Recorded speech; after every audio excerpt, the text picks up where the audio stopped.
Okay, welcome back, everyone. I'm just looking for the chat window where it is. So, we are live on two platforms.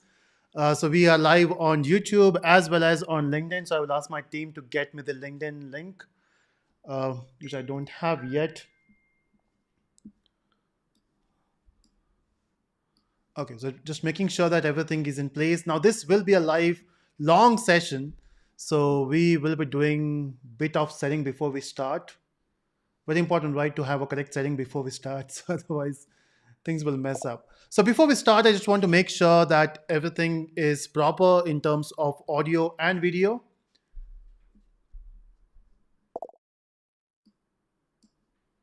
Okay.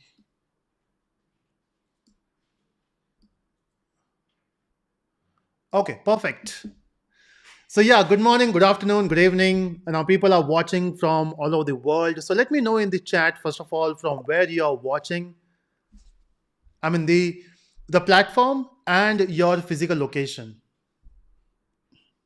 Of course, I don't want your entire address, but by the time I will check on LinkedIn.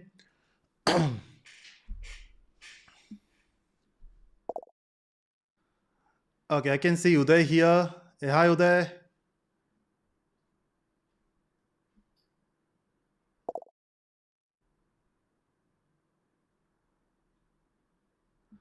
Okay, so Chandra says YouTube, Gujarat, West Bengal, Telangana. Oh, this will be very early in US, right? I thought people will join from US, but it's very early there. YouTube, Hyderabad, Chennai, Bangladesh, Bangalore, Mahatali, very near to my place. YouTube, Maharashtra, YouTube, Pune. Okay, I can see someone joining from Austin. That's great, US. So people are joining from the other side as well. Okay, we are live on LinkedIn as well. I'm just checking the LinkedIn chat.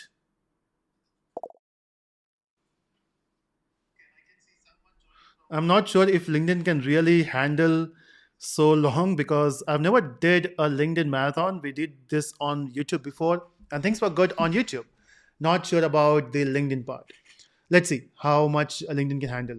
So Kapil joining from Singapore, Pradeep from Coimbatore, from Hyderabad, Nagpur, Thane. Okay, so Tycoon edits joining from Moon. Tycoon, can you see the Chandrayaan 3?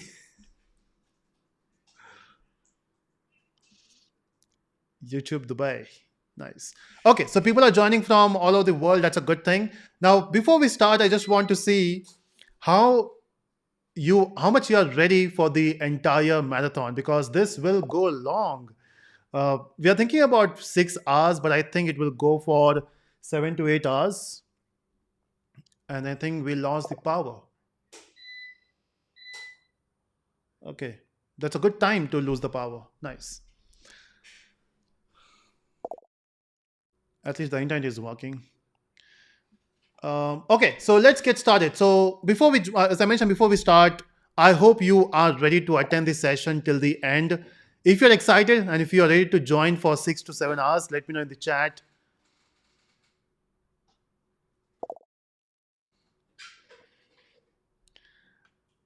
Yeah, all states in one place.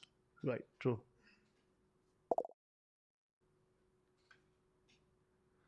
Okay, Vinay says no matter how long it is. Super excited. Okay, cool. So, what's the plan for today? It's very simple. We are going to learn Java. The thing is, we are not going to teach you Java from scratch, okay? Or if you are new to the programming world, today's session will be difficult. Of course, you can watch the entire session, you can be there. We'll have some fun, but don't expect we are going to teach you from scratch. We are assuming here that you know Java or you have worked on some other programming languages. It can be Python, JavaScript, or PHP, doesn't matter. Because once you know one language, it is easier to jump around, right? And I just want to give you some flavor of Java. And depend upon how today's session goes, how much it is useful, we'll plan one more marathon where we are going to focus on Spring and advanced part. But provided you are there with me today, because with your support and with your excitement, we get our excitement. So, from start, I'm saying we. I'm not saying I. Reason being, I can't speak for 5 to 6 hours continuously. In classroom environment is different, right? You can do that. In the live sessions, it's very difficult to talk for more than 1 or 2 hours, and that's why I needed help, and that's where we got Heather. Most of you know Heather. Heather, if you can come back here and show your face. A lot of people know you anyway. Okay, and that's Heather, the expert Java mentor. Hello everyone, and I would like to thank Naveen sir for the opportunity. I'm very excited. I hope you are too. So, if Yeah. you are a Java fan, if you are a programming fan, then definitely today is your day wherein you're going to enjoy the entire Java continuously for more than 8 hours, maybe. True, true. It will be fun. It will be fun. Okay, so Heather will join us in some time, but till that point, let's get started. Okay, now what's the plan? So initially, the plan was to teach you Java from with all the concepts, but then we thought, hey, that will be more of a formality, right? What if we can build a project while learning? Okay, now building a project is not a small thing, right? It will take some time, and to do that, we will need more sessions. Not it will not be done in one session, but at least we can build something in this one session. Okay, with only with core Java. Now, when I say Java, it has multiple things to it. Okay, so let me give you the short introduction what we're going to do. And I don't have a working example to show you, but I have made a video last year. I don't know how many of you really watch my videos regularly. Of course, right, being a content creator focuses more on technology, right, programming stuff. Whenever we upload a video, it's not like you will directly jump into watching a video. It's not like the moment you got notification, you will say, okay, let's watch a video. That's not how a programming channel works, right? So we make a video, and based on when you want to learn it, you might watch it maybe today or after 5 years. Doesn't matter, because the content, the programming will remain same, right? The version changes. Yeah. So before we start, give me some likes, everyone. That's our motivation. I can see a lot of people are watching this, but I don't see much of the likes. So first, okay, I got a new Chrome update. It's time to update my Chrome. Just a second, I will relaunch my Chrome. Um, don't worry, I will give you the entire picture of what we're going to do today. Okay, so let me just search for the video first. Telescope, MongoDB, Spring. I know this is a very basic UI. So I'm playing a video. I'll share my screen now so that you can see what I'm doing. Okay, basically this is the video I was talking about. Let me make it this big.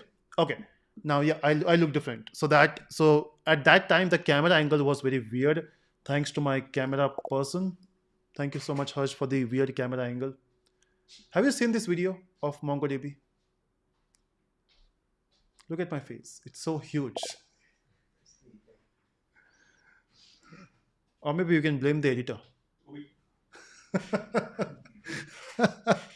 Okay, so what we are going to do. So if you have seen this video, the title of this video is Java Spring Boot MongoDB. Now this is a video which I uploaded last year. In fact, it's been 10 months now. Now in this entire video, I have made the entire project using Spring MongoDB, and we also have a React. But in this video, I have not taught React. It was basically a demo of the front end and a back end. So back end, we have built everything. Uh, so yeah, backend we have built from scratch, right? So here, what we have done is, it's a very simple project. Let me show you the demo. Yeah. So this is So it the doesn't matter demo. at what stage. I wanted to have a The project runtime is Yeah. of it, Actually but very then for this we have to. For me, I should have done the MongoDB setup and all the stuff. And I thought, okay, so let's give you the demo of YouTube itself. So this is the thing we want to build. So we want to build a website for the job portal. Uh, of course, we are used to the job portals, but then let's build our own. We are not trying to clone a particular job search website, but trying to build our own, right? So here we are saying So this is a place where you can say get hired or hire people for free. So basically, this is a job portal. So as a employer, so let's say any company can come here and they can post about their job. So let's say a company is looking for a Java developer who knows Spring, who knows, let's say, MongoDB, MySQL, and stuff. So they can post about their job profile. And the job seeker, so if you're looking for a job, you can click on this button, Get Job Now, and you can apply for the job. But how it will look like? So it will look like something like this. Now this is a page where, okay, now. So basically, I'm looking for a. So let's say if you're looking for a job, you will get a search bar here, and in this search bar, you will search. Okay, so let's say I'm looking for a Java developer job. I will type Java here, and it will show me. It will show all the jobs which is matching with that word. So it will match with Java. Okay, that's what we are going to do. Okay, so if I say search profile, let's say if we go scroll, we have here, and now let's say, and what are things our job profile will have? So you can see these are the parameters we have. We have a developer, so of course we have a profile, what job profile you're looking for, description for the job, and then number of years experience required. So most of the companies look for experienced people. I don't know why. Maybe the reason is freshers, they don't focus much on the project, right? So you just learn a basic language, you learn DSA, and you call yourself as a developer. No, that's not how industry works. Yes, DSA is important, but that's not the end of learning, right? DSA is just a part of it. So you have to learn about a programming language, you have to learn a framework, you have to build some application, you should know database concepts. So that's why industry looks for experienced developers, because they know the reality is DSA is not enough, right? So these people, the people who have experience, they know about technology as well. And as a fresher, if you can do that, I'm sure company will love to hire you. So yeah, this is what we have as skills, right? So company will look for different skill. Example, if I want to hire a Java developer, I would say, okay, you should know a language like Java, you should know Spring Framework, you should know databases concept, you should know about a bit of front end, not completely, and other things as well. So that thing I will mention this in this skill. Now this is for the jobs seeker who is searching for the job. But what if you are an employer? In that case, you can post about a job. So let's say as an employer, you will say, okay, I'm looking for a blockchain developer, experience of 2 years, description, and I can also mention the skills required. So if you can see, we also have a skills. Yeah. So you can select your skills from here. Now the thing is, today's session is totally depend upon the core part of Java, right? We are not going to learn Spring Framework or front end in this, today's topic. So with whatever you know, how can you build something like this? Of course, not the web application, but at least console-based application. Now, at the start itself, we'll understand what we're going to build, and in between, we'll put up the topic. Okay, so first we'll build the skeleton, and then we're going to start with the actual learning. All set? You got the idea of what we're going to do today?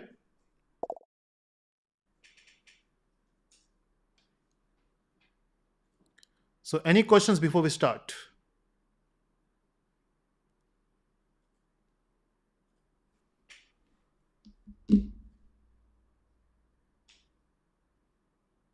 All set?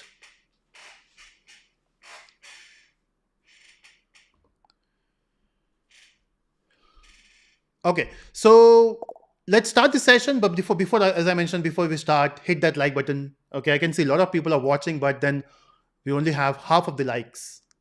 Come on, everyone, hit that like button. And someone can be a volunteer here, and you can mention to everyone, hit the like button. Okay, maybe last month, I think in June, we did a 10-day challenge, 10-day programming challenge, where we have learned different concepts in Java. There was a MacBook giveaway as well. Remember? So we used to have a benchmark for every day. Okay, so we are going to start. I just want to set up my iPad. So I'll be back in a minute.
Okay, perfect. So my iPad is ready to write something, and I'm going to share my screen now. Just a second. Okay, so I hope you can see my screen, everyone. See, even if you know bit of Java, I think you can attend. And see, even if you don't know Java, at least try. Let's see what happens, right? At any given point, if you feel you're not understanding, you can leave the session. But give it a try. Even if you don't know, example, let's say when you watch a movie like Interstellar or Inception, any Christopher Nolan movie, we don't understand the entire movie in the first watch, right? But still we watch it. Yeah.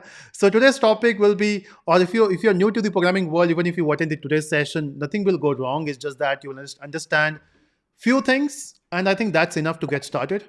At least you will get the big picture. Yeah. Okay. So what's the plan today? The plan is very, very simple. We are going to focus on the Java as a language, right? So why my iPad is not working? Connected. Oh, my pencil got zero charge. That's a good start. So I don't have a charging in my uh, thing. Okay. So anyway, so this is what we are going to build, right? And the IDE which we are going to use is IntelliJ. So I don't have IntelliJ open, so I will just search for IntelliJ IDEA.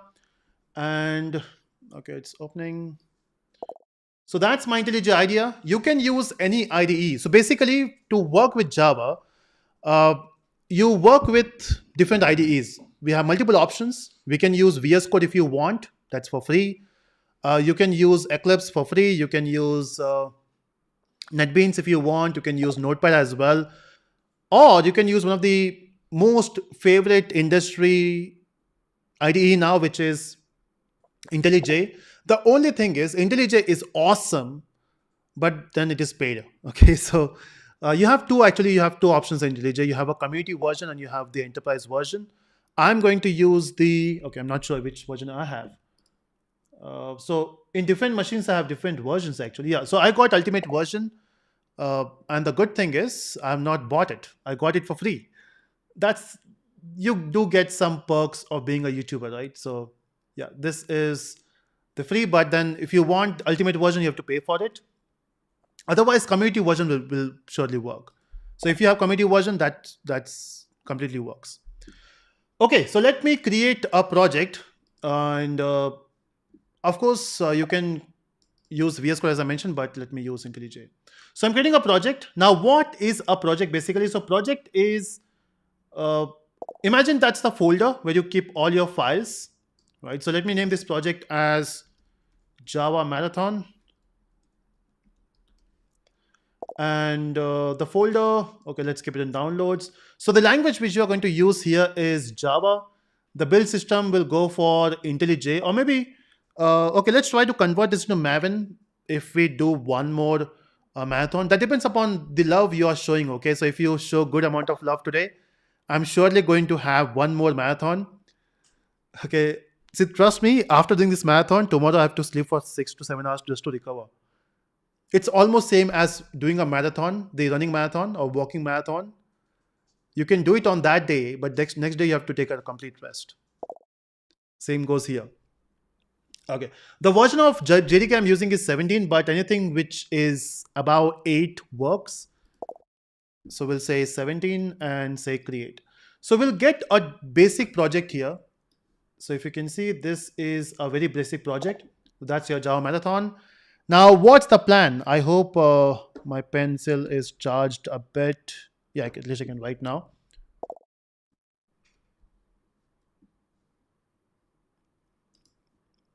Okay, so what's the plan? So the project which we are building here is your job portal, right? So we are building our own job portal. What's the spelling for portal? And that's why you should not have lunch before this session. Yeah, so this is the job portal which we are going to build. And in this job portal, what we'll be having. Uh, Now, if you think about any web application, of course, we are not building web application here, but let's say if you are building a web application, how it looks like. As a person, so let's say this is you. Of course, this is not you. This is a very thin person and he's smiling. I'm not sure if you're smiling on that end. You should also have some a feature of showing your emotions apart from likes and hearts. Okay, so that's you. Now, let's say we have two personalities here. This is you and this is HR. HR is always a sad person, right? Have you seen any HR smiling? Yeah, they do smile when they are in public, but deep down they know it's very difficult to handle the people. Anyway, I think that one of the difficult job in the industry is HR job. Very difficult to handle people. Okay, so we got this two personality here. This is job seeker. We can say job seeker, JS. Okay, and this is HR, which is your human resource person. Okay, and then so when you say you are searching for a job, of course the data is available in the database. Now this database can be anything. Okay, this can be your uh, SQL databases. Example, this can be Postgres, or this can be MySQL, or what else we have? Which database we have? In fact, you can Heather, you can also join me. We can have some fun here. Um, yeah. So we have MySQL. What else we have? DB2. I don't know. I've never used DB2, but this can be one option. Or you can also do this in MongoDB if you want, which is NoSQL. You can also use Cassandra. Right? There are multiple options. Right? Database can be anything. You can have a seat here. You can take a chair. Okay, now this is your database, right? Now basically all this data is available in the database. But then as a normal user, you cannot simply go to a database by saying, hey, I want data. So a job seeker will not jump into database and say, I want data. What they will say is, okay, I want data, but I don't know SQL. Because if you want to use database, you need to know SQL. Now in that case, what we are going to do is, as a user, as a normal user, they will be interacting with a web client. So basically, there should be a web client here. Now, this can be your mobile as well. Of course, you can use applications on phone. Example, which is a favorite job seeking website? Naukri? It could be maybe LinkedIn or Indeed. Yeah, this can be LinkedIn. Sorry, yeah, LinkedIn, Naukri, or which one you mentioned? Indeed, yeah. Yeah. So all these company have their own apps, right? Can they see you? They can't see you. Okay, okay. Once Harsh is here, we can say do a bit of zoom out. Okay, who is behind me? Behind me is Heather. I'm not sure if you have seen him before. He just joined this session. Maybe you joined late. Okay, so we got a mobile here. So if a user is using a mobile application, now that's your client, right? Now a client mobile application wants to connect with database, which is somewhere in the world. So let's say the database is stored in US and you are using your phone in India. So basically we have to find a way to connect globally, right? So one of the way you can do that is by having a server in between. Now this is your beautiful server. Now you can build this server in any language. So what it does is you can, as a user, you can send a request and what you will get is response. So you will send a request and you will get a response, right? Now, what kind of request you can send? You can say, hey, I'm looking for a job and I know Java. So on your mobile phone, basically you can mention, yeah. So on your mobile phone, you can mention, hey, I'm looking for a job for Java. The request will go to this server. The request will go to the server. Server will check with database. Hey, do we have jobs available for Java? Database will say there are millions of jobs available, and then this server will send a response to the client by saying these are all the jobs available, right? Now this is what we want to build. Now how do you build this particular server? Now this can be built in any programming language which you like. So this can be built with the help of JavaScript. Nowadays people do use JavaScript in the backend with the help of Node.js. We can use PHP as well. Those were some old days. We can also use Ruby. We can use Java, and we can also use C# with .NET with ASP. So there are multiple options. We are going to build this server in a language called Java. So we are going to use Java, not the other languages. So let me just remove them. So we are going to build this backend with the help of Java. Now, how do you build a backend with the help of Java? There's something called servlets in Java. So if you want to create this backend, we need to use servlets. Do you love servlets? Now we have option of Spring, so of course not. But yeah, we since we have worked so comfortable. Yeah, Loving is different, comfortable is different, but I'm true. comfortable, not. Yeah. So there were days when we used to use servlets a lot, but now the problem with servlet is we one of the thing why Java is so a lot of people, I cannot say hate, but they avoid Java is because Java is verbose. You have to do everything by yourself. You have to mention everything, and that's also a good thing because if you write everything by yourself, you can read the code. You can literally read the Java code, not like other languages where you have to read documentation first. Uh, and but servlet is very bulky, and it also we have to write a lot of lines of code. And nowadays we don't use servlets. What we use is Spring. So instead of building the entire backend using servlet, we can use Spring. In Spring, we have something called Spring MVC, using which you can build the backend. So we can use Spring MVC here, but then here also we have different layers we can implement. So when the request goes to the server, there is one layer here, the first layer, which is your controller. Now the job of a controller is very simple. Okay, I think it's not visible. I should change color. Should go for green, and let me just make it big thick. Yeah, this looks cool. So we can use something here called a controller. Now, what is the job of a controller? Very simple job. Okay, at this point, we are not talking about Java. Okay, so nowhere, if you can see the image, apart from the word Java, nowhere we have Java. It's all simple architecture for a web application. Okay, they're saying you're not audible, so maybe you have to speak a bit louder. You know what we can also do? You can join from that machine. So once Harsh is here, we'll ask him to join from that machine.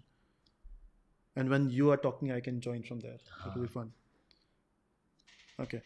So yeah, we have a controller here. So request goes to the controller.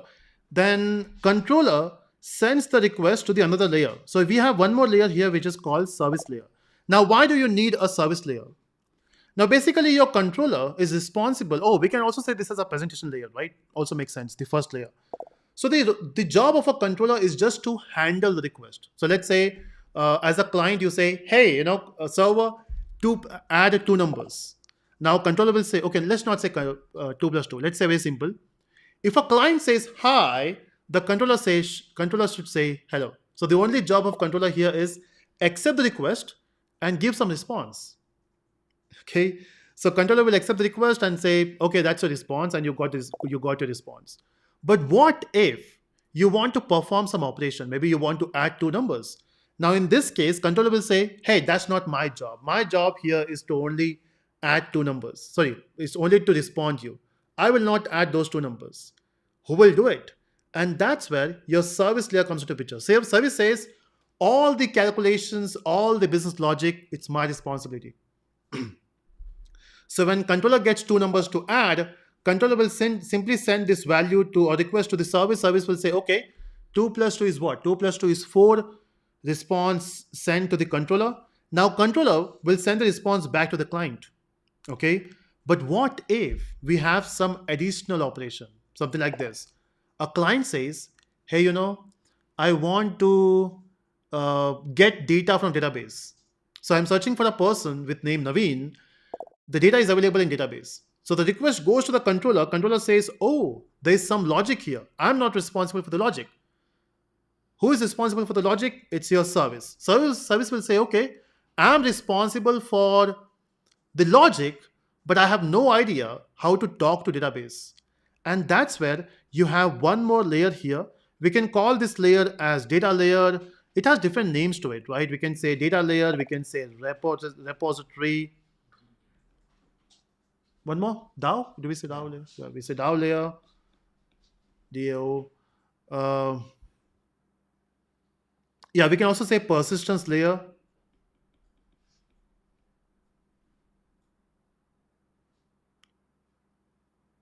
So we have all these layers in between, right?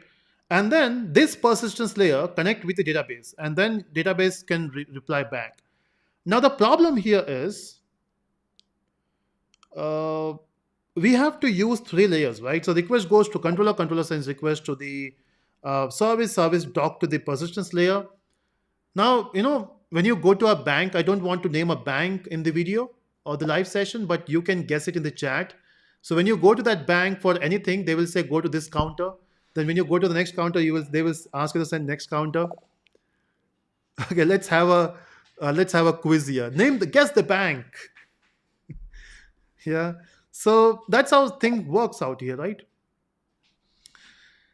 Okay, this is the entire architecture. So whatever we are going to build, the video which I've shown you before is this. This is what happened. Now we are not using a mobile application here. We are going to use a React. So for the front end, we can use React here. And the back end will be your Spring. But then today's session, we are not talking about Spring. So we are going to build these two layers. In fact, not even this layer. We are going to build only the service layer today, and of course with some models. And if things are good, I will also we can also do one more live session next time for this, and for the entire stuff. Make sense? Yeah, hopefully this video will be available. So the plan is, if everything goes good, we'll upload the same video. Otherwise, we'll have a recording of it. Okay, all set, everyone? Okay, now question arises, if you want to build this, what are the things we'll need? So initially, we'll build a skeleton of the project. Okay, so to start with, we are going to build this skeleton, and then later on, we'll try to implement. And that's why we have a huge session, right, for 6 to 7 hours, because we want to make sure that we first build the skeleton, we'll learn some coding in between, and then we'll build the project. So what is a skeleton which we have here? The skeleton is very simple. Okay, first of all, we have this skeleton, right? But then if you talk about what are things we need. So first of all, we want to work with a job, right? Now, Java being an object-oriented programming. So what object-oriented programming means is, of course, we are expecting you to know. But in case if you are from other languages and you have a different thing about OOPS, object-oriented programming simply means everything should be object. Even if you want to do anything in Java, it should be an object. Even if you want to add two numbers, that will be done by an object. That's what object-oriented programming means. Okay, now if you want to do that, the most important thing here is an object. And to create the object, oh, sorry, I'm not sharing my screen. My bad. Yeah, I've not written much. So yeah. So basically, we need to create the object, right? So let me just write it once again. So Java being an object-oriented programming, the most important thing is the object, right? Now, object is a real thing. Okay, example, let's say if you want to write something, you need a pen. If you want to connect your machine to something else, you need a cable. If you want to change your AC temperature, you need a remote. So basically, everything in this world is an object. So if you want to create the object, the first thing we need here is a class. Class acts like a blueprint. So yeah, class acts like a blueprint for the object. So if you want to create the object, first you need a blueprint. It's something like, let's say, nowadays we don't have a line on iPhone, but initial days when you go back to iPhone 6 or iPhone 7, they used to write, most of the phone, if you talk about other brands, they mention where they have built, made in China, made in India, made in Taiwan. But if you talk about iPhone, they are very smart here. iPhone says designed in California and assembled in China or assembled in India. So they're very smart here. They are focusing that our headquarters is in USA, right? So if I ask you, which is more important, what makes an iPhone an iPhone? Is it the design or is it the actual thing? What is more difficult to make?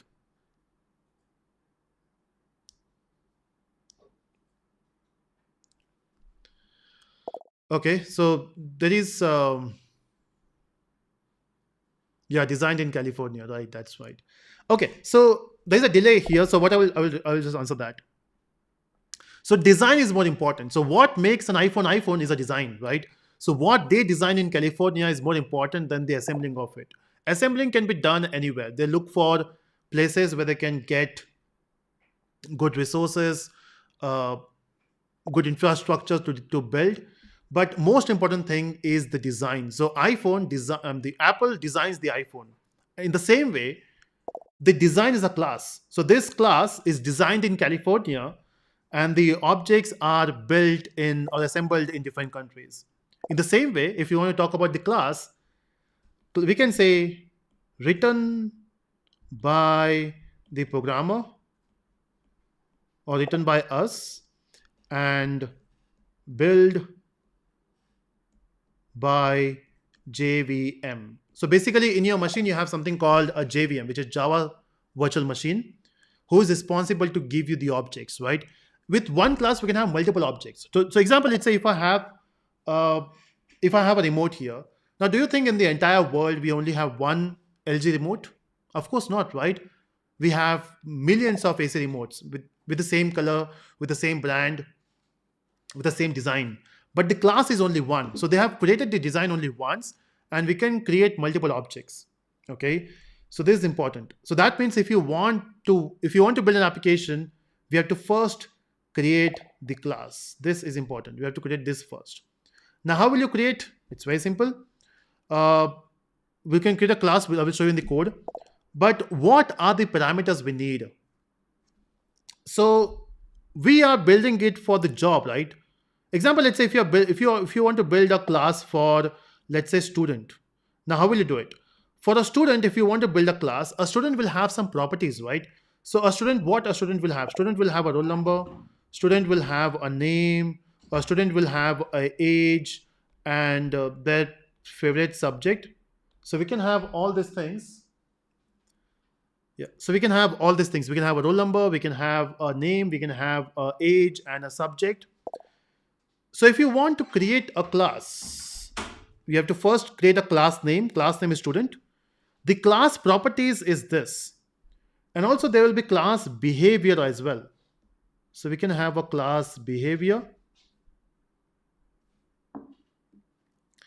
Now, what do you mean by behavior? Something a student can do. Example, as a student, you can dance. A student can sing. A student can eat. A student can learn. So basically, we have all this behavior like eating, drinking, not that drinking tea. Yeah. I'm talking about tea here, okay? Yeah. So a student can drink, a student can learn. So all these are behavior. So the verbs, the action I'm talking about. So anything you can do is the behavior. So this is about the student. But if you want to do the same thing for a job, what a job will have. So every job will have certain things. A job will have a job ID because every job will be different. A job will have a profile for which profile you're hiring. A job can have what? A job will be having a description. A job will have the technology you should know. Now, what? No, not one technology. It should be multiple technologies, right? So we need multiple technologies here. So now when I say multiple technology in Java, if you want to implement that, we can use something called array, or we can create a list of technologies. Okay, so we can create a list here. I will send the link for the joining. Okay, so just look at this and let me know if you have any questions before we start with the actual code.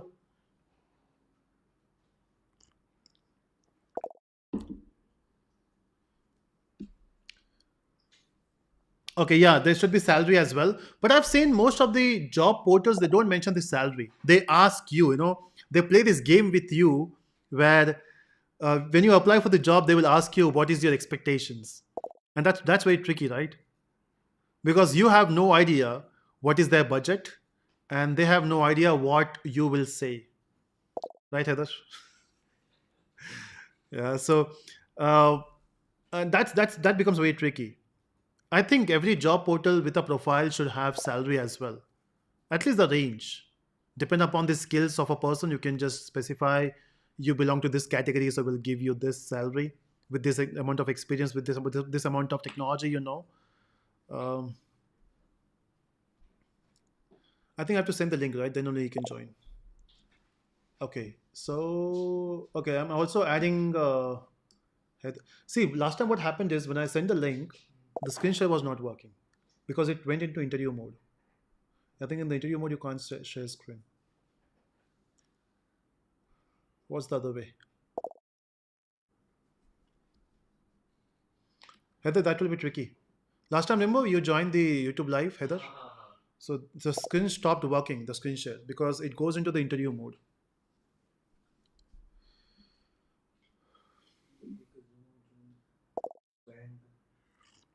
Hmm. Let's try that on break time.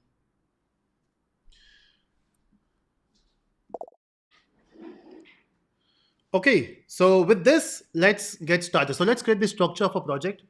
I hope I'm still showing my screen. Okay, so what I've done is very simple thing. I've created a simple project in Java here, or IntelliJ, and then let me create a structure. So what are the things we need? The first thing you need here is a main class. So I will say this is my main class. In fact, I should say a different name to it. Maybe I will use something like launch. Heather use this class names a lot. Okay, and we need a main method as well. Now, what is a main method? Now, in different languages, like if you know C, if you know C++, the same concept. Basically, what you do is you can also go down. That's fine. It's very difficult to go from there. Okay. Yeah. So what I was saying is, yeah. So if you're coming from C and C++, the execution starts with the main method. Okay. Now, when it comes to other languages, they have a different way. But what main does is main basically specify from where you want to start your coding. Let me just increase. Do you want me to increase the font size a bit, everyone? Or this looks cool? Yeah, this looks cool, I think. Yeah. So main acts like a starting point. Okay, that's one thing. Now, when you say you want to create a job, so basically we need one more class, which is your service class. Okay. So what I will need here is a class. Basically, I also need a class which will represents a job, right? So I will say a class named job. Now, why do we need this? Example, let's say if I want to create a new job. So basically, that's one object. So every time you create one job, that's one object. So you want to create multiple objects. And how do you create multiple objects? First, you need a class. A class will have two things, the properties and a behavior. Okay. Don't worry. I'm just creating a skeleton here. And then we are going to understand each topic. So basically, what are the things we need? So what I will also do is I will create notes here, so that in this notes we'll mention what are the things we need to learn. So basically, first we have to understand what are classes and objects. We need to understand when you say properties what it means. So basically, we have to understand variables, we have to understand methods, and with variables we have to also understand the data types. So we are going to discuss all these things in this session.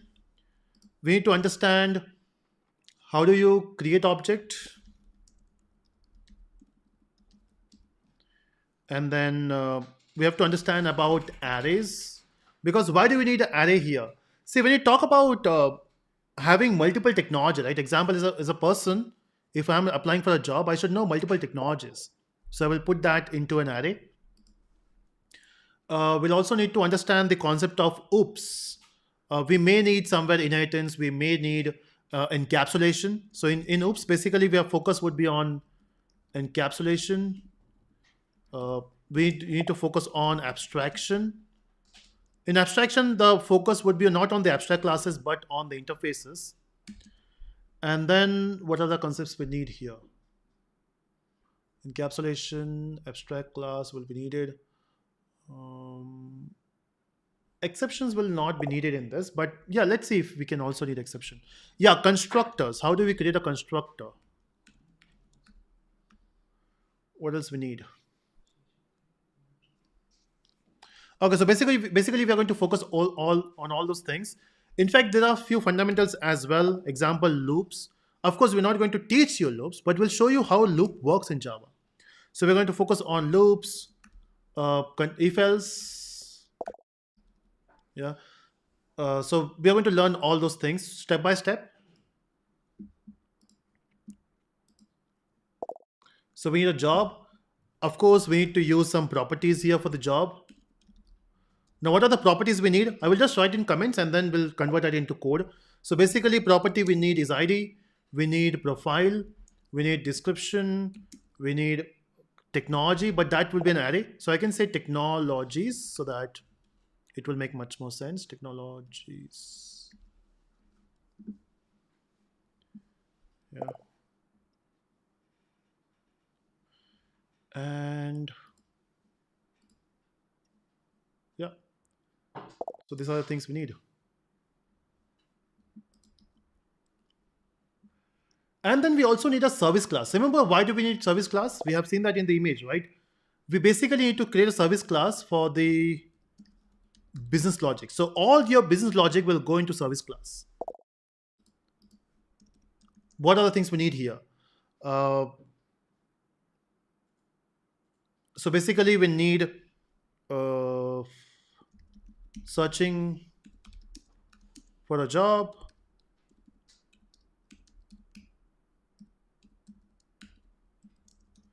posting for a job. Okay. So as a HR will post a job. So who will do the posting of the job? It's your HR. And who is a job seeker here? Is you. So let's say as a user, or maybe I can say normal user. So they will search for the job. Even HR can also search for the job, right? If they want. Of course, HR will also switch companies.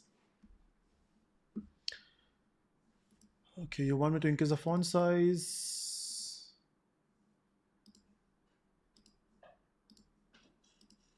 I think this should be enough. Okay, looks good. This is what we're going to build. So before we start with the actual concepts, let's have a simple quiz. How many of you remember Menti here, everyone? Remember Menti?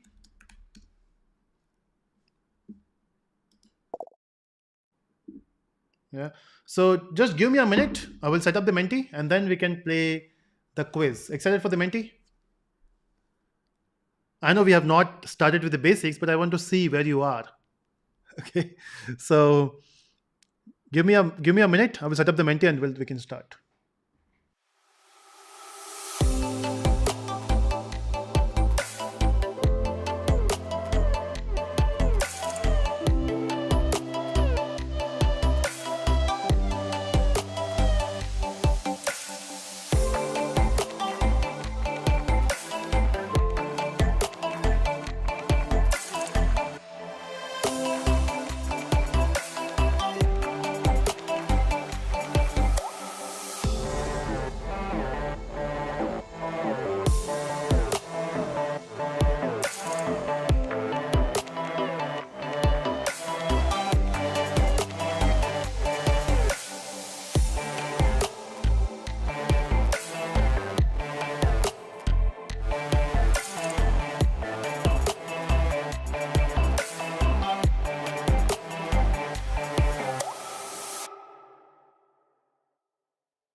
Okay, so the Menti is ready.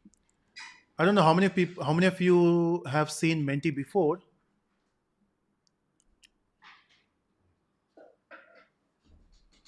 So how do you join Menti? It's very simple. So Menti is a quiz platform basically. So if you want to join Menti, you can just go to this website, menti.com, and mention the code mentioned here, or you can use your phone to scan the QR code. And once you join, hit this like button here so that I will know that you have joined.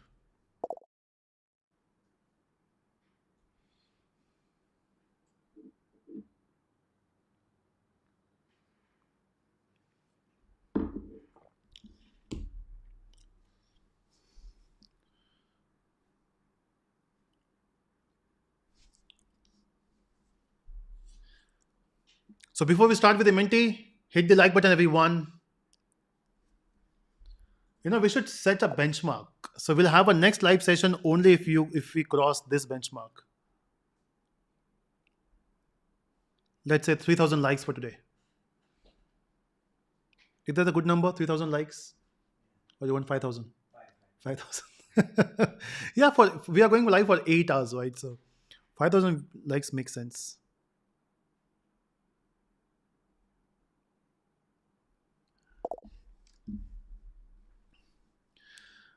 Come on, everyone. I can see a lot of people have watching this, but not everyone joined. So this we are playing a quiz now. You just have to use your phone and scan the QR code. If the QR code is not working, don't worry. You can open your browser and go to menti.com. You can see the URL here on the screen. Menti.com, and it will ask you for a code which is 14609214. Come on, we'll start the game once we reach 400.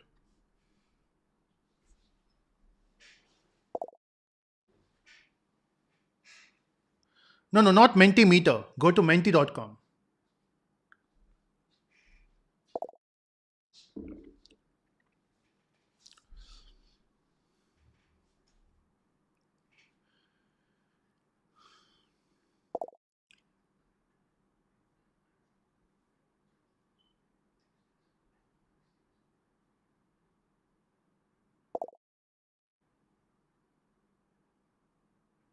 Yeah, so once you join, it will show you a thumb. Okay, I mean the thumb to click. So click on the thumb so that I can see on the pop-up 307, 308 people have joined this game.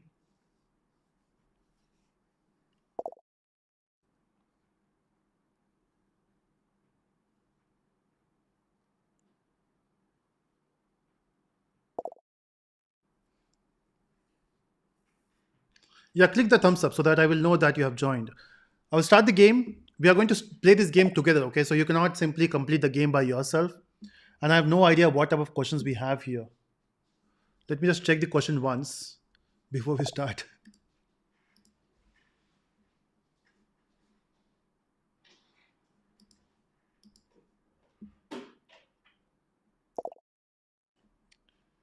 Okay, I think I know the answer now. Yeah.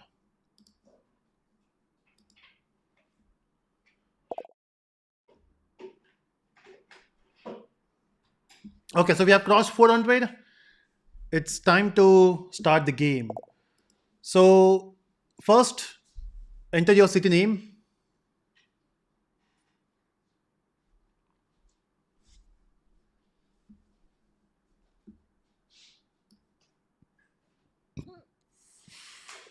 Sorry. Okay, majority is Hyderabad. Then we can see Bangalore, Nizamabad, Vijayawada, Jaipur, Vellore, Mathura, Nepal. It's moving so fast. Mumbai, Guntur, Pune is staying constant there. It's not moving much. Hyderabad is not moving much. Other cities are jumping like anything. Warangal. The purpose of Menti is to play a game, a quiz, just to see where you are.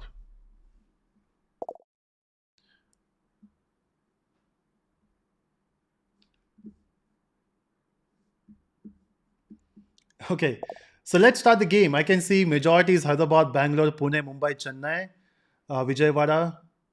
I think Bangalore has two different spelling. That's why you can see a smaller text there. But if you mix Bangalore and Bangalore, it will be huge. Okay, so let's start. Okay. Yeah, question number one coming on your screen. If you have still not joined Menti, it's very simple. On the top, if you can see here, there is a code. Go to menti.com in your browser, enter the code which is 14609214. On this screen, it will ask you for a name. Please mention your real name.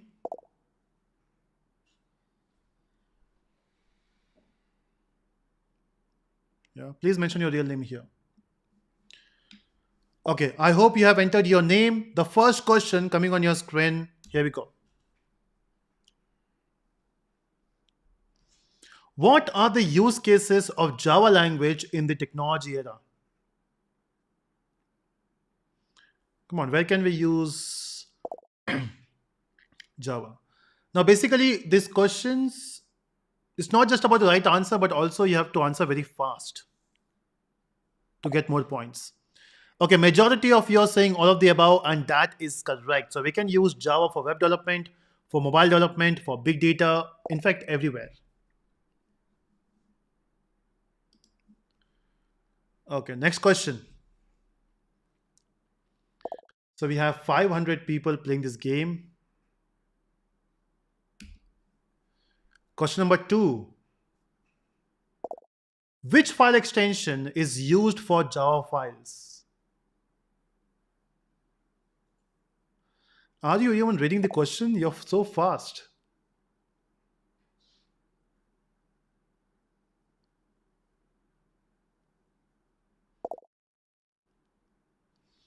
Let's see. Okay, majority are saying .java. That is correct. Few of you are saying JS. That's your love for JavaScript. So the answer is Java. Okay, question number three coming on your screen. And here we go. Which one is the correct signature of a main method?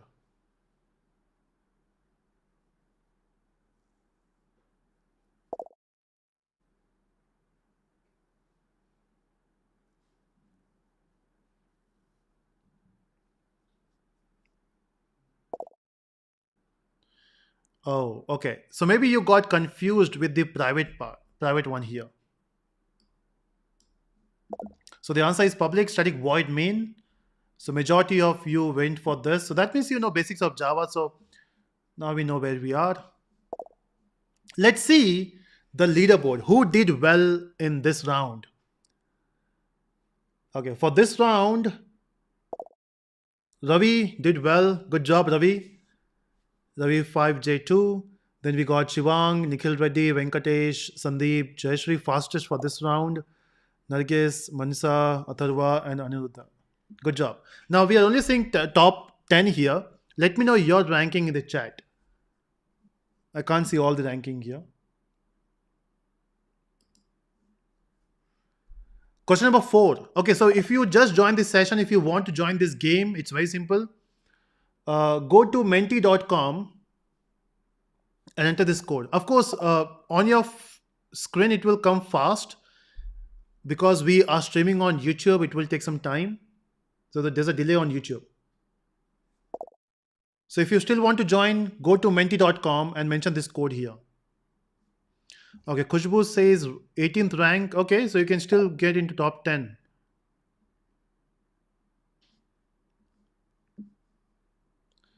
Okay, question number, is it 4? Maybe. What is the purpose of a main method in a Java program?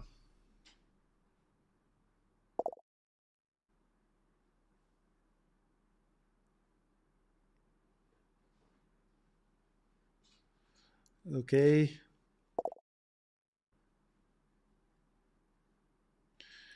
Okay, majority of you are saying to provide a starting point for the program, and that is correct. No, we don't use main to create new object. Of course, we can do that, but that's not the main intention. So the main intention is to specify the starting point. Okay, question number 5. Yeah, so if you are attending on phone, it will be so on. Yeah, so the Menti is working faster than the video, right? But yeah, that's sometimes we have to. There's a challenge with the technology which you use. Let's see what happens here. What does it mean by Java being a object-oriented language?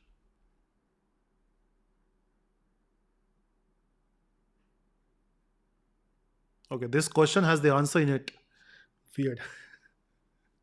You should not be wrong here. Okay, yeah, this question has an answer in it. So good job. Okay, question number 6. Let's see. What is a syntax for creating a variable in Java?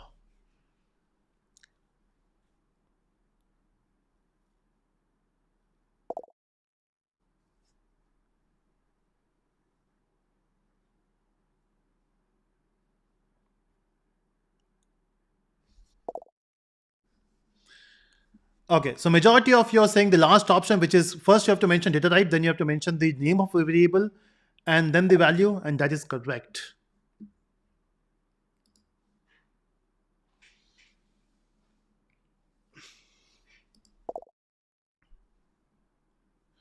Okay, let's see the leaderboard. Do we have any changes here?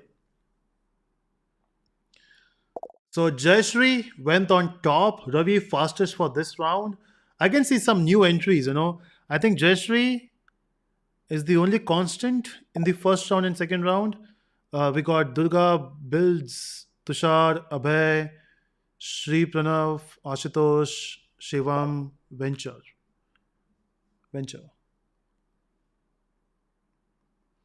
Yeah. As I mentioned, it's not about just the right answer, it's also about the speed.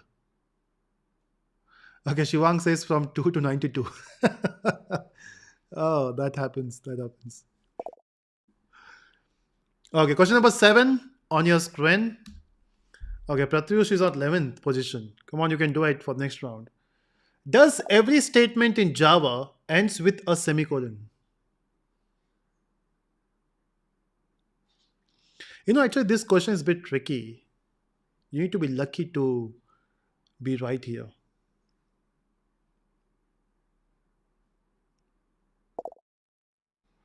Okay, majority of you are saying yes.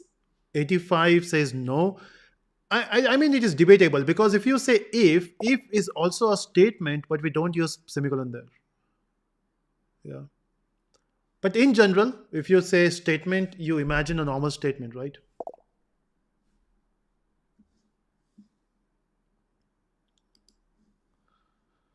Okay, let's see. Question number. Okay. Now, so many people are playing this, and Menti says bye bye. Just a second. Let me just refresh the page. Something went wrong here.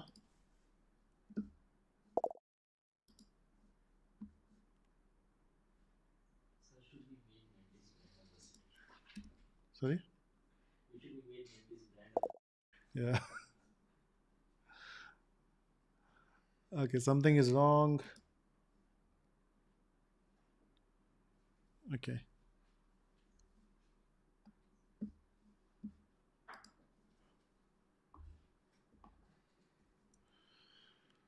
Okay, question number 8. Are we done with question number 7? I think we have done. Yeah. Question 7 done. Question 8 on your screen. Okay, which of the following is not a primitive data type?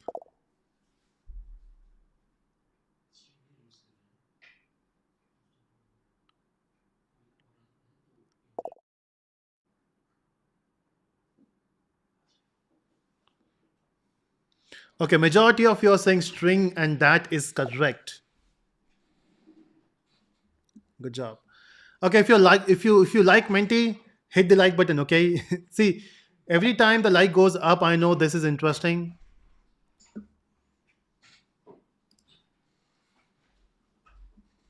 We should send a mail to Menti. For every time I play Menti, I should get some rewards. The problem is I have paid for Menti. I should get it for free. And Menti is getting free advertisement, and according to me, Naveen sir should be made Menti's brand ambassador. Yeah. Hopefully. Okay, question number 9. Which is the default data type for decimal values in Java?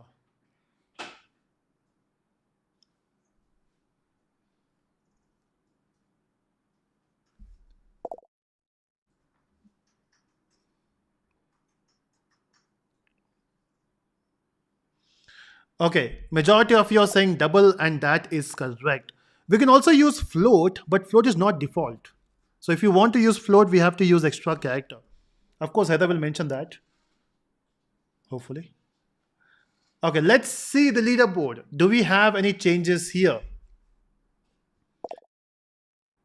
Jayashree still doing great, always in the first position.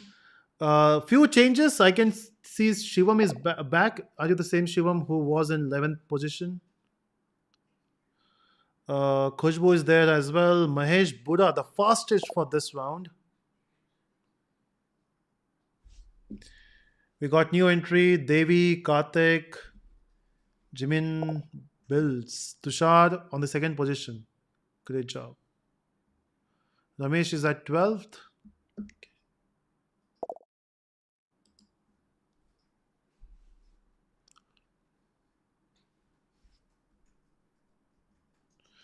Okay, we got two more questions. Question number 10 coming on your screen. Which data type would be used to store a large number in Java?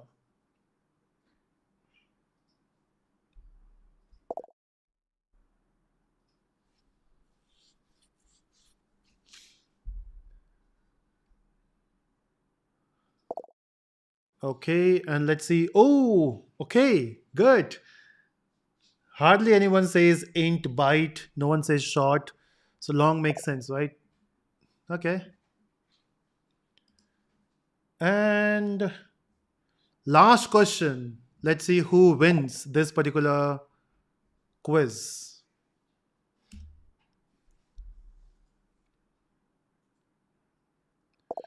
Which one of the following is incorrect declaration of a variable in Java?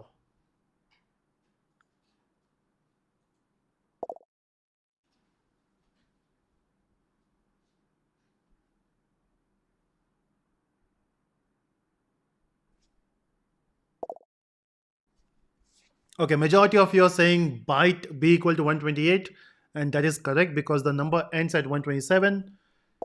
So good job. Now let's see the leaderboard. The final leaderboard for this round, or for this quiz. Oh, Jeshri did one mistake there, but still, oh, you were doing so good, Jeshri. You just made one mistake and you went back. Tushar, the winner for this round. Congratulations. So we got Shivam, Karthik, Jimin, Devi, Ramesh, Mahesh. Okay, Ramesh, Mahesh are together. Khushbu, Jayashree, Dhyan, Patel. Good job. And let me know what was your position uh, in this in this quiz. So Tushar, once again, congratulations. We'll do more mentees today. So the plan is to have at least 4 to 5 mentees today. So this was just the first one. How was it? Enjoyed?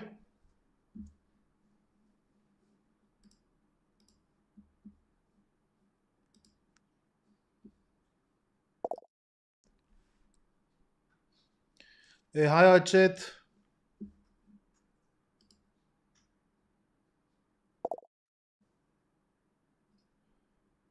Okay, take point says 13.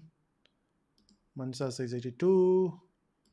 Lakshmi 35. Vinay 300. Kartikana 14. Ramesh 131. Good job, not bad.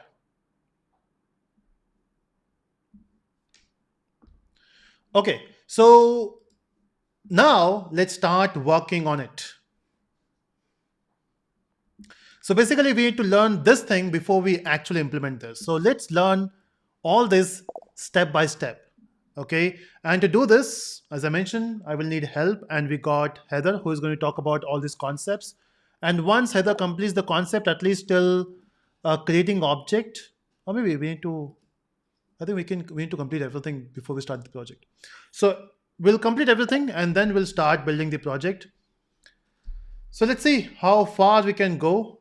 Before we start, let's take a small break, 3 minutes break. If you want to drink water, if you want to go to washroom, complete that and be back here in next 3 minutes. So 3 minutes break or 5 minutes break? How long you want?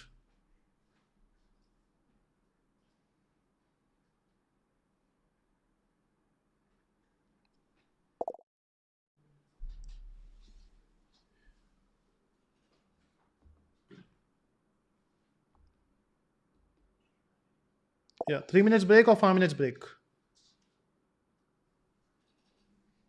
Why can't I see any comment here? Where I'm not seeing any. Okay, now I can see. Okay, majority I can see is three, so let's go for 3 minutes break. Is majority three or five? Five. Okay, so let's go for 5 minutes break. So we'll start again in next 5 minutes, and do come back. And before you leave, hit that like button.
Okay, we are back, and now, as I mentioned, if you can see the topics here, this is what you're going to talk about, right? So we have classes and object variables. So first, we'll complete the understanding of this concept, and then we'll start the project. So I will come back for the project. Till that point, Heather will talk about the concepts here, and of course, in between, I will have some fun. We'll disturb Heather in between. So Heather, all yours. All right. Thank you so much, sir. Can we start, guys? Show some energy on the chat.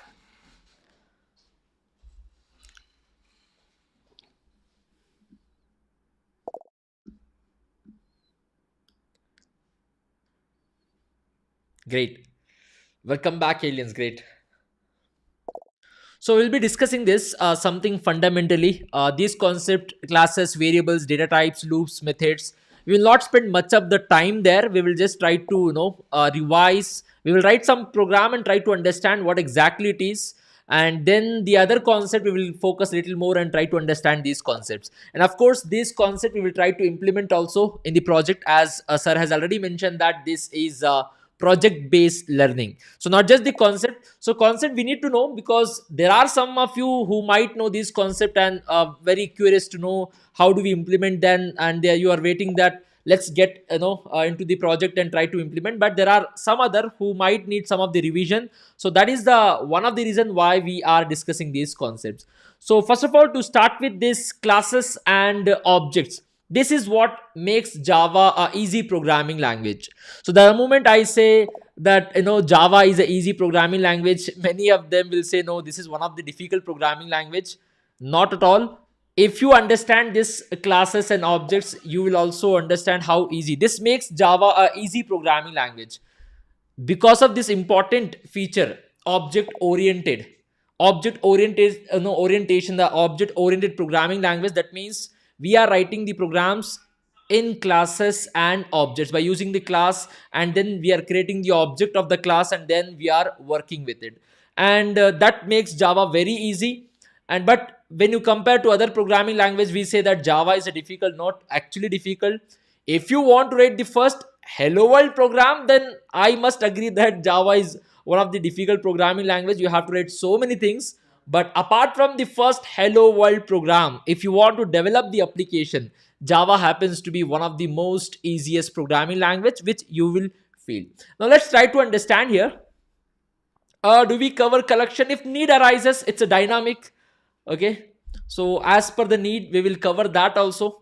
For now, these are the major things we will cover. And of course, if I know there is a need in the project, we will cover those concepts as well. So as yes, Explore says, Adi says, focus is the only key. Yes, you need to stay focused in order to understand that. So let's get started here. Let me first create a new project. And everyone have a different preference for ID. Usually I use Eclipse and I use IntelliJ, depends. But right now in the industry, most of them are going with the IntelliJ, but I'm also trying to explore. If I make any mistake, do let me know. So let me create a new project. It is Java, whatever name you want. Maybe I'll give the project name as learning, because in this we are going to learn new thing. So let me give the name as learning, and it should be Java. I don't want Git, Java until J. Let's create it. All right. So let me get it here. I hope you are able to see. Great. So let's create a new file. So new Java class. So class name, whatever you want. Maybe I'll say here, launch the learning. Let's launch our learning. So we have got it. So we have got the main method also. Oops. Let me see. Main, and we have got the main. So those who say that Java is difficult just because of the main method and the first hello world program, there are shortcuts in all the IDs which you are going to use. So you need not to even type it. Even if you want to print something, maybe hello world, maybe other programming language, you might have to write at least print. Here you need not write that also. S out and see, I'm getting this. Yeah, even in the Java, in the new features, if you have seen the other videos of Naveen sir in the Java series also, we can avoid these things also going forward. But anyway, we have got this. And Java is a classes and object. For everything we write class in Java. It's like a plan what we are going to have. It's a blueprint. Example, you want to write a program, for a student. You want to write a program for any entity, the real world entity, any real world object. It could be anything. So using this classes and object, reference idea, we can easily implement the real world scenario into programming world. It's like we can easily convert any real world scenario into program if we follow classes and objects.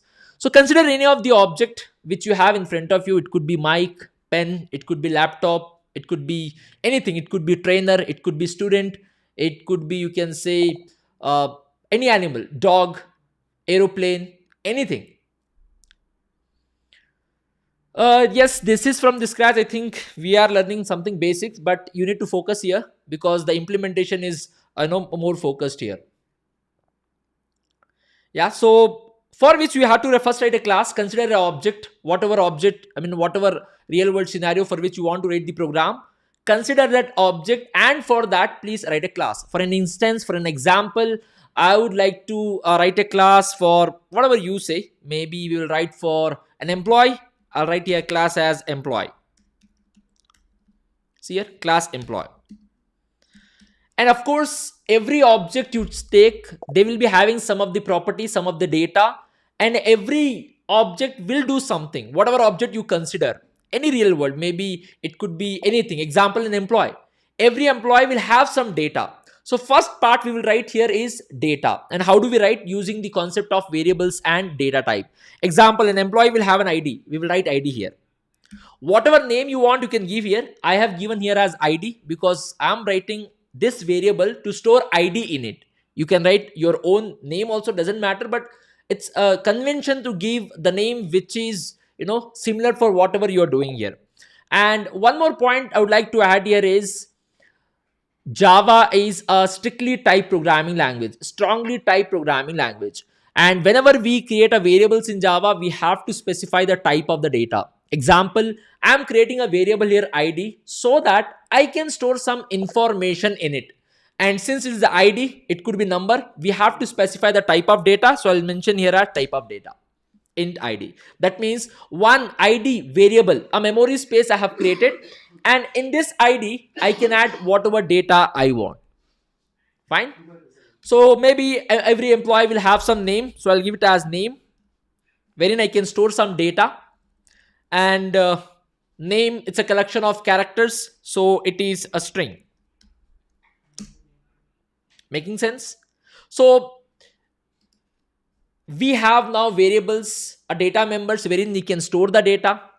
And now it's time to write the behavior. That means an employee, whatever activity an employee do, we write that using a concept of methods. We'll put a light on that also going forward. I'm just giving one idea about how do we write a program, a real world scenario into a Java program. So we have considered an object. Let's write a program. A real world, we have an employee. Let's write a program for him.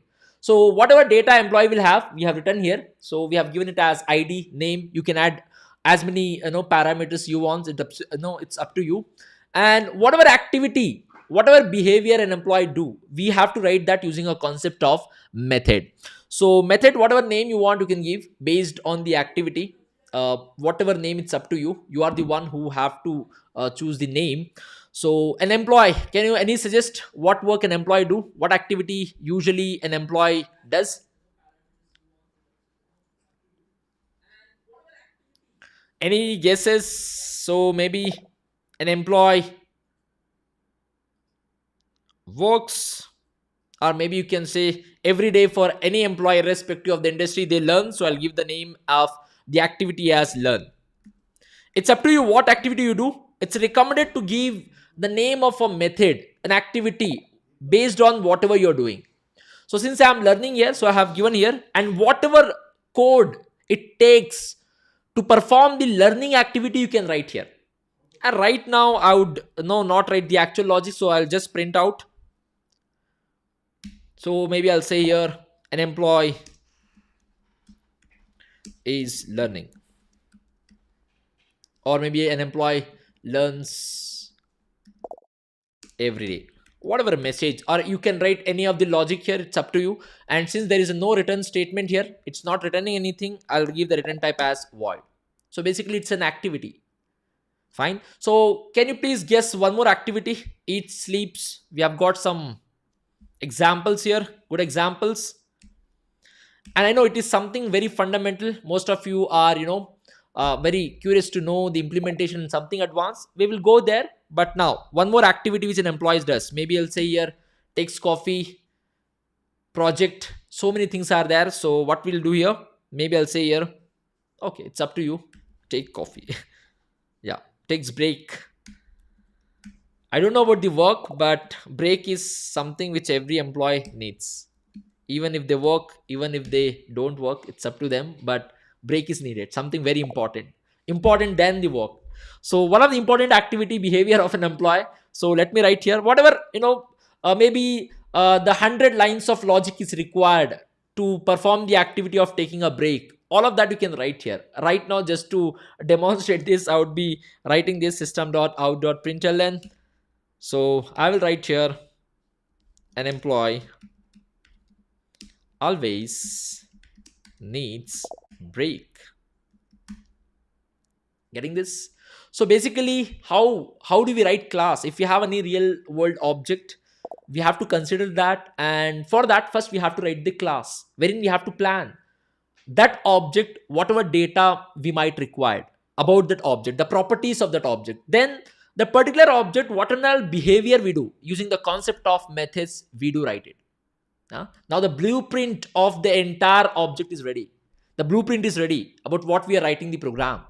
Now, if we want anything inside this employee class to work, first we need to create an object. It's just a blueprint. For an instance, if you want to construct a home, if you want to build a home, you go to an engineer will give you a blueprint of your home.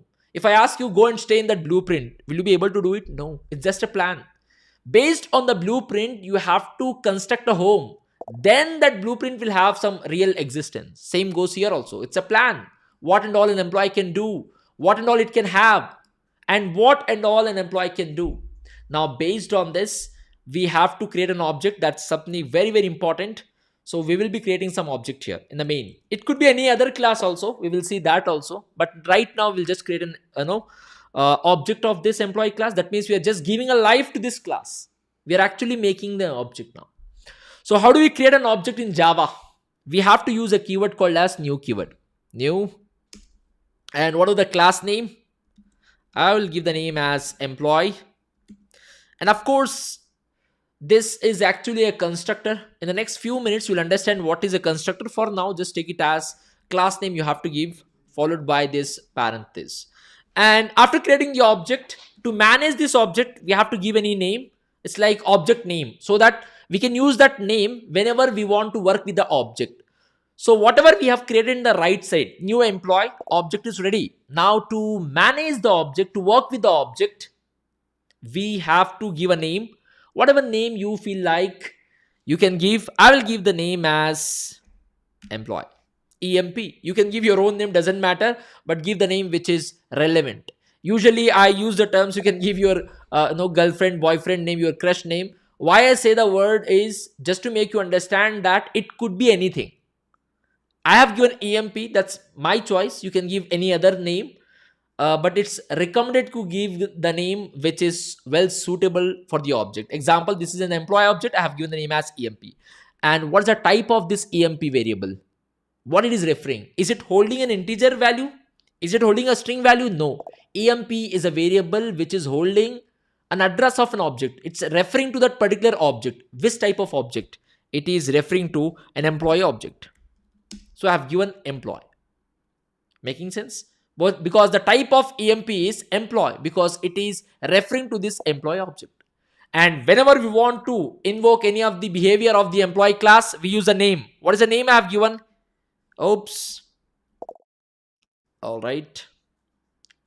So what is the name I have given? I have given the name as EMP dot, that means go inside, and whatever behavior you would like to invoke, as like employee learns, need to learn. If not, you will be outdated. Employee takes break, the most important part. And if you have added some other behaviors, you can invoke that as well. So let me run the program. Oops, we have got an employee learns every day. Whatever body we had given inside those method, that we have got here. If you have written some other logic, some other thing, then that also you can add it. Yeah. So with this, what we are trying to understand is Java is an object oriented programming language. That means for everything we have to create an object. And if you want to create an object, first you need to have a class. So how do we write a class? For whatever we are writing, the program, first we have to consider for which object we are writing a program for. Maybe student object, a dog object, a aeroplane object, a teacher object, an employee object. Consider that. And also imagine that employee object, whatever you have considered, what all behavior he may do, whatever activity we want to include, whatever data we need, all the data we have to specify using a concept of variables, like what and all properties we have, an employee, what and all properties he may have, then whatever activities an employee do, we use a concept of methods to describe that. The class is ready, then we create an object and we can invoke all the behaviors which we have written in the employee class. I hope it makes sense, everyone. Yeah. So it's an easy programming language because we can convert any real world scenario into program by following this. And you can also try simultaneously. If you have anything in your mind that maybe I want to write a Java program for my student, maybe I want to write a Java program for, maybe you have a pet at your home, maybe you have a dog, you want to write a Java program for that, create a dog class, write some of the properties which your dog had. Your dog may have a different breed, your dog may have a different name which you might have given. You might have purchased a dog for a particular amount, you give that also. Then what and all behavior your dog does at your home, please describe that in methods. A class is ready. Then just create the object of a class and then invoke those methods. Making sense? Yeah. So can we just go ahead, everyone? I think the other window, it's about the course which we have. The other window of IntelliJ, it's opening this. Oh yeah, see here. I think class and object. Is it making sense? So let's put some light on the variables and data types as well before we move ahead. Can we go ahead, my dear friends? So let me open the one more ID of IntelliJ. I think where there is, I have to see. Okay. Yeah, we are here. Fine. Great. So let's create one more class here. I'll create new class, Java class, and whatever name, maybe I'll say here launch some more fundamentals. So I'll say here maybe variable data type. So we have got that here. Please see very carefully. And I would like to include the main method. So we have got the main method, the starting point. From here we can begin our application. That's done. Now we need to understand a variable and data type. Basically everyone knows that, we need not to say. In any programming language, irrespective of what you know, whenever we want to store any of the information, we just create variable. As simple as that. I want to store someone's age, I create a variable called as age and store the data in it. Fine. I want to store someone's name, I create a variable name. This name could be anything, and I'll give it as maybe whatever name you would like to give. I'll say here maybe Naveen. Making sense, everyone? So we just create a variable to store the data, but Java is a strongly typed programming language. If you are learning JavaScript or Python, this is sufficient if you want to store some data, but in Java it is not sufficient. It will lead to compile time error because it is a strongly typed programming language. Whenever you are creating a variable, or not just creating a variable to store it, whenever you are working with the data information, you have to specify what type of information you are working on. Example, I'm working on right now age. Age is a number. I have to specify the type of the data. It's int. Making sense? And name. In the name, I have stored a collection of characters within double quotes. It's a type of the data is string. That's where the data types comes into picture in Java. Fine. So variable is just to store some of the data, and since Java is a strongly type programming language, whenever you are working with data, you have to specify what type of data you are working on. Example I have specified here, number means int. Fine. So in that case, Java supports some of the primitive data types which you can use it. Example, if you have some character to be used, Java says please use char data type whenever you want to work with some of the characters. Yeah, if characters in sense, it should be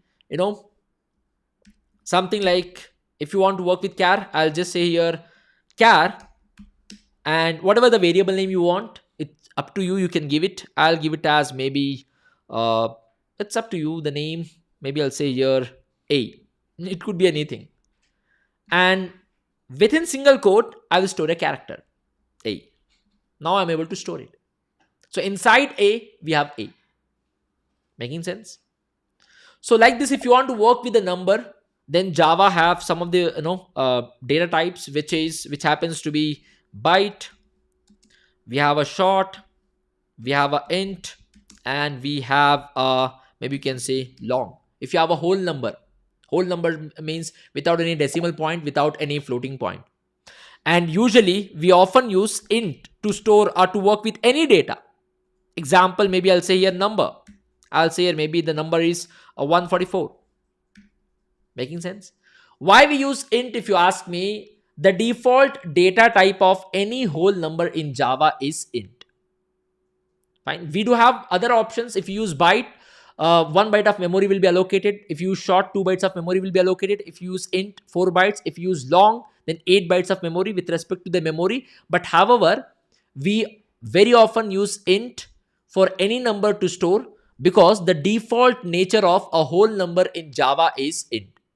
Even if you store byte using byte and short, there is no problem. But if you perform any of the operations in that, then the resultant is again always an integer. Example, if I say here byte a equals to 10, a is already there, we will say here n1 equals to 10, and I will say here there is no problem, you can do byte n2 equals to maybe 20. Now if I say n1 plus n2, and if you just store it using the byte, it will not work. Maybe I'll say a result. Why? Because the default behavior of a number in Java is an integer, whole number. So 10 plus 20 is 30. 30 you cannot store in byte type. It's showing an error.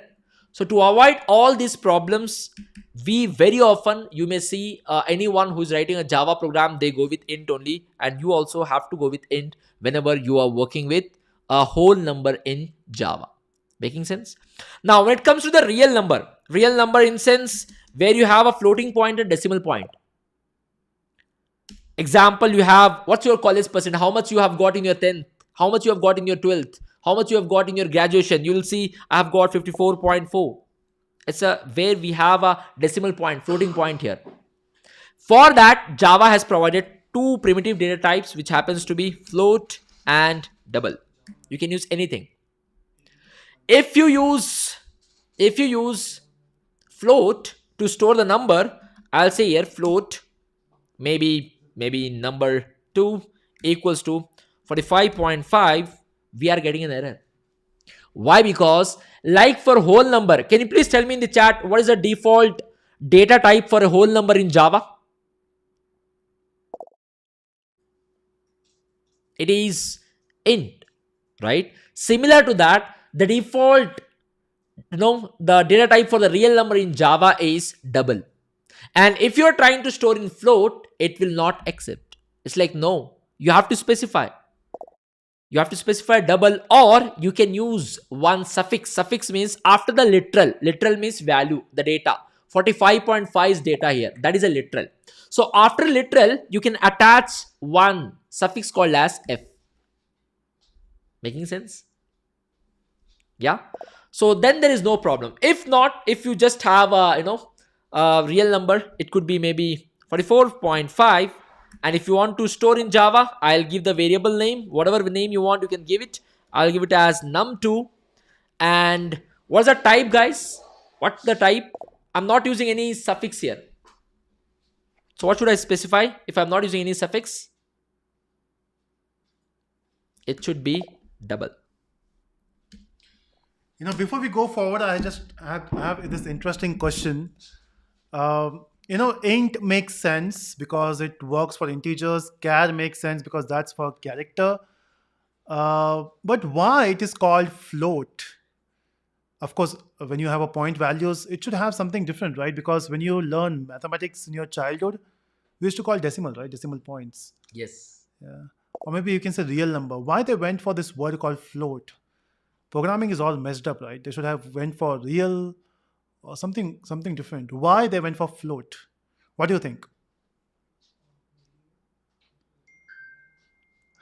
Okay, I'm not going to answer this. There's something you have to research. Maybe if you have your notebook open, write it down and let me know why it is called float. Let me give you a hint.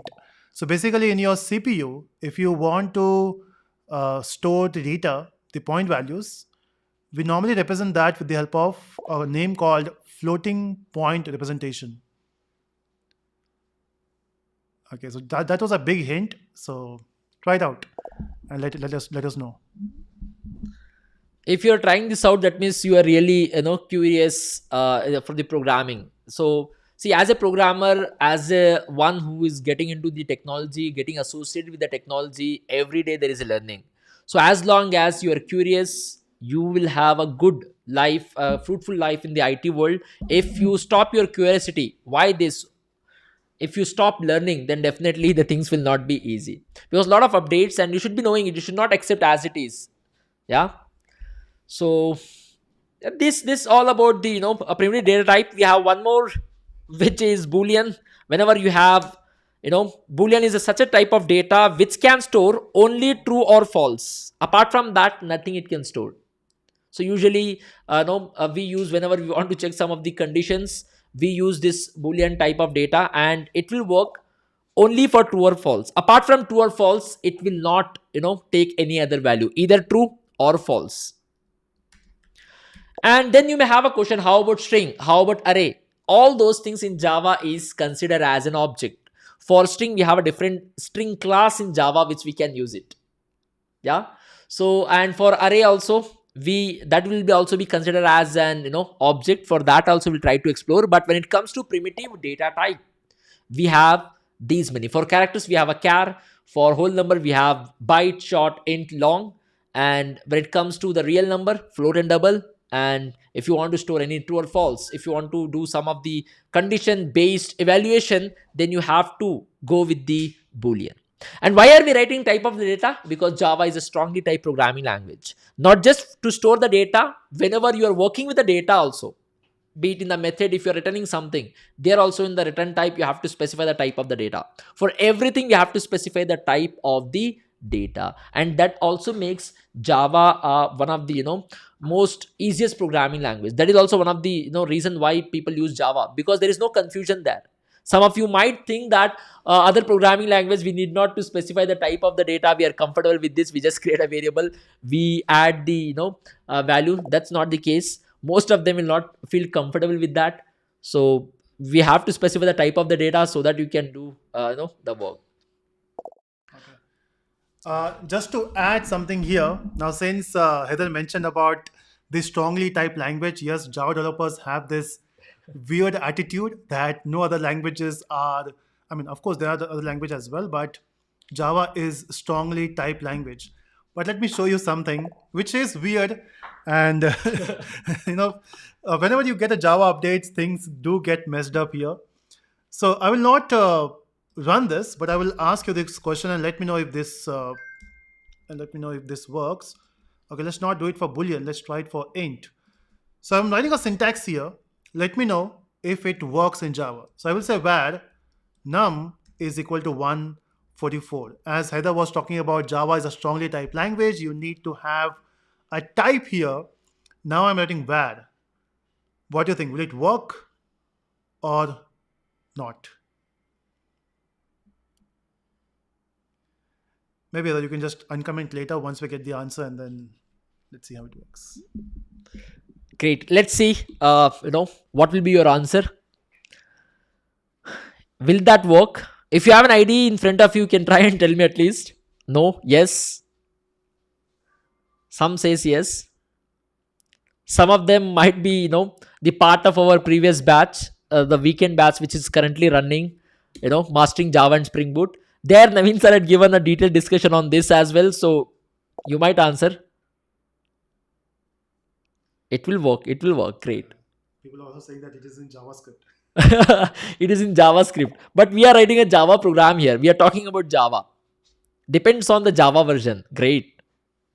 Great. Yes, it will work in Java 17.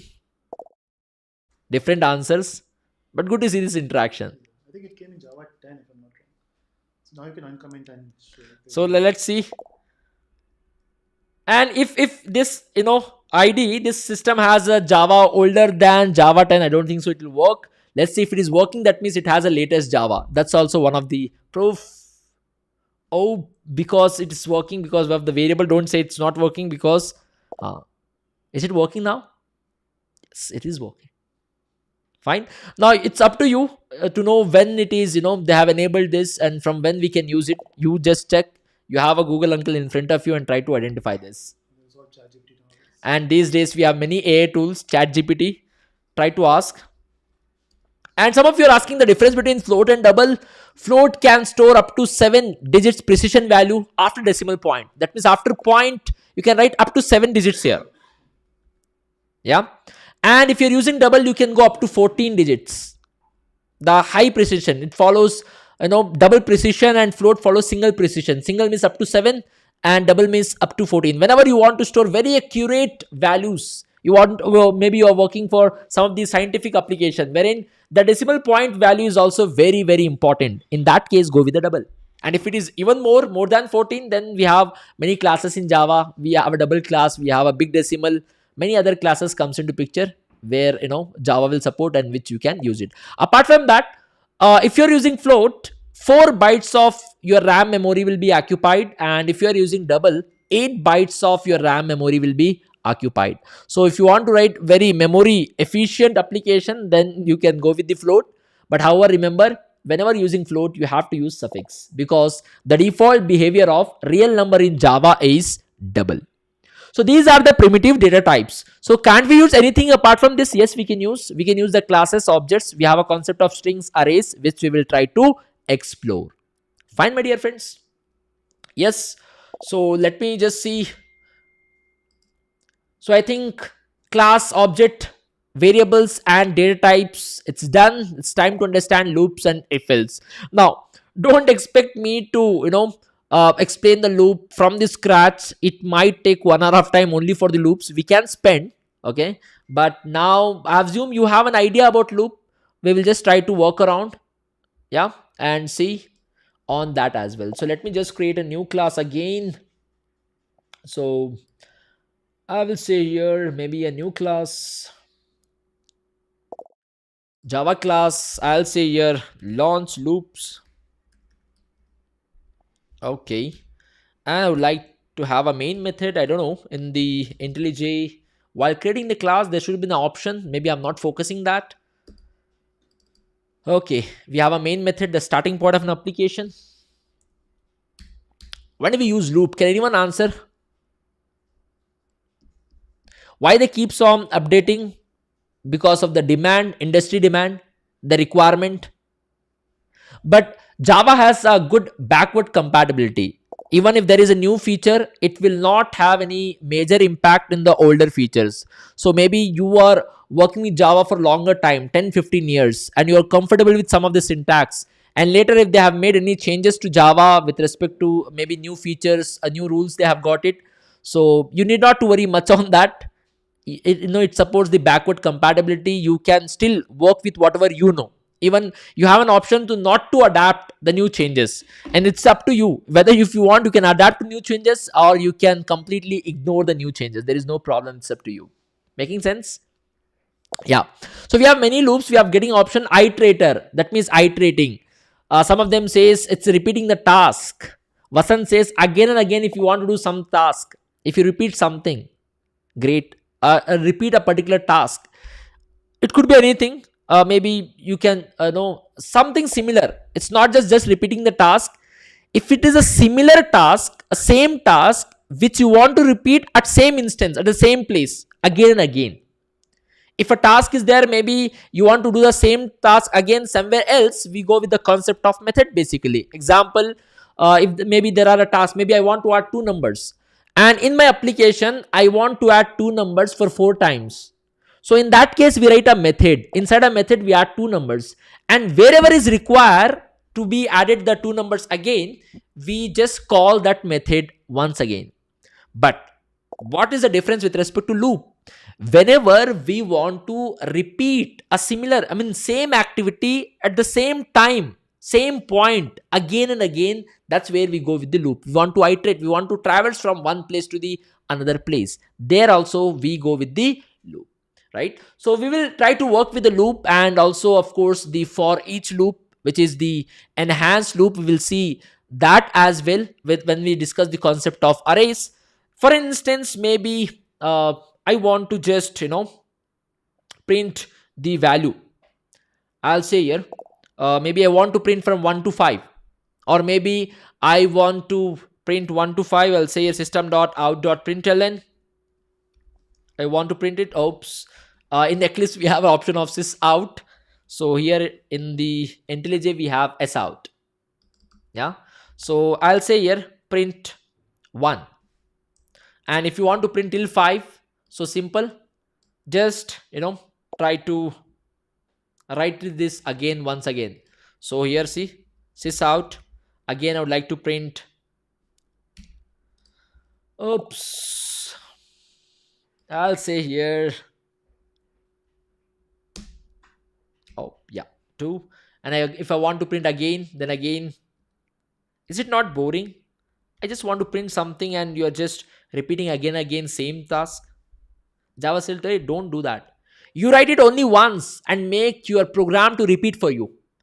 Loop came into existence to make our efforts reduce. We want to, it's like supporting us. Yeah, it's there to support the developers to write the code with a less number of efforts. So what loop says is, you write whatever you want to write, but make sure that a program is repeating for you. So this activity I will enclose within a loop. And generally loop will have, if you talk about the for loop will have three things. What is that if you ask me? Number one, it will have initialization. That means at what point should I start? I will say here integer type I equals to 0. Yeah. And then I will check the condition. That means till when I want to repeat the activity. At what level should I stop repeating this activity? You want me to loop around? You want me to repeat this? Till what point? I'll say here, unless and until I gets it's less than 5, I want to repeat this activity. And I'll say here I plus plus. I want to increment I plus plus, means initially the I value will be 0. Then it will be incrementing the existing value of I by 1. I plus plus or plus plus I means it is an increment operator in Java, which will increment the value of a particular variable by 1. Example, right now the value of I is 0. So after first iteration, after performing the activity for the first time, it will increase that value of I. That means I will become 1. Then it will become 2. I plus plus means it could be any variable. That variable plus plus we use to increment the existing value of that particular variable by 1. Yeah, it will make more sense. Let me just say here system.out.println. I will say print the value of I. Oh, great. See here. Now I'm printing this only once, but I know my program, my Java will help me to print the same thing for 5 times. So if I just run my program, you can notice I'm getting 0, 1, 2, 3, 4, how much ever you want. Maybe you want till 10. I'll say here I want you to repeat till 10.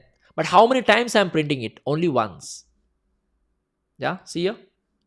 I'm getting till 10. 0 to 9, of course. Making sense? And how loop works, I hope you know. First initialization, the value of I is 0. And then the condition check. That is the second part of it.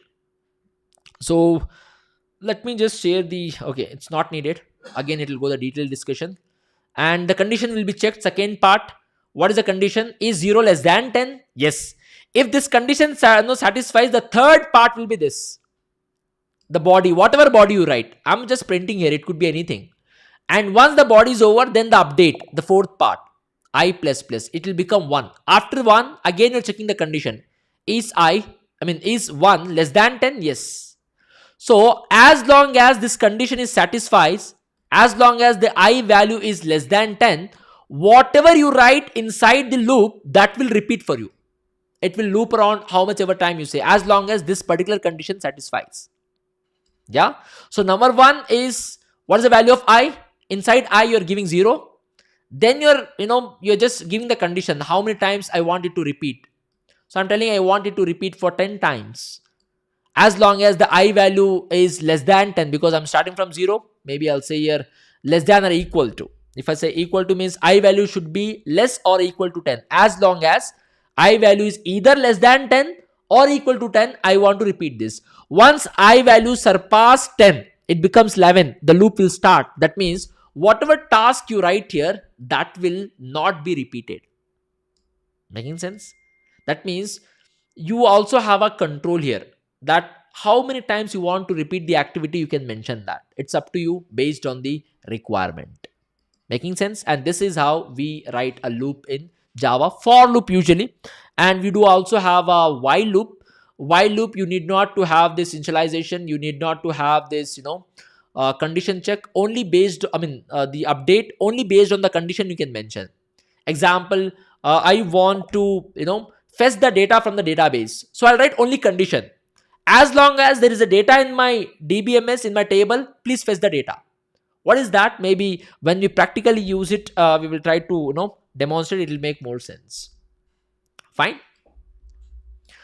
And then we have something called as conditionals.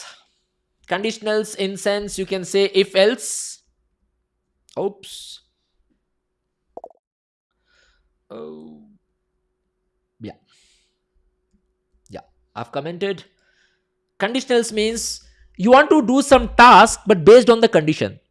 Example, I want to issue a license, but based on the condition. If applicant's age is more than 18 or 18 or greater than 18, I want to say that you are eligible to apply for the license. If not, I want to say him you cannot apply.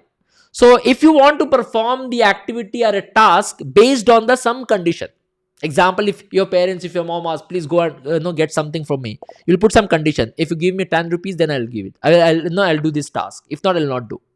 Right? So here also in the programming world, if you want to do something based on some condition, we go with the concept of conditionals, which we can do using if and else. So I'll say here, if some condition, if this is the case, I want to do this activity, else I will do this activity.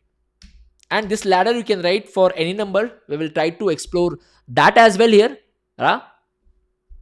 So I'll say here, example, maybe I'll say here, I'll define one variable here, maybe integer type age equals to, maybe I'll say here 18 or maybe 19. I'll say here, if in case age is the value, the data which is there inside the age, if it is greater than or equal to 18, then I will say you are eligible to apply for a license. I'll say here, you can now apply for license.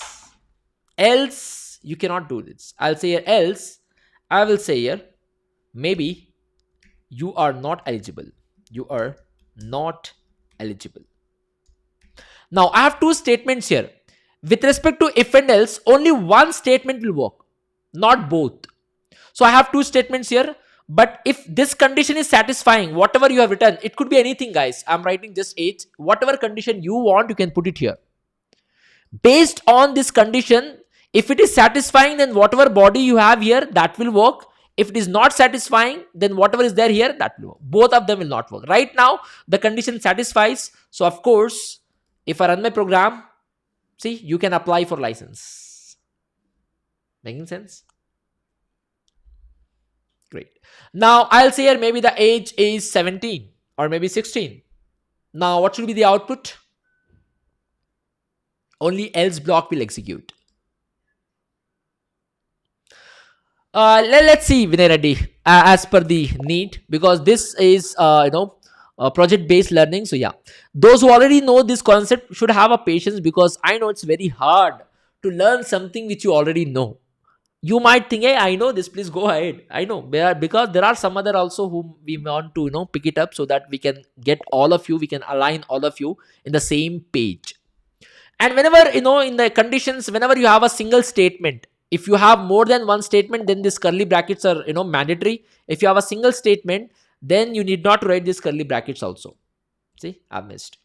If this is the condition, please execute this. If this is not the condition, you can execute this. And you can put maybe any number of conditions. I'll put here one condition maybe, and I'll say here, else if I'm checking one more condition. If the age is maybe equal to 18, and if that is the case, I'm going to put maybe you are you got you got eligible you got eligible just now, maybe whatever message, just to show you that we can have a multiple conditions. Yeah, great. And else, I'll say else, and then this ladder can go to up to any level. Sys out, and I will say here, you are not eligible. You are not eligible. Maybe here I'll not say equal to, I'll say if it is greater. Now, if this is the case, I will check the condition first here. Is age greater than 18? No. It is not satisfying. The matter will go to else if. You are checking here. Is it equal to 18? No. If both of them are fails, then the matter will go to else. So in case of if else ladder, only one block at a time will execute, not all the blocks. Based on whichever condition is satisfying, that particular block will execute. Yeah. If I make it maybe here, it's 18. Now, is age greater than 18? No. So here also it will not execute. Is it maybe equal to 18? Yes, you are just now eligible. If I run here, you can notice you are just now eligible. Right? So using this, we can perform the activity based on the condition we have. And you can put multiple conditions also here. Example, I will say here, or we have an operator called as or, where you can join multiple conditions. Or I'll say if the age is less than 60, because of course if it is more than 60 you should not be applying. So if age is, or maybe I'll say in place of or, I'll say here and, because both the conditions should satisfy. If you write or here, if any one condition satisfies, you can apply, but however, if you're using and here, both the condition has to be satisfied. So is it less than, is if the age is greater than 18, and if the age is less than 60, only then you are eligible for the license. If not, you're not eligible. So right now, I'll say here, if it is 19, it is eligible. And if I say here, if it is maybe, I'll say here, the age is 61. Now, it will check here. It is greater than, but it is not less than 60. The age is more than 60 here. So of course, this block will not execute. Else if also will not execute. And what we will have, whatever body we have in the else block. So let me run the program. You are not eligible. Fine. All of you. I know these are very fundamental. They are same irrespective of the languages, because some of them were again asking the chat, will you teach from the scratch? I think these are very, very fundamental things. And these things are very same irrespective of the programming language you are learning it. Making sense? So now I think we have understood this basic fundamentals: class, object, variable, data types, loop, if else. Yeah. Then we will try to explore about arrays and of course encapsulation, abstraction, constructor. It will make more sense because those are more important concept, and also very very interesting because that is something associated with object orientation. And Java being object oriented programming language, those concepts will make you feel the how real object oriented programming language actually works. But these things, apart from the class and object, other things are same irrespective of the programming language. So can we have a Menti again? Yes.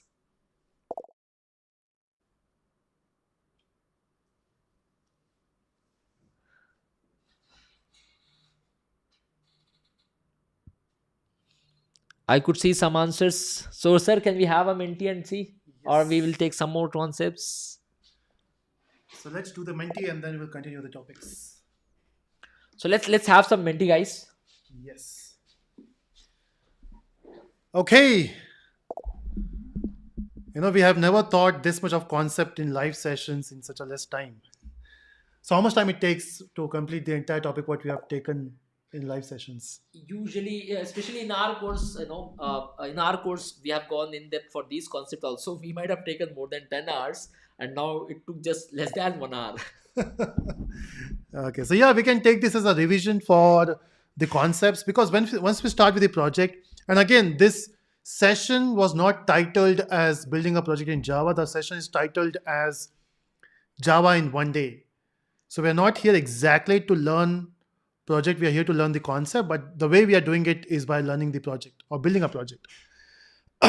Okay, so I hope all set. So let me get the Menti ready. So give me a minute. We'll start with the Menti in a minute.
Okay, so we are back. So I can see people are joining from Germany as well. Welcome to the session.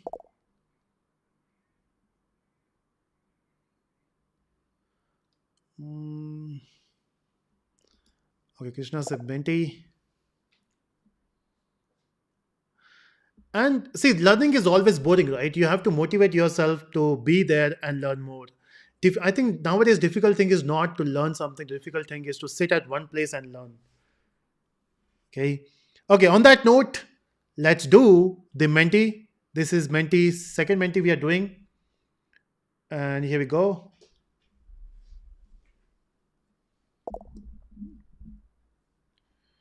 Okay, so I'm sharing my screen. This is the Menti instructions. So if you want to join, you can use a QR code to join this. So you can use your phone, use the QR code. Otherwise, you can go to menti.com and mention the code, which is 35352986.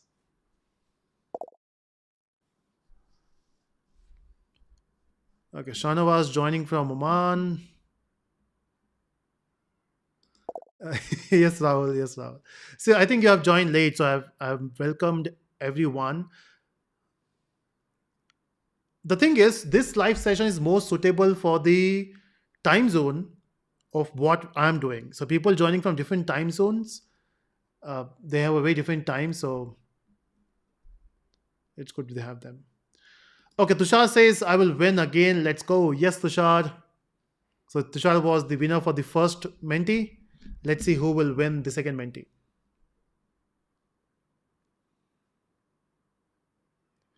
So once we reach 250, we'll start the Menti. 170 people joined.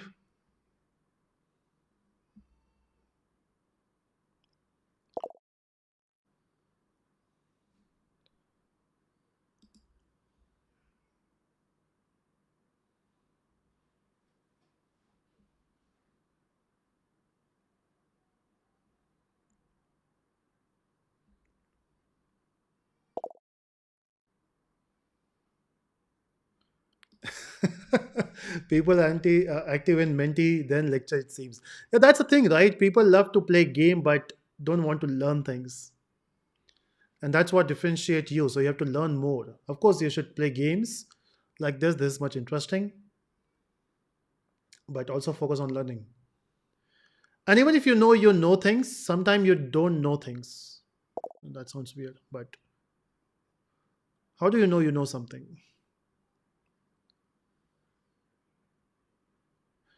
Okay, so 250 crossed. Let's start with the Menti. Okay, so initially, before we start with the quiz, so tell me which is the first playlist you saw on the Disco. No, don't mention your name. Don't mention your name. The playlist name.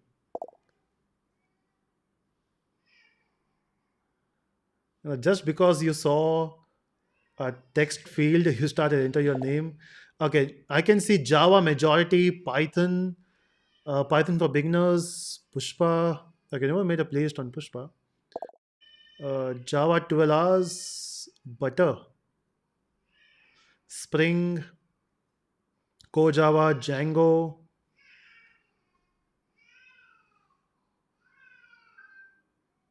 Okay, Python for beginners, Spring Boot.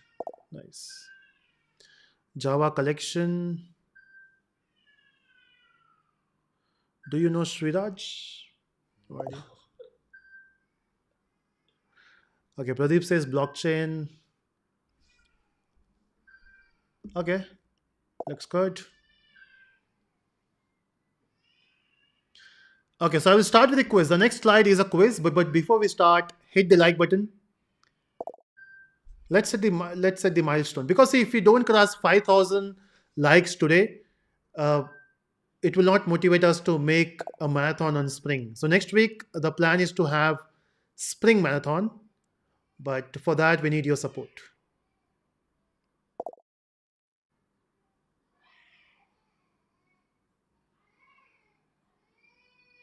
Come on, hit the like button, everyone. So we have crossed 2 hours live. Nice. Okay, so the first question, everyone, coming on your screen. So please mention your correct name.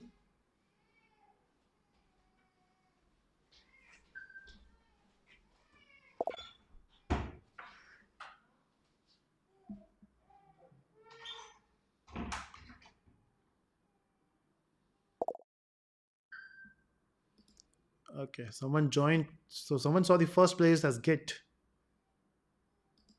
Please keep Sunday. The thing is, I wanted to have this live session on Sunday, but then tomorrow we have India Pakistan match, and I'm not sure how many people are going to watch the live. And I don't want to compete with India Pakistan match. I know I will lose.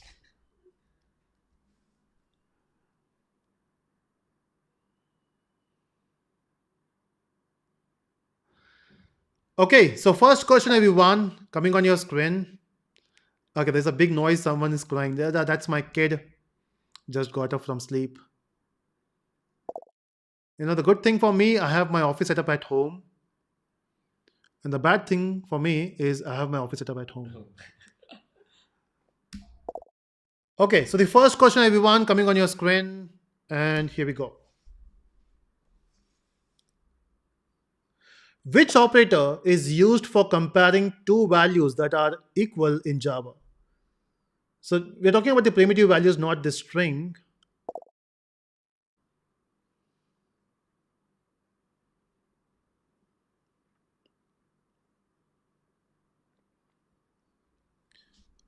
Okay, majority of you are saying double equal to, and that is correct.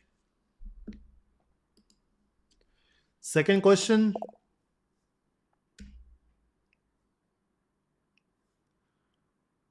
What is a return type of a relational operators in Java? I think Heather just talked about it.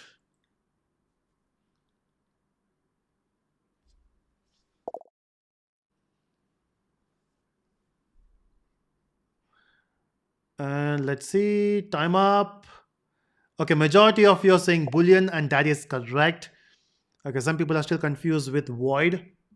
They think return type means it's void. Yeah. See, the relational operator returns a Boolean value. It can be true or false. And that's why, sometimes you feel you know things, but you don't know. So even if you know there are other people watching this, I think we have more than 500 people watching this live. So we have to keep consistent for everyone. Yeah. Okay, question number three, everyone, coming on your screen. Here we go. We should do some more marathons like this for different topic. We can be very specific on topics as well. Yeah. So what is a use of AND operator? How about SQL and JDBC next week? That will be more interesting. Yeah.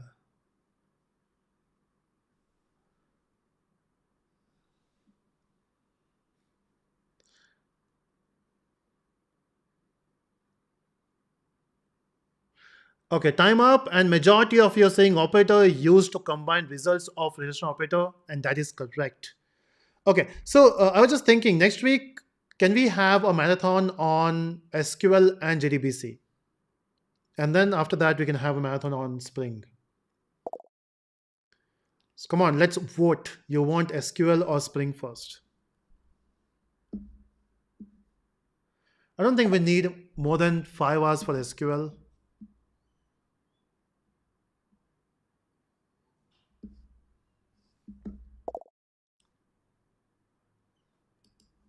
Okay, let's see the leaderboard and who is doing well here. So Jayashree again doing well this time. Sana the fastest. We got Navya, Ayushi, Durga, Pavan, Naveen, Dilip. Okay, someone with Naveen. Hamsa and Akshay.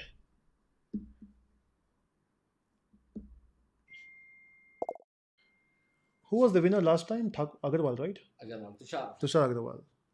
Where are you, Tushar? What's your ranking? Most of them says SQL and JDBC. Yeah. Okay, question number 4.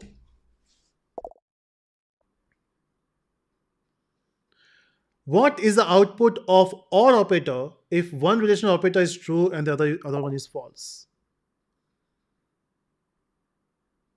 People are so quick. So I can see 500 people, more than 500 are watching this, and only 300 joined the Menti. Okay, if you still want to join the Menti, you can just go to menti.com and mention the code there on the top if you can see. Oh, my face is hiding the question. My bad. Okay, so the answer is true and that is correct. Let's go for next one. Question number 5.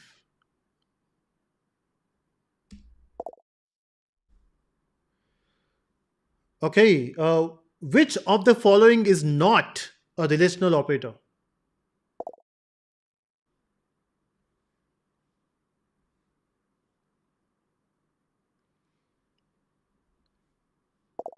Three, two, one, and time up. Okay, it's 3, 1, 2. Most of you are saying question mark, colon. Yeah, that's your ternary operator. Hey, hi Praveen, after a long time. So Praveen helped me for the microservices code. Oh, great. Great to see him live. Yeah.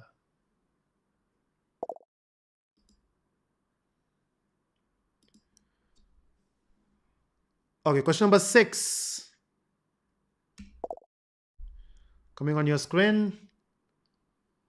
How many conditions can be checked in a if-else if ladder?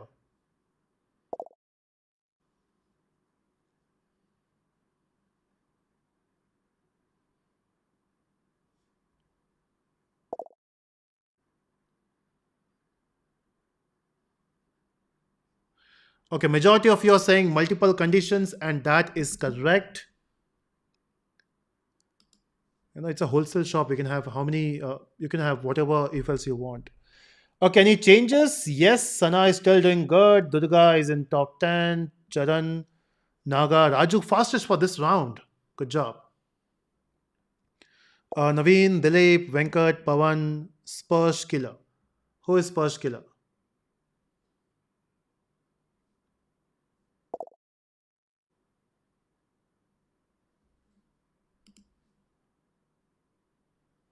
Okay, question number 7.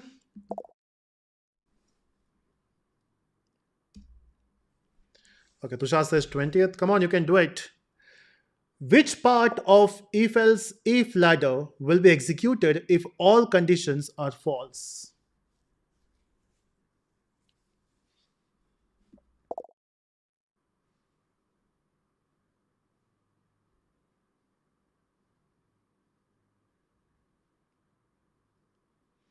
Okay, you say else block, and that is correct. Yeah, the only thing is this if else if ladder need to have a else block, right? Then your none of the above will be true. Okay, question number 8 coming on your screen. Here we go. Which of the following is correct? Okay, there will be options. Here we go. Okay, now you're thinking.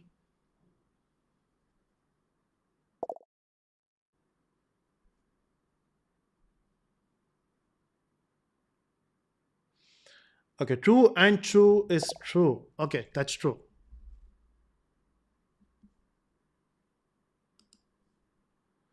Okay, how to join this game? So Anjali, what you can do is you can go to menti.com. So you open your browser and go to menti.com and mention the code here. So on the top, if you can see, it says 35352986. Akhil is asking, where do you live, bro? So currently I'm living in Bangalore, India.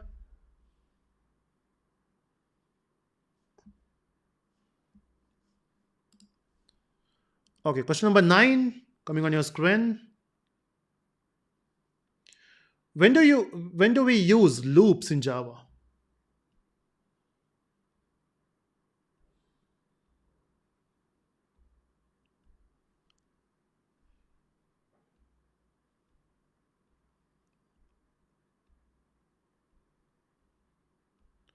Time up. Okay, doing good.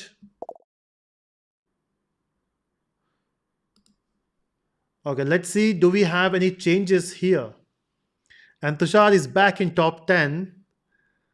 Uh, okay, it's going very close. If you can see, the points difference is 20 points between everyone. Said Zabi is your friend, right? Yes. Okay, Zabi is. Hey, hi Zabi. We should connect once. I heard a lot about you from your friend. We should connect. So we got Sana doing good in this round. Shivam is back in top 10. And who else? Tushar just entered. Let's see if we can Tushar maintain the strike. How many questions we have? We have 3 more questions. When you know that you can win and then you try to be fast and you make a mistake, quite possible. Okay, so question number 10 coming on your screen. How many inner loops can be present inside an outer loop? Hey, hi, Amita. So, for everyone, Amita is my colleague. I hope she's the right Amita. I should have your photo here, everyone. Okay. The right answer is any number. So, we can have any number of inner loops inside the outer loop. Not recommended, but you can have.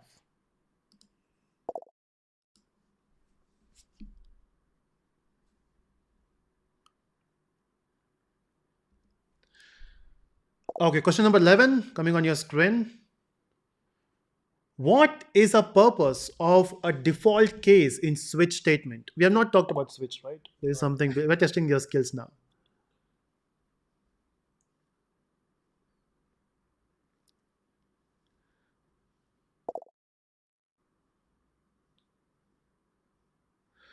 Okay, what's the purpose of default case? So it says to execute when no other case matches. That's correct.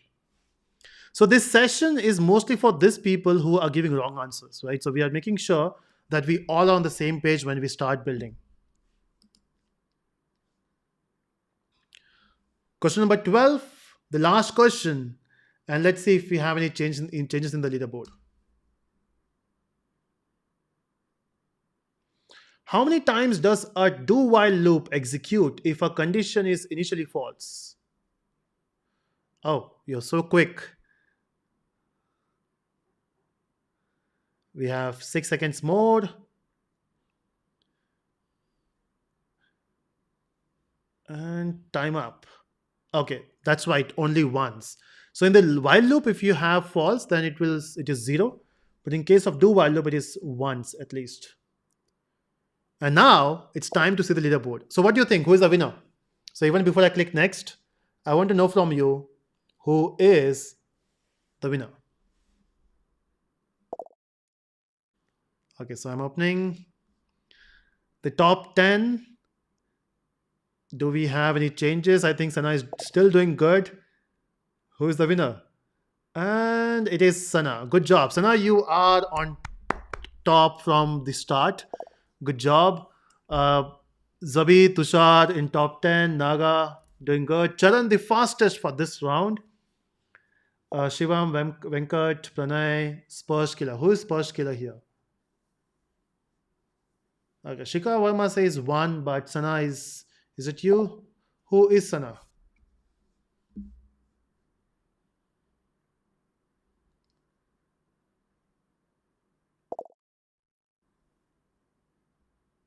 Okay, Rahul Raj says 110 to 40 now. So that's an upgrade, right?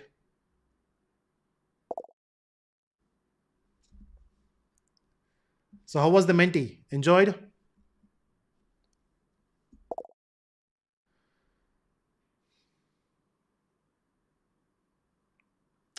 Okay, so on that note, so first of all, congratulations, Sana. Good job.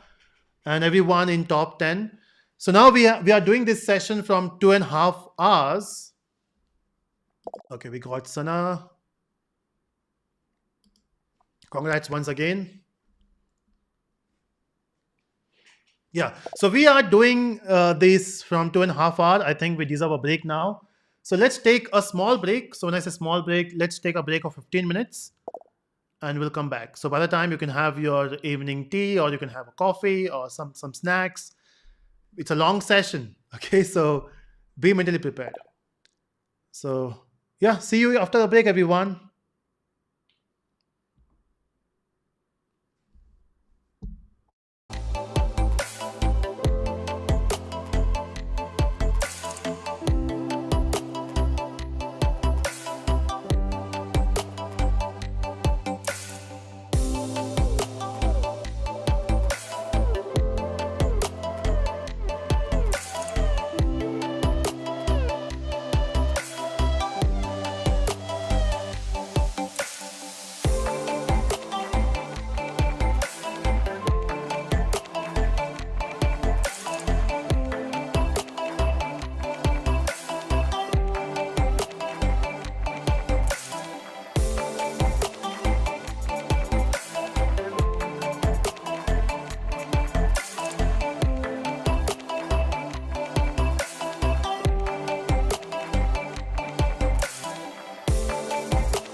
Okay, I'm back. So basically, we have talked about the fundamentals. We went for classes, object, variables, data types, loops. Now let's focus on two more things. In fact, three more things. Methods. We have seen bit, creating object, arrays, and encapsulation. Once we complete that, we'll start with the project. Okay. So make sure that you understand this concept. So maybe in next 45 to 1 hour, we'll see the basics, and again we'll jump to the project. Okay. So if you're waiting for the project, you can come back at 6:30. But I would like you to stay there, understand the concept. Sometimes you think you know things, but there will be one new concept you'll be like, oh, that's new. So I want you to stay there to learn that one new concept, or maybe a different perspective, right? So if you talk about, let's say, concept of arrays, you might be having some concept of it, and maybe we'll mention some other way of looking at it. Okay, so be there, and yeah, so after some time we'll start with the project. So I will give the desk back to Heather, and Heather will talk about different things. So you want the screen How do share? we get the pad? Okay, so you can click on this QuickTime, Okay, great. QuickTime player. It will pop up, and then you can switch between the, or maybe you can actually switch between QuickTime. ID.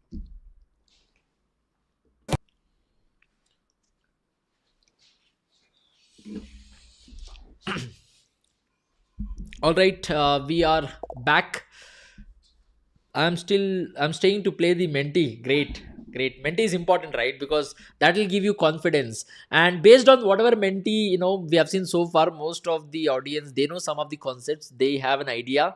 Okay, they might have learned that. So of course, there's a detailed series playlist on Java also on Telescope. So you might have watched that. Just a second. Just adjust the screen.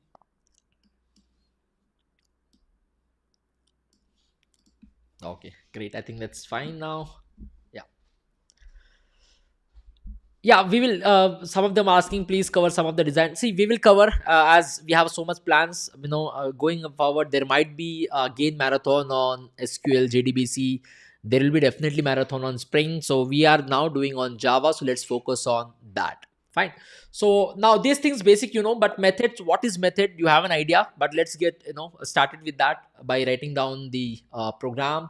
So I'll just switch back to the files which I have created. Yeah, great. So let me close this. I think this is about this. And of course, for every concept, there is a lot of scope, but the time limit which we have within that we have to cover also. So let me create a new class again. And I'll give the name as launch. I'm launching the methods. So great, hit the. And of course, we need a main method. Without main method, you cannot write a program in Java. I'm writing the main method. That's fine. Now, first of all, why do we write a method? Whenever you have an activity, you have a task, you have something to do in the program, usually we write a method. Any activity, maybe I want to initialize a variable. That means that is an activity. You are assigning some value to a variable for which you can write a method. Maybe I want to print hello world. That's an activity, right? You are doing something. Then you can write a method for it. Example, we are doing that inside a main method. After all, main method is also a method inside with some activity you're doing it. Yeah, maybe I want to get some data from my database. That's an activity, that's a task, that's a work you have to do. You can write a method for it. Maybe I'm writing a class, maybe the program, I want to write an application. Oops, I want to write an application, a class which will perform some calculation, a calculator class. So I'll write a class calculator. Okay, great. We are writing a class here. Wonderful. Now calculator. Usually we have so many tasks, so many activities which we do. We perform addition, we perform subtraction, we perform division, we perform multiplication. So many activities, right? So for everything you can write a method. If you have some task to be performed in your program, we write a method. And if you want that task to be executed, then we just call that method. Example, I want to add two numbers. Can I write method to add two numbers? Yes. Fine. So please do hit the like button. that is one of the motivation for us. And if you want more marathons going forward for different topics, we can be specific to some topics. It could be 5 hours marathon, 10 hours marathon. Based on your response, the future marathons will be decided. So do hit the like button if you have not yet hit. Now let's write the application for a calculator. So calculator means we will have some data. To store the data, I'll create some variable. Maybe I'll create a variable called as number one, number two, one more variable. Then I'll create maybe result. How much ever variables you want, you can have it. Oops, the data type is already defined. I'll go with res. Great. So I have a 3 variables wherein I can store the data. If you want to have a 3, 4, 5, 6 up to based on the requirement, based on the need of your application, you can create as many variables as you want based on how much amount of data you want to add. Fine. So the variables are ready. Now I want to perform the task. I want to maybe add 2 numbers. So can I write a method for it? So yes, I can write a method. Method in Java will have 4 things. Usually many programming languages, method, function, we have different things. If you know by any chance JavaScript or Python, there are so many ways to create methods or functions there. But in Java, there is no such no confusion. Straightforward. If you have any task, write down that inside a method. And in Java, method, irrespective of for whatever you are writing, will have same things. Will have only 4 things. It will have a name. I will give the name of the method. Since I am performing addition, I'll give it as add. Then it will have parameters required. If whoever is calling this method, if they want to give the data, if they want to pass the argument, that argument you can have here. The data you can receive here. If you don't want to have, you can keep it as 0 parameterized without anything, just empty parenthesis, no problem. And here you can perform the activity. Maybe I want to assign the value here. Number 1 is 10. Number 2 is 20. Or maybe 30, doesn't matter. And in the result, I will store by adding 2 numbers, number 1 plus number 2. Yeah, this is one of the activity. And later I would like to print. What to print? The result. So I'll say here, result is, or maybe I'll say here, result is, and maybe adding 20 and 30 gets you, and I'll concatenate the result. Fine. And we do not have any return statement. Whenever we have a return statement, whatever it is returning based on the type of data, we have to specify here int. Since it is returning int, I'll say here int. If it is not returning anything, if you do not find any return statement here, then definitely you can write here void. That shows this method is not returning anything. If you call this method, whatever behavior, whatever activity, whatever task you have performed inside this method, that will just execute it. In return, whoever calling this method, for them, it will not give you any value. Example, one of the activity I have written here, but this activity, is it accepting any parameters? No. Is it returning you anything? No. But it will just do the activity which is there inside this. Now, if I want to execute this activity, what is the first step, my dear friends? I have to create an object. Only class if you write. Is that sufficient in Java? No. So I have to create an object. How do we create an object in Java? I'll say here new, whatever the class name, I'll say here calculator is the class name. And we do not have any constructors. So to manage this object is ready. New and the class name you have mentioned, this is the object creation. The object is ready now. And if you want to manage this object, if you want to further use this object, to this object I am assigning a name. Whatever name you want, you can give. I'll give the name as calc. And what is the type of calc? Is it of integer type, string type? What is the type? Calc is referring to calculator object. If calc is holding integer value, then you could have told int calc. If calc is holding string value, you could have told string calc. But calc is referring to calculator object. The type must be not string, not int, not float. It must be calculator. Oops. It must be calculator. Making sense? The object is ready. Now, whatever behavior, whatever activity task I have written inside this add, I want this to be executed. Then I have to call using the name of object. What's the name of the object? Calci. I'll say a dot, that means go inside that object and please do call add. See, while calling, am I passing any data here? Am I passing any argument? No, because it is not expecting me to pass. If it is not expecting you to pass, then you should not, pass any argument here. So let me run the program, and of course you'll get the result. Adding 20 and 30 give you or get you 40. Fine. Yeah. What is return statement? You will understand in the next 5 to 10 minutes of time. You need not to worry. So can we take a user input? Yes, you can take the user. That doesn't matter here. That's not a problem. Now let me write one more activity here. Maybe I want to subtract. I want to subtract two numbers. Don't you think it is an activity? It's a task. Can I write a method for this? Yes. Whatever name you want, you can give. There is no problem. I'll give the name as sub, or you can give the name as subtract. You can give your name, doesn't matter. But since inside this method I'm going to write the name subtract, I'm going to perform the activity of subtracting two numbers, I'll give the name as sub. You can give anything. I have given sub, but this time I want to take some input. Whoever want to call this method, they have to pass the data. I want to accept some input. I'll say here integer type A comma integer type B, and based on whatever data user will give, whatever I have in the A, I will store back in a variable called as num1. Whatever I have received in the B, equal to means right to left. In Java, whatever is there in the right side, that value will be given to left hand side. So num2. So what happens here? Whatever data you are going to store here, that you are passing it to num. So again, whatever we have in the num, I will store in the result by telling num1 plus number 2. And of course, I would like to print the result here.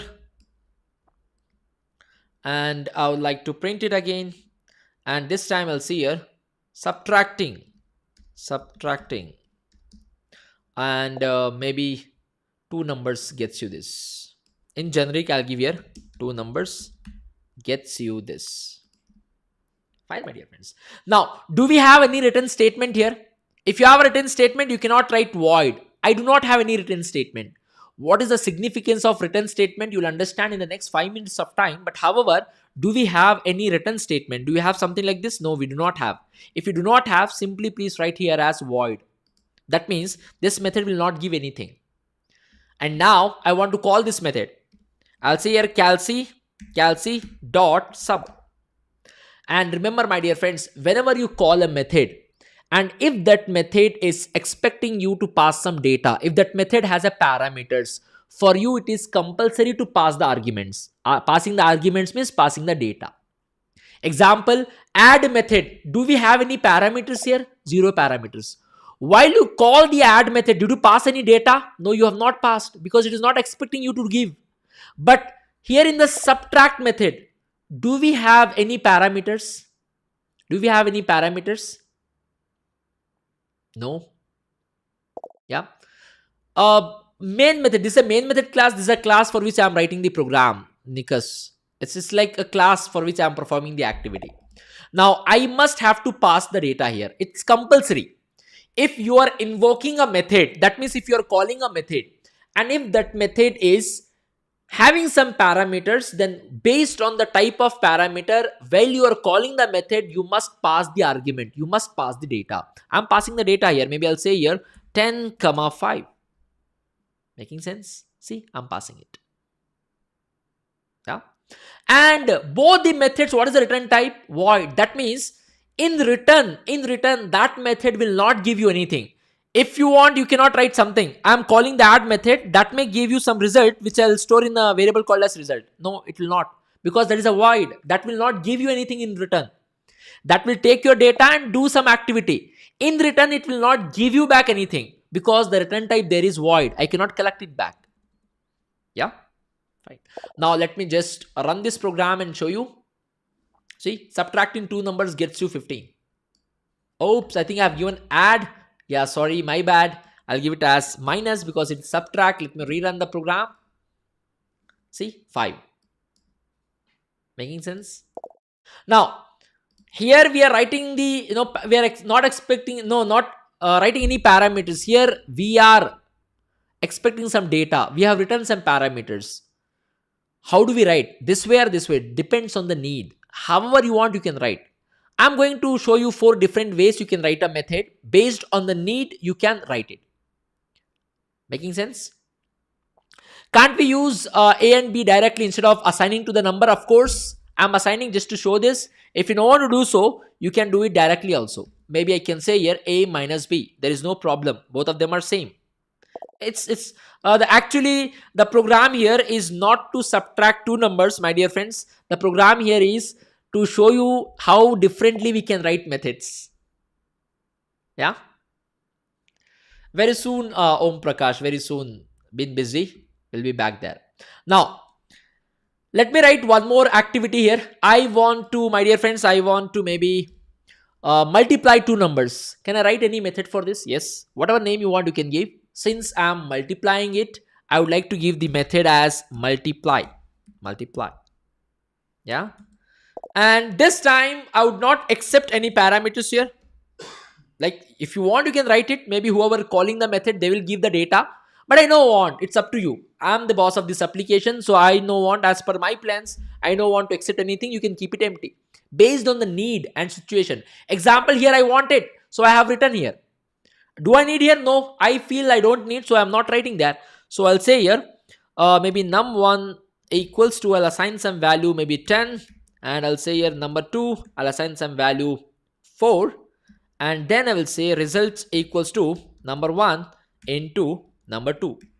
And of course, later I will say here, I will use the same statement again, reuse the statement. I'll say here multiplying two numbers. I'll give the message here, maybe multiplying two numbers. Multiplying two numbers gets you this. Huh? Now, right now, after multiplying this, I would like to do one more thing here. What is that? If you ask me, I would like to say here, return whatever result I have got. I'll not even print. I'll do one thing. I'll not print here. I'll not do that. Whatever result I have, I will just return it. So I'll say here, return res. What's the type of res? First of all, if you have a return statement, you cannot write void here. You cannot write void because it is returning you something. So what is the return type? Res. Res is of what type? What's the data type of res? The data type of res is int. So you have to specify here int. Making sense? Yeah. Now I would like to call this. So I will call this method. I'll say here calc.multiply. While I call this method, do I need to pass the data? Do I need to pass the arguments? Not required. Yeah. That can be done because you have to use the scanner class. If you want to take the user input, then you can take the user input from the scanner class. Write on scanner type, create the object of scanner class and scan the data from the console, and then you can pass it here. It's up to you. Directly I'm passing here. I need not to pass here. I need not to pass. Chirag, if you want to build scalable enterprise application, then you can go with Spring Boot. That's a choice of industry. Anyway, now if I'm calling multiply, it is not accepting any parameter. You are not passing the data also. That's fine. But it is returning you something. Whenever method is returning you something, if you want, you can get that value and store somewhere. If you don't want, you can ignore. Example, if someone is gifting you something, it's up to you whether you want to take it or whether you want to ignore it.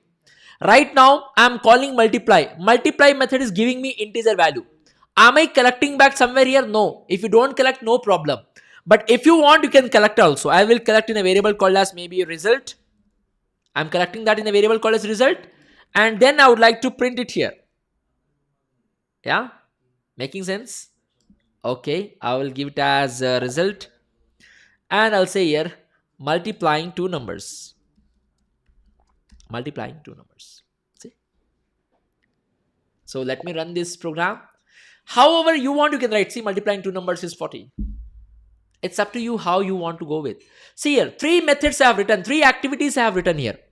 Here, I'm not accepting any parameters. There is no data. If someone is calling this method, they did not to pass any data or argument, but it is not returning you anything. If you want, you can write method in this style based on the need and situation. If you want to write a method, you can write which is accepting some data. It could be of any numbers, and which is not returning you something. In this style also, if you want, you can write. If you want, you can write a method which is not accepting anything, but returning you something. Yeah, fine. I'll be back to my channel very soon. Okay, great. Then we have, if you want to read, then we can read it from the file, Shyam. We have our classes for that also, file reader, buffered reader. All such classes are there which you can use it from the console, or maybe from the file if you want to read to your Java program. But from the console, you have to use scanner class. Anyway, guys, are you able to see different ways? If you want, you can write a method in this style also. I want to divide two numbers. I'll give the method as div. And I would like to accept the parameters here. Integer type maybe a, comma integer type b. And then I would like to divide a, comma b and store the result in the variable which is res. And then I would like to say here return res. If I'm having a return statement, can I write void here? Can I write void here? No, I cannot write void here because it is having a return statement. It is returning. And what it is returning? Res type is integer. So I'll write here int. So now this method is accepting the parameters also, returning you something also. So whenever you call that method, I'm calling this method calci dot div. Do I need to pass the data here? Is it compulsory? Yes, because whichever method I'm invoking, that method is expecting some parameters, expecting some argument to be passed. Now I have to pass the data. I'll pass it maybe 10, comma maybe 5. That method is also returning you something. Can you collect it? Yes, I can collect because it is returning me integer value. So I will collect in the integer value, whatever the variable name, doesn't matter. Maybe I'll give it as x, a variable x. And now I would like to print that.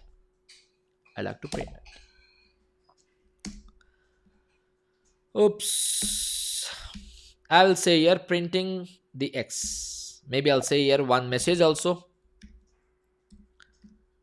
Dividing two numbers gives you.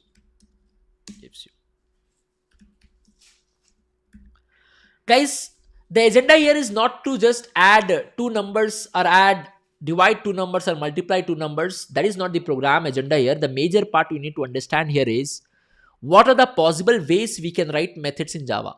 These are all the possible ways, nothing else. There is a question here, Sanjay Kumar. What will happen if I pass the float data type as an argument and parameter is integer? It will not work because floater is a higher end. You cannot pass it. You have to pass the same value, whatever it is expecting. Or if you know the concept of typecasting, you can pass a higher value. Example, if it is expecting double here and you can pass here integer, no problem. Double can take integer, double can hold integer. Float, if you are writing here float and if you pass integer, no problem, because float and double can hold integer value. But if you are writing here integer data type and if you are passing the float or double, it cannot hold, because integer can store only whole number. It cannot store real number, or it cannot store floating point number. Sure, Atikul Rahman, we will see. Yeah, fine. Now, so the major thing here, guys, what we need to understand is what are the possible ways we can write a method in Java. These are the possible ways. And in Java, method will have four things: name, parameters. The parameters depends on the need. If you need, you can write. If not, you can escape and write it empty. Body, that means actual activity, and the return type. All the methods are written in this style only. We do not have multiple different ways. Example, in case of JavaScript, Python, if you are aware, we have functions, we have methods, different syntax. All that we don't have in Java. It's straightforward. Making sense?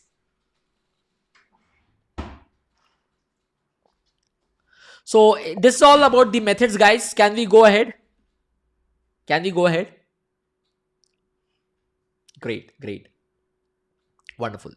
And about the object creation, whenever we have a class in Java, if you want to invoke any of the method, any of the behavior of that class, you have to create an object in Java. Without creating object, you cannot do that. Example, I wanted to call these methods which are there inside the calculator. So I created the object, and then using the reference, I have called those methods. Yeah. It is rule not to use return statement in void method. Yes. If there is no return statement, then only we write void. See, return type we write after the body based on the need. Return type we don't write at first itself. Whenever you want, you should not write, start the method with void. We usually write method name, parameter, and based on whatever activity we are writing, we will define the return type. If it is not returning anything, we write void. If it is returning anything, we define whether it is returning integer or string or whatnot. Making sense?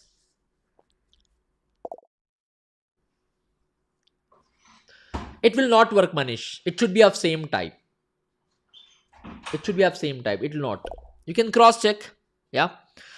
What about the static method? Static means very simple, guys, where object dependencies will not be there. Example, I'll write here add method as a static. Static methods are such methods, a different topic altogether. We usually, it's not recommended to what you say, use the methods. I mean, use the static keyword unless and until there is a requirement. Every time, just because we have an option, we don't write it. So maybe I'll write one method here, static void. Static means such a method for which static keyword is add, and maybe I'll write here display. And the best part of this static method, just since some of you have asked, I'll just elaborate it for a minute. I'll say here maybe static method, one message. Static method is not object dependent. If you want to invoke this method, you need not to create the object. Usually in Java, for everything you have to create an object. But if you want to call a display method, you need not to create object. Without creating the object itself, you can do it. What is the class name, guys? I'll say here calculator is a class name. Class name, I'll say here go inside this class and call the display method. That's it. So let me run the program. If I run, you can notice the output. Result, you can see static method, the whatever message I had given there. But if you want, using the reference also, you can call it. Example, what's the reference of the calculator object? What's the name of calc is the name of the object. After creating the object, I am calling the display. So I'll say here dot display. It's a calc dot display. I've not got any error. I've just got the warning. It's like, why are you calling using the reference? That's it. See, 2 times you're getting static method, static method. So if you use the keyword static to a method, that means that method, can be invoked without creating the object. Directly with the class name also you can call it. With the reference name also you can call it. That's the meaning of it. Okay. Now, it's up to you. Whatever it is returning. Example, guys. I will write here return. I'll write here example, maybe here. I will return. See here. See this method, my dear friends. See this method. I will return here. Maybe I'll say here Java. What type of data it is returning, guys? String. You cannot write int here. You have to write here string. Based on whatever type of data it is returning, that you have to specify here. Making sense? Yeah. Great. Fine. Now let's go further here. Let's try to understand with respect to the encapsulation, and this is very, very important. I will write a class here. Maybe I'll say here launch encap. I'm launching this encapsulation, and I would like to have a main method here. I'll say here main. Great. Now please see very carefully, guys. I'll write a class here. That can be taught, Murugan, about the static block, but that is something which we are not using in today's implementation. Of course, Java is so vast that for every topic you can have a separate marathon, and you can divide the entire Java with 4 or 5 marathons if you want to, go every concept. Fine, but majority of them we will be covering, and we will be not just covering, we are going to use it. So majorly what we are going to use right now, which will have a proper understanding, we are just trying to cover here. So let me see here, class. I'll create a class here, class student. About the student, I'm writing a class. I will write here int student ID, integer type student age, and string type student name. Please see, my dear friends, very carefully. How many data members we have in this class? 3. Data members in the sense it's a variables, it's a place wherein you can store the data. Making sense? Yeah, we have 3. Please see very carefully. That's great, no problem. Later, outside the class, in some other class, right now it's in the same file, it could be some other class somewhere else, I'm creating the object of student, st equals to new student. After creating the object, please see very carefully, st dot, if I call the id, can I assign some value there? Yes. You can access. So whenever you have any data members fields in a class, and wherever you create the object using the reference, you can access that data members directly, and it is not the good programming approach. Whenever you write any variables, you create any variables in a class, that is going to hold something important, some important data, right? And you cannot leave it freely that anyone can create the object and try to access these values and give whatever data they want. We have to give, we have to provide some of the security to it. We have to provide some limitations to it. And if you don't want this to happen, that anyone cannot directly access these data members by using the reference variable, we can use a keyword called as private. If you use private to any variable, see here, if you try to access outside the class using the reference, it will not allow you to access that. In other words, that data members access will be restricted to this particular class itself. Fine. Can you access outside? No. We cannot access, it is restricted. But what if there is a requirement?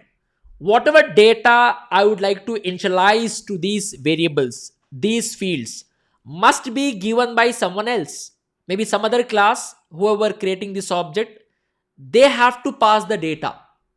They have to pass the data. What to do in that case? In that case, you can write again create a methods. For every activity, we can write a method in Java. Yes. Now, to accept the input from someone else, whoever want to pass some data to my variables, to my data members, I will arrange a method. I'll create a method and arrange some parameters so that he can call the method and pass the data argument to me. And then whatever data I have received, I can assign to my variables. I can assign to my data members. Yeah. So I'll be writing one method here, separate method for everything. I'll say here set ID, and I'm going to receive here maybe integer type X. Please see very carefully. And now whatever I have received in the X, I will going to assign in a variable called as ID. Making sense? Usually whatever name you want to a method you can give, but it is highly recommended to give a name for which this method is being written. This method I am writing just to initialize the data to this ID. Yeah, I'm writing this just to initialize the data to the ID. So I have given the name as set ID. Fine. Now we do not have any return type here because the only purpose of this method is to just to initialize data to my ID. I will give it as void. Fine. Now what is the task? What is the work of this method? Why have you written this method?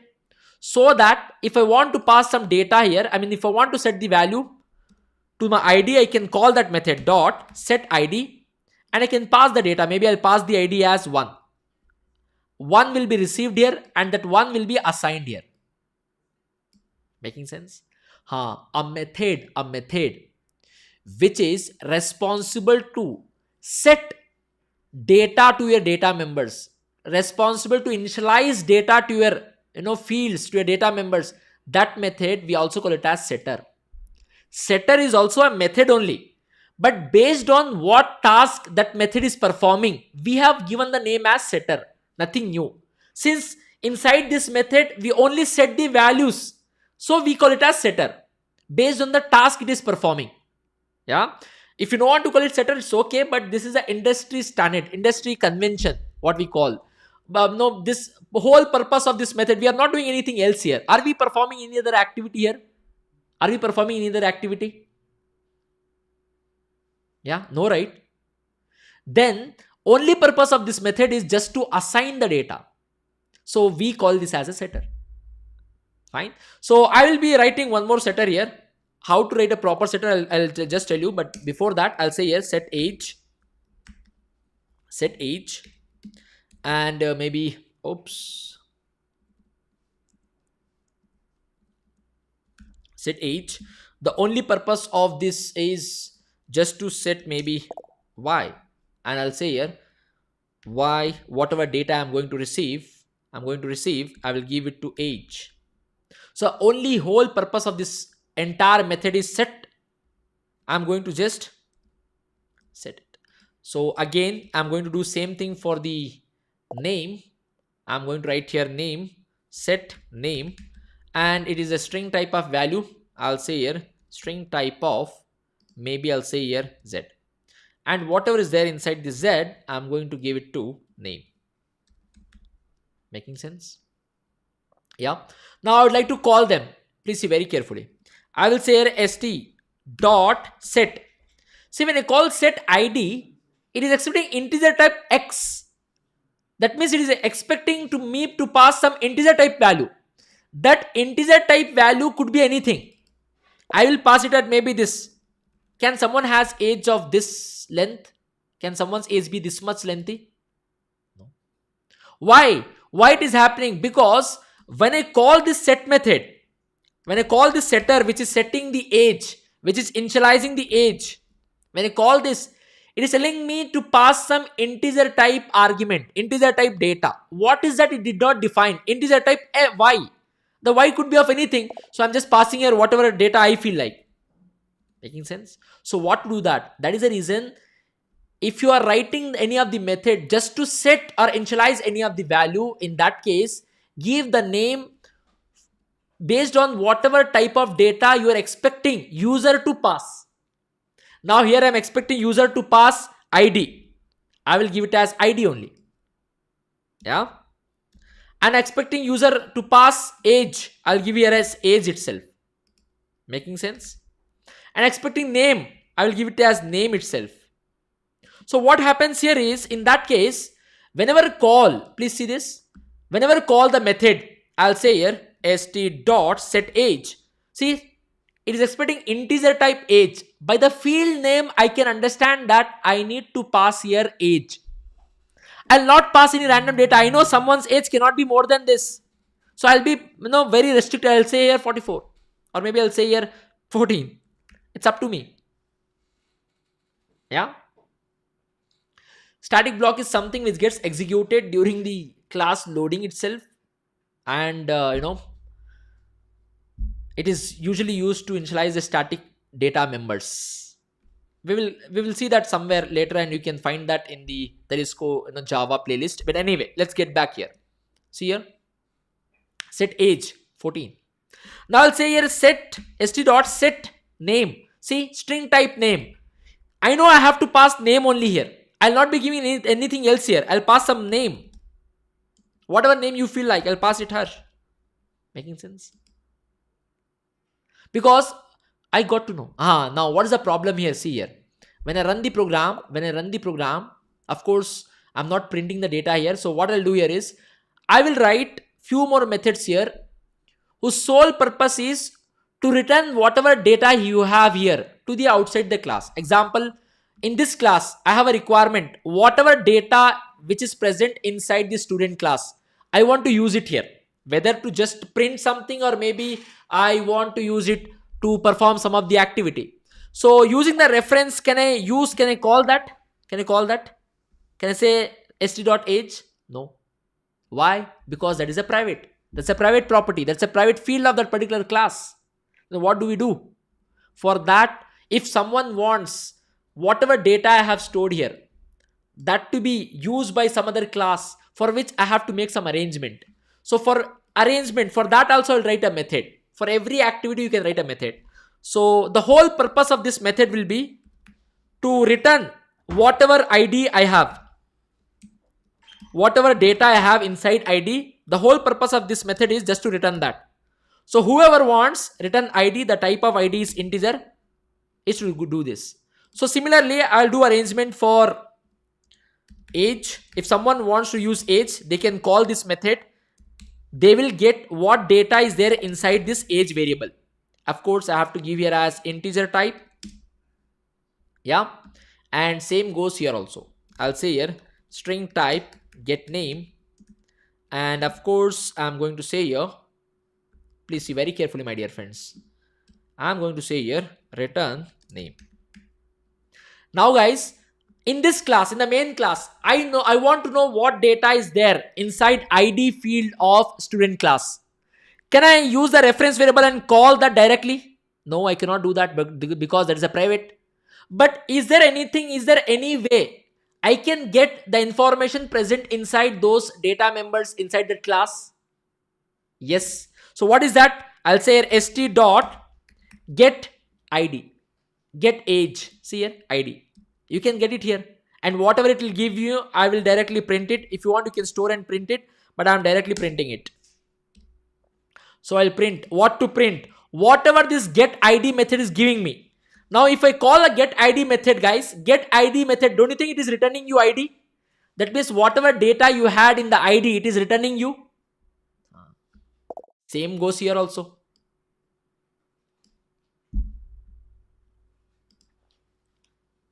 Yeah.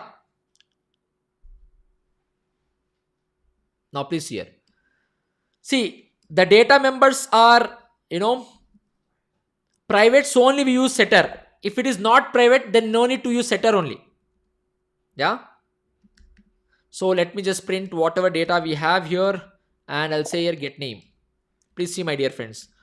The whole purpose of this activity method is to return data to whoever is calling. For me, from the main method perspective, this method is a getter for me. That means a method which gets the value to me, the data which is stored on those variables, and that method we call it as a getter. A getter is also a method, but the whole purpose of that method is just to give value to the caller. That we call it as getter. For me, see here, if I want to get the data, I want to know what is the name, what data is there inside the name of that student class. So can I access the name variable directly? No. But is there any arrangement being done? Yes. There is a method being written whose whole purpose is to return me the name which is there, the data which is there inside the name. The whole purpose of that method is just to return me whatever data is present inside the name. So we call that method as a getter. So setter is also the method only, but the whole purpose of the method is to set values to the data members of a class, to the fields of the class. Getter is also a method, but the whole purpose of the method is just to get the values. So only we named as setter and getter. Making sense? All of you? So how do we, this is not yet over. If I run the program, you will not get the desired result. See, 0, 0, null. But you have passed the data here. Why it is not?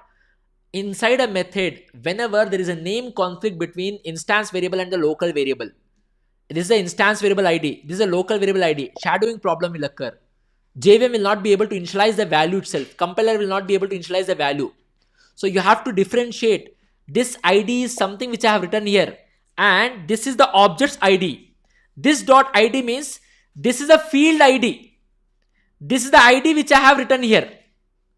It is it is referring to the currently running object. That means when you create the object, these variables inside the object memory will be allocated. This dot age means it is referring to age or field which is written here. And this age will be whatever you are expecting here, the local variable one. So only we have to say here this dot. You have to differentiate. It's like, oh, this name is whatever you are accepting here. And this name is something which you have already created here to store the data. Like this, you are differentiating by using this keyword. So let me run the program now. If I run the program, see, I am getting the output 114 Harsh. Making sense? And this is a encapsulation. Encapsulation, there are different definitions in the, when you try to Google it, you'll have so many definitions. Providing the security to data members. Yes, that is also true. Are you not providing the security to data members? Can you access the data members directly outside the class using the reference? No. Encapsulation also, some of them will say that it refers to providing the controlled access to the data members. Is it like you can access the variables, what data is there inside the variable, but not directly, through some control, through setters and getters? That is also correct. Yeah. Encapsulation means you can say binding data members and, what you say, methods. Is it not like these methods and these fields, they are working together? That is also an encapsulation. Making sense? And one last thing before we conclude. If you don't want to write the setters and getters, every ID has its own way to give it. So I would like to comment this. And there is a shortcut. Even if you're using Eclipse, you can right click. In the IntelliJ, there is an option called as generate. If you're using Eclipse, you have an option called as source. Inside source, you'll get this option, generate. I'll say here, generate getters and setters. I'll click it. Now I'll say, I want to generate for all these things. All three things I want to generate. I'll say click OK. See, you have got getters and setters automatically. Your ID only will give you that. So you need not to even type it or hard code it. My ID only gave me, based on the private members you have, you can get it. Fine. Yeah. Making sense?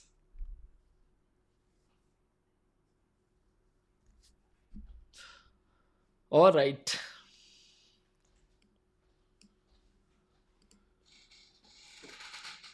So I hope they're all set for the Menti. Can we have Menti based on whatever we have discussed? I know constructor and array, these two things are left out, we will discuss. But before that, can we have a Menti? Let's see where you are standing again.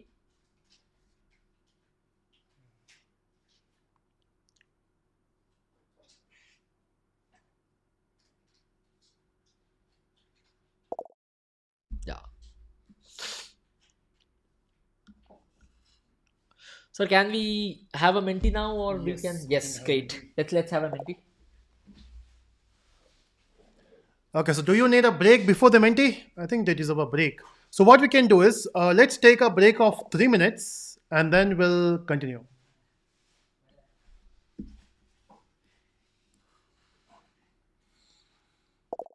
Yeah. So break, then come back, then we'll play a Menti.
Hush, camera is off. Am I audible? Yes, I'm audible.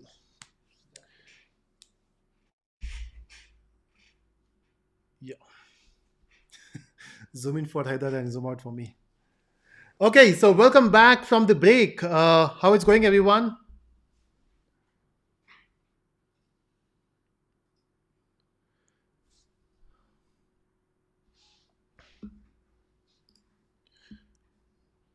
Okay, so just let me know in the chat, first of all, who joined the session late and just joined.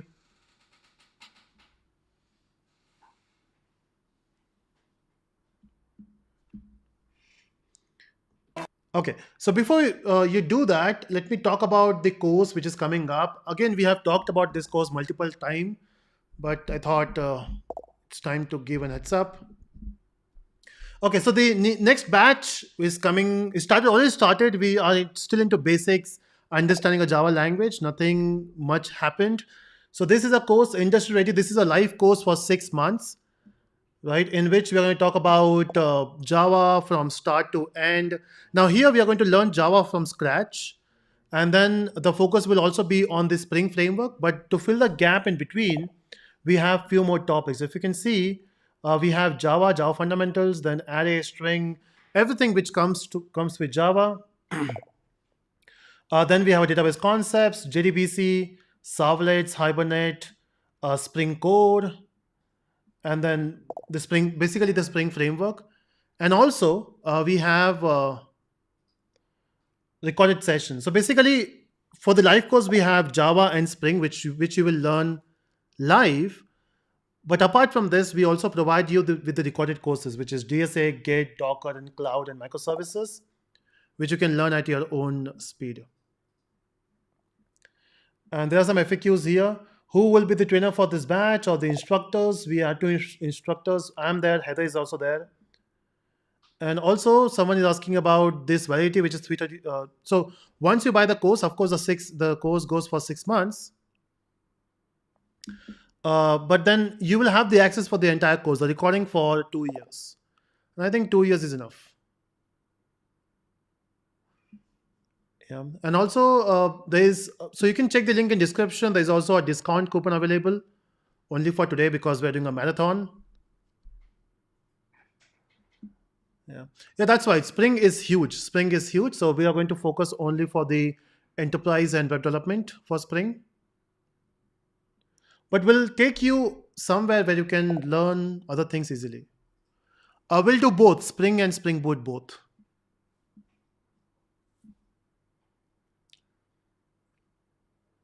Okay, so for more information, check out the description. There's a link.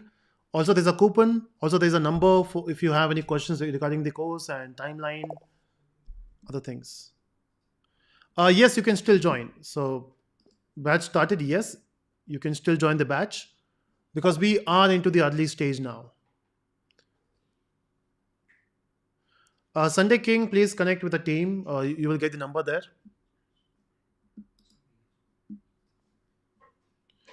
Okay, it's time for the Menti. All set, everyone? So the Menti is back.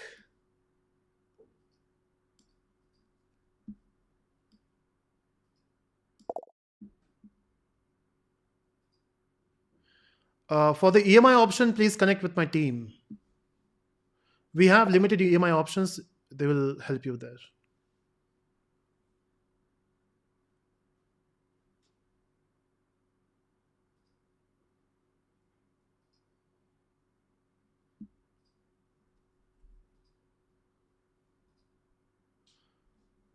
You will get all the details on the website. So click on the link. You will get the details there. Okay, so people who joined the session late, so Menti is basically a place where you can play quiz. If you want to join this quiz, you can just scan the QR code, which is mentioned there. Or you can go to menti.com and mention the code, which is 744-84259. And also hit the like button because that's important. As I mentioned, this is a marathon for Java. The next marathon will be happening for SQL and JDBC. That's the plan. You will get to know that soon. But to motivate us to do more marathons, you need to show your support. And the way you can do that is by hitting the like button. Yes, the live will be saved. You can watch it later.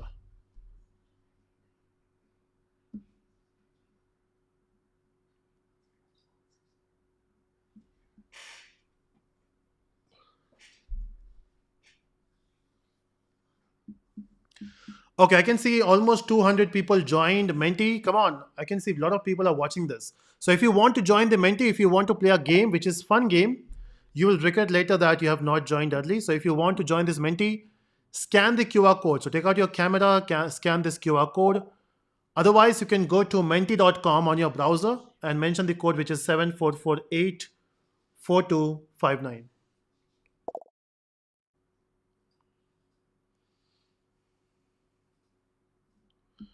SQL Marathon, again, we are planning it. The thing was planned before, but we thought we are enjoying it, so let's have more marathons. But most probably it will be next week, next weekend. You will get more updates on the channel. So make sure that you have subscribed the channel. So once we cross 275, we'll start the Menti.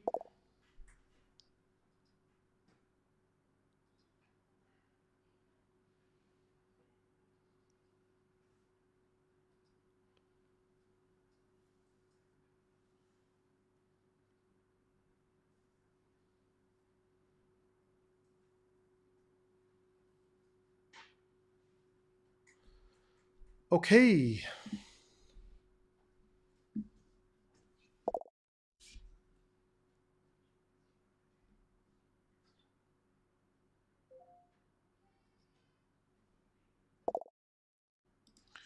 Okay, Bunny says it's just a promotion video rather than a marathon. It depends upon how you take it, Everything is subjective in this world. If you're not learning something here, you can simply skip the session. But I think we are teaching, right? We are not just promoting the course for 7 hours. That will be super weird.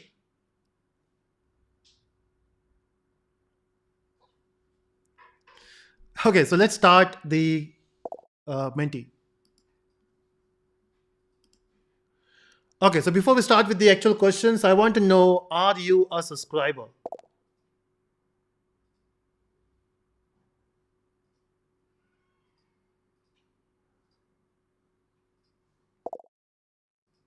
Okay, yes, no. So majority I can see yes. There are a few people saying no. Since 2019. Okay, that's awesome.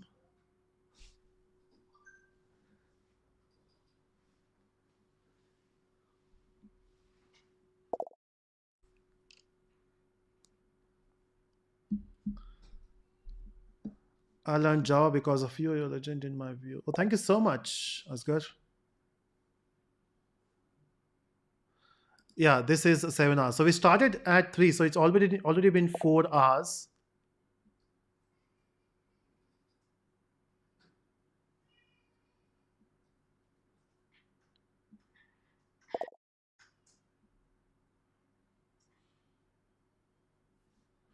Okay, majority of you are saying yes, few of you are saying no. So if you're saying no, I think it's good time to subscribe the channel.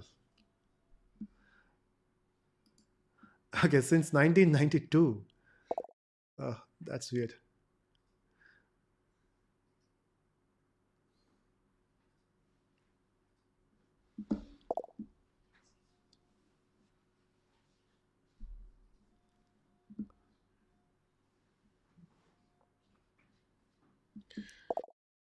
Okay, so let's get started. So the first question coming on your screen. So make sure that you enter your real name.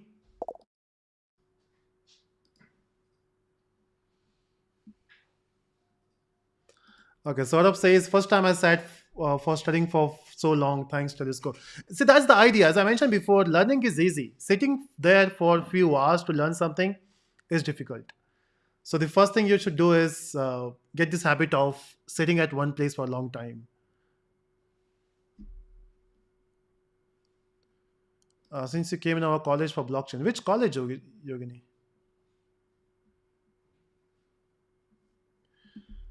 Okay, so I hope you have entered your real name. Let's get started.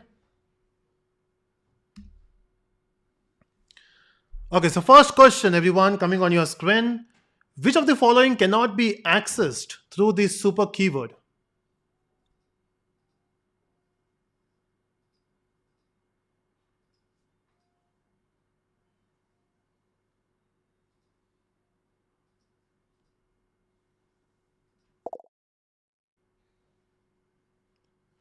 Okay, majority of you are saying private members, and that is correct.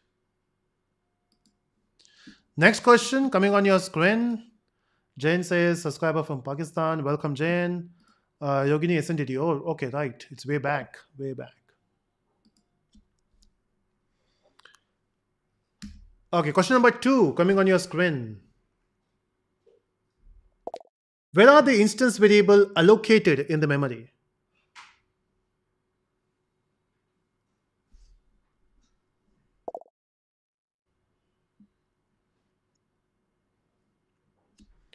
Let's say 3, 2, 1, time up.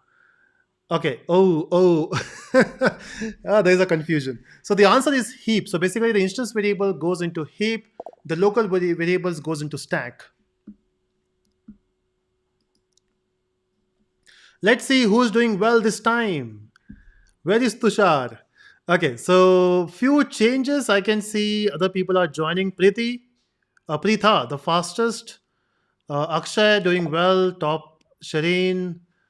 I think Shireen is the same one who is in the batch. Uh, Murari, Dilip, Amir, Ayushi. Ayushi Gupta. Is it the same person from the last batch training? Last to last week. Vijaya, Fabrice, Barak. Okay, good job. Let's see. Next question. Question number 3, everyone, coming on your screen. We only have 9 questions this time. And here we go. What happens if the heap memory is exhausted? I've never seen this error, by the way, whatever project I've built. But let's say in case if the heap memory is exhausted, what will be the error?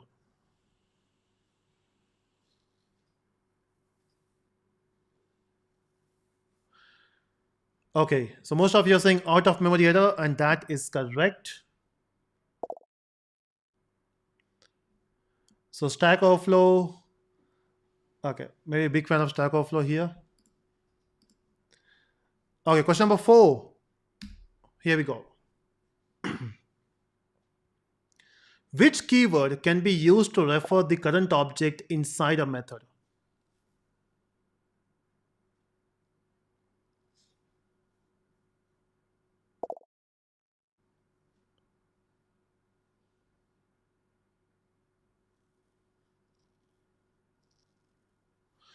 Okay, majority of you are saying this, and that is correct. Okay, any changes in the leaderboard? So I can see Dilip is on top now, and we got Sherin staying consistent there. Uh, Barak, you are the fastest for this round. Okay, good job. I can see new entry Yogesh, Lakshmi, Aniruddha, Dan. Okay, Hitesh. Cool. Okay, question number 5 coming on your screen. Here we go. How many objects of box class? So let's say we have a box class, and if you see the code, how many objects we are creating here?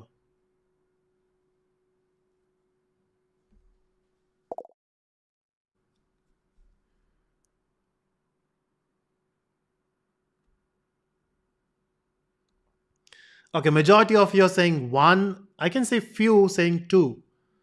Okay, so basically we only have one object here. We do have 2 references, but 1 object.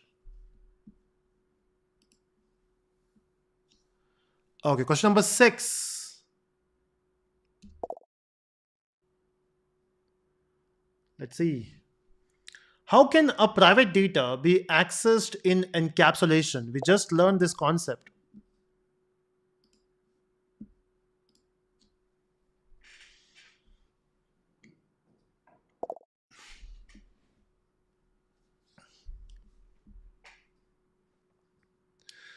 Okay, that's right. Using setters and getters. So that means you were attentive. Okay, question number 7. So we have 3 more questions to go. Which method is automatically called as a first statement in every constructor in Java?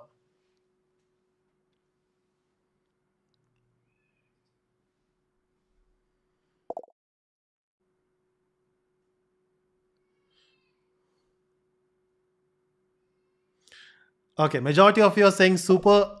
That is correct. Good job. Okay, let's see. Do we have any changes in the leaderboard? So I can say Hitesh doing well. Hitesh at top position, sharing being consistent on second. Any new entry? I can see Aditya uh, doing good. Okay, let's see. So we have 2 more questions. Question number 8. Which annotation is used to indicate overriding in Java?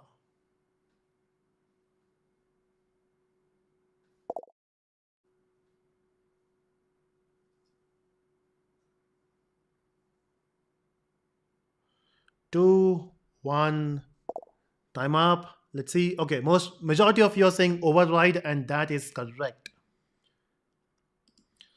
Last question, everyone. Let's see. How is runtime polymorphism achieved in Java?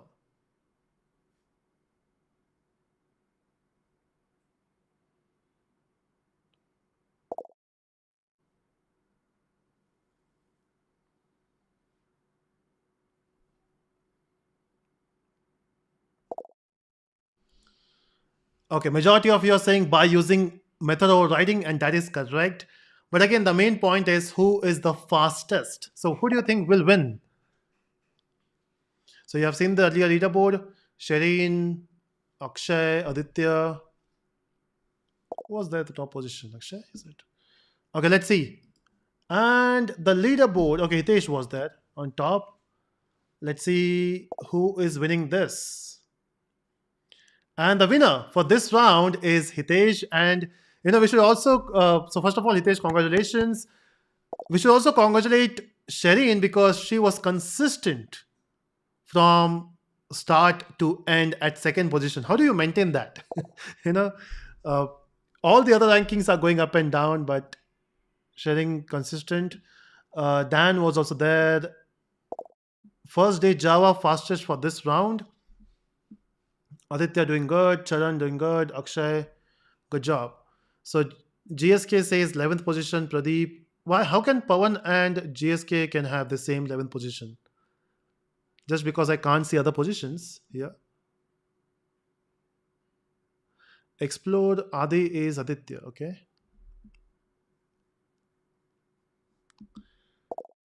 So how was it? Enjoyed?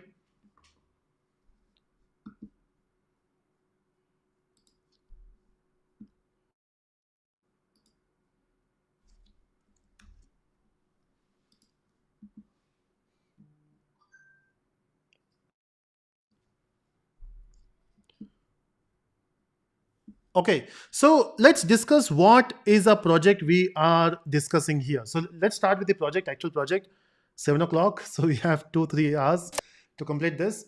Okay, so what's the project we are building? So way back, so maybe few people joined a bit late. So for them, let me introduce what we are going to build. So till this point, we have just talked about the uh, foundation and stuff.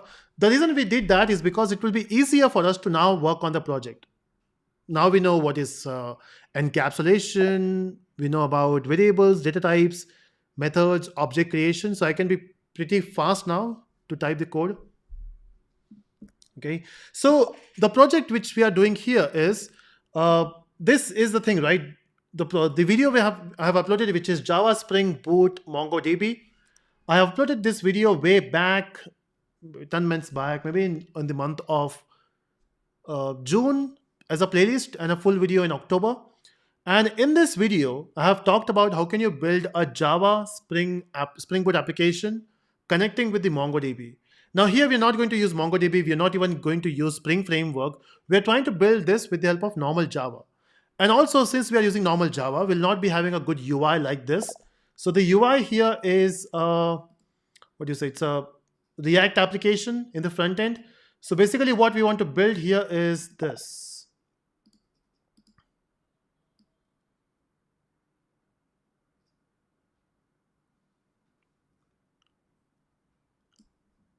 For a job. Yeah.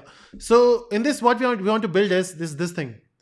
You can see me 2 times there on the screen. That's weird.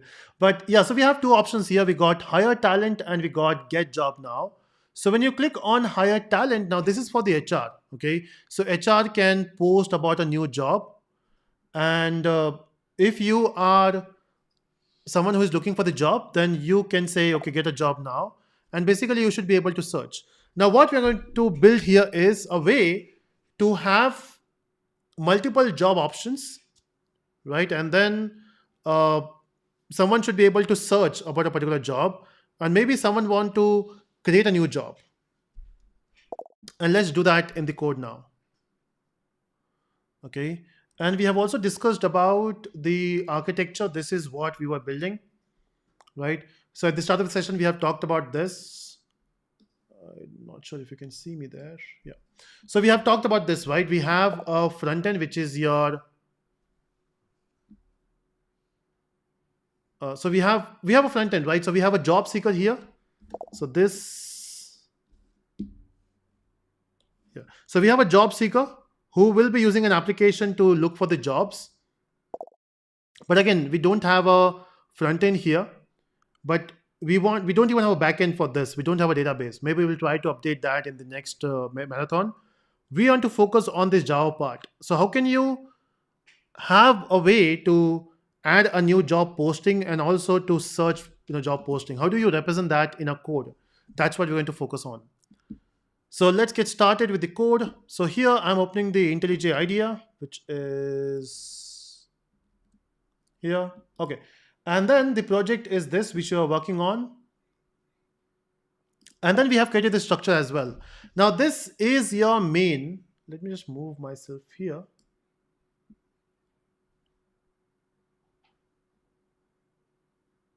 Yeah. So this is your main. And then in this, I want to create a job. First of all, let me just type something to see if this is working. I'll say, welcome to the Telesco job portal. And let's see if this works. First of all, I'll just right click, run, and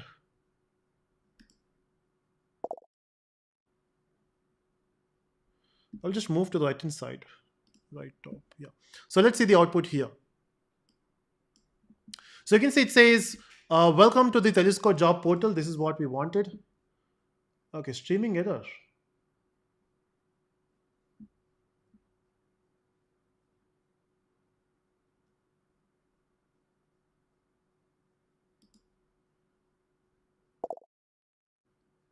Can you see me? There was some error on the screen.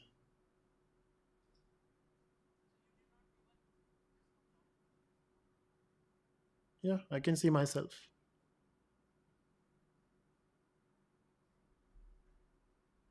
This is weird.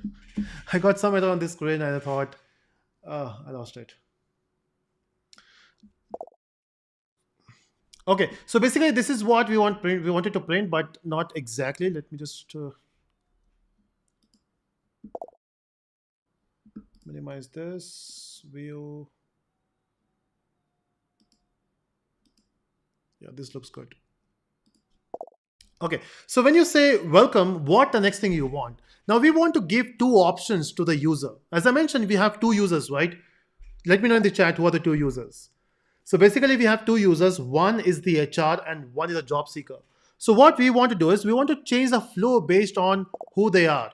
Now, how do you know who they are? So I want to take the input as role here. So basically, I want to ask who you are to the user. By default, the role will be empty, right? And then we can check if the role, how do you compare a string? I want to see, is it HR or, so basically we will be having two roles.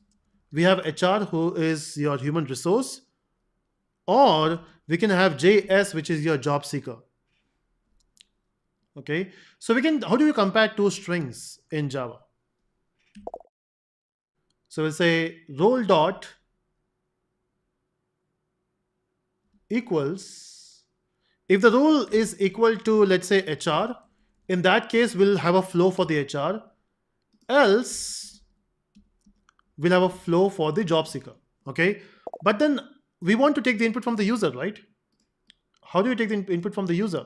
Now this is where we can use something called a scanner class. Now in Java we don't have a standard way of taking the input, which is print.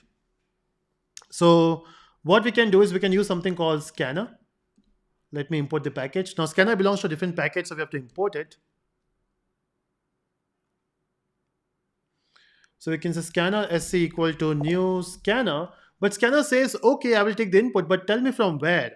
So I will say system.in, this is where you will get the input. So scanner will take the input from the system.in, which is the input device, and done. So how do you take the input? We just got the scanner object. So role is equal to sc dot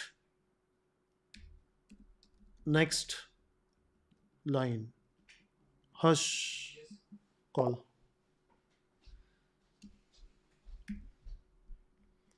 Okay, so you can see we got sc dot next line and we got into role. So instead of first I want to just print if things are working out. I will just print role, or maybe I can just say here HR, or maybe I can just print the role.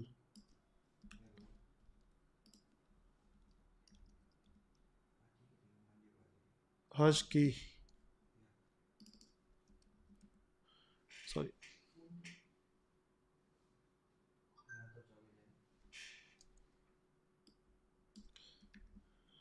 Oh. HR, and here we'll print JS. So basically we're just taking input from the user. If it is matching, then let's print it. Just to, so now we are going step by step. And if you run this, you can see it is waiting for the input. But how a user will know that you are waiting for the input? So before even taking the input, I should print something here. Say enter your role. Then we should run this. Okay, so it's waiting for the role. I will say I'm HR, so it will print HR. But if I say I'm Naveen, it will say JS. So by default, if you're not HR, you are basically a job seeker. Okay, so this is what we have done. Next, now based on this, we want to do something, right? So if you are an HR, you will do something else. What you will do? So HR will do a new job posting. But then when you say job posting, the HR should enter values, right? Now this is tricky. How will you enter the values? So what we can do is we can ask HR to enter some values. Now what are the variables we need? So if you want to create a new job posting, this is what we have done, right? So a job will have an ID, a job will have a profile, a job will have a description, a job will have the technology. So to start with, we'll work with the technology, not technologies. Let's work with the technology. Okay. So in that case, what will be the best option? Should I create 4 variables here? Of course, right? If you not 4 variables, how many parameters we have? Yeah, 4. So what should be the best approach? Should I create 4 variables here, or should I create a class which will have those 4 properties? Now, since Java is object oriented, whenever you want to represent a particular entity, it always makes sense to use the object. And to create the object, we have to create a class. So we got a job class here. And what I will do is I will create variables. Now, should I make the variables private or public? What do you think?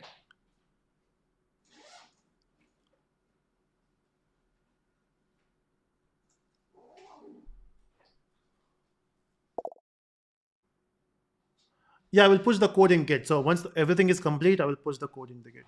And then I will share the link in the description of this video. Okay, so we have to make it private, right? So I will say private int ID. That's the first variable. Then private string profile.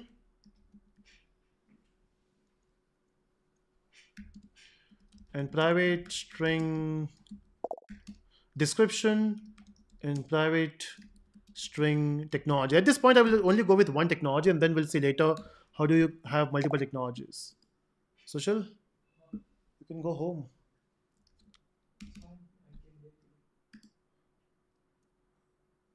Okay, so now I can generate. Okay, so since we have the variables private, how do you access them?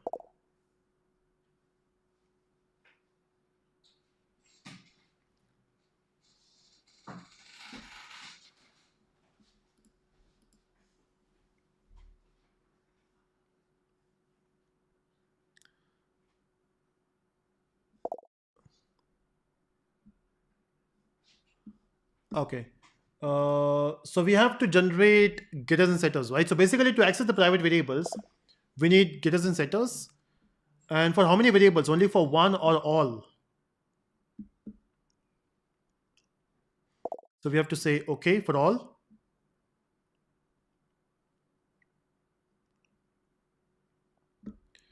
And we can remove the spaces, but let it be.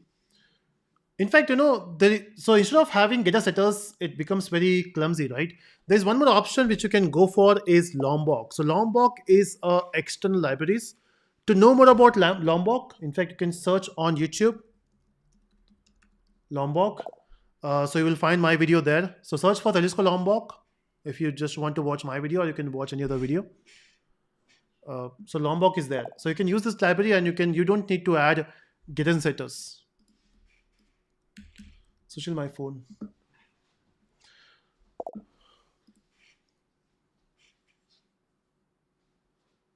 Okay, and I just realized that we are live on LinkedIn as well. I just forgot that we are live on LinkedIn. Not sure how many people are watching this, or maybe it got ended on LinkedIn. Yeah, so LinkedIn, it got ended in 4 hours. So maybe LinkedIn has a limit of 4 hours. So now today we explored that for long streaming, the best platform is YouTube. Okay, Khalil says you can use record. The problem is record is you cannot use, I mean, you cannot set the values. Others is not mandatory to create encapsulation, but it's a good idea, good practice.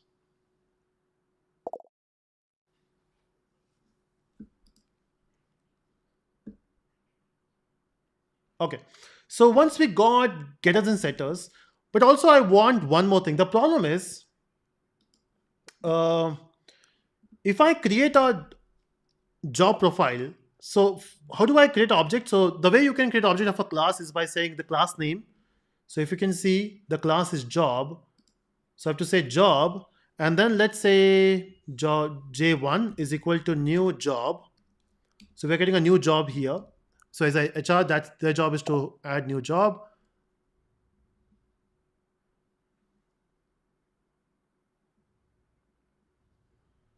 Okay. Okay. And then I can set the values. So J1, so let's set the ID. So what is ID for this job?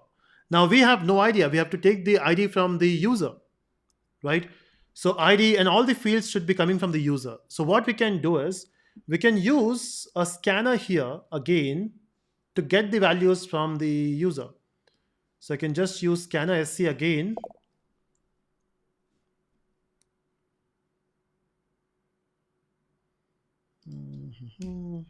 So I can just paste it here. Oh, what I'm pasting?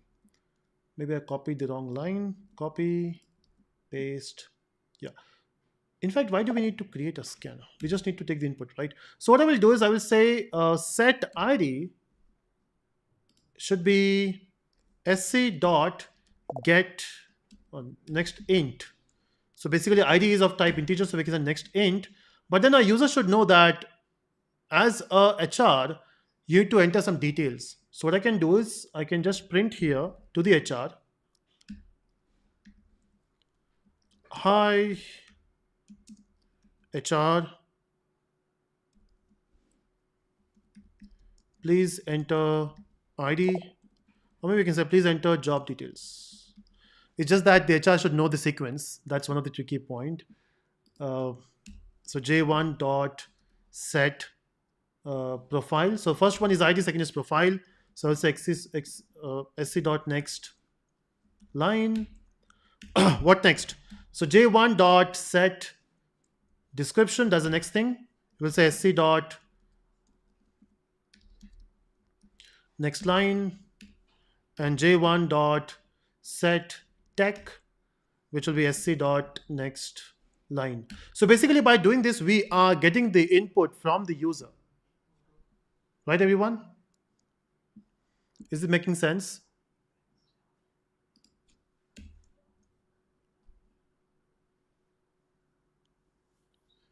At the end, we should also print, we'll get back to you later. Now, this is where you complete the job of HR. Okay.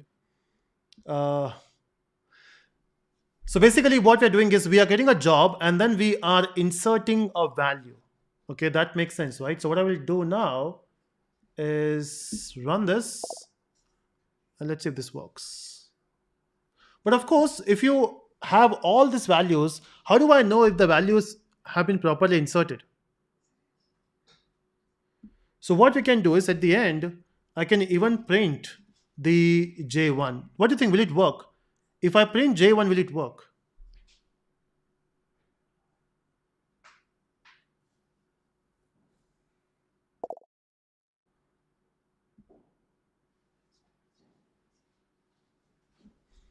Logically, after everything, we should print, please enter your ID, please enter your profile, please enter your description, please enter your technology. Any issue? We need to mention, we need to say what they need to enter. Yeah.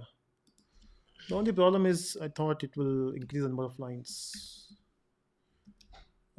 Enter ID.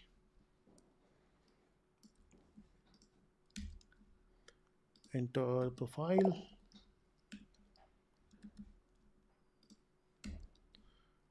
Enter description. And enter technology. And with respect to next line, there is a problem also. It will not work. Usually, but I have a solution. Okay, let's see. Yeah, so the problem is this J1 will not work. The problem is whenever you try to print a reference, it will print the class name and the hash code. What we want to print is we want to print the values. In that case, a class need to have a toString method. So in this case, we need to also have a toString method which will print. So by default, it will call the toString. So even if you don't mention, every time you try to print a reference, it will call the toString method by default. So this toString is like a John Cena. It's there always, you can't say it. So every time you try to print a reference, it will call the toString method. And what the toString method prints normally is a class name, @ and the hexacode or hash code. If I want to show you that, what I can do is for time being, I will just comment everything so that if you run this code and if you say you are a HR and if you say enter, you can see what it is printing. It is printing this. We don't want this. We want to print the values. So in that case, what you can do is in your job class, just override the method. So you can say generate toString method. And what it will do is every time you call toString, it will print the values. So now let's run this. And you say you are the HR. And you can see it is printing all the default values. Why default? Because we are not assigning values yet. But at least if you have the values, it will print the values. Like instead of 0, it will print some number which you have assigned. And now it's time. It's a good time to uncomment this. Let's see what goes wrong. So what's your role? I'm HR. Okay, asking for the ID, I will say 101. Okay, this is the problem we're talking about. Yes. Oh, for the number, we have to say space, is it? Next int is taking a number. Profile took the enter. Okay, just a second. Something is Just going wrong. next line and one more time. I think if you do it here, let's try. I think next int works with the space. If you just say next line and pass it with integer.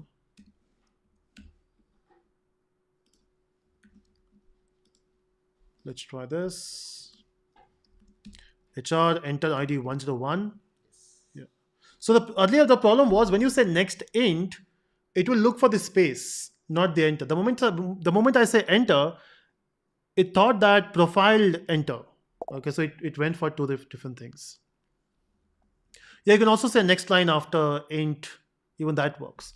So what I've done here is I've taken this as a string and then passed it to the integer. That's one way. So again, for one problem, we can have multiple solutions.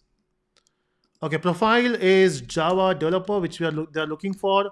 Description, someone who knows Java, Spring, MySQL, and AWS.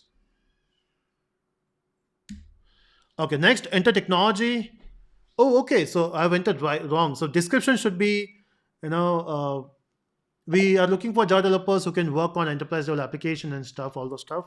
Okay, the technology they're looking for is Java. Let's say enter Java and done. So we were able to get all the details. Yeah, and then at the end, as usual, HR says, we'll get back to you later. But anyway, we don't have a choice. Universal reply. Yeah, universal reply. Maybe they keep that in their, what do you say, auto reply? Every time you send a profile, they'll say, That's we'll get something back to you. they will be trained when they learn MBA, when they study Yeah. MBA. That's in their curriculum. True. Okay.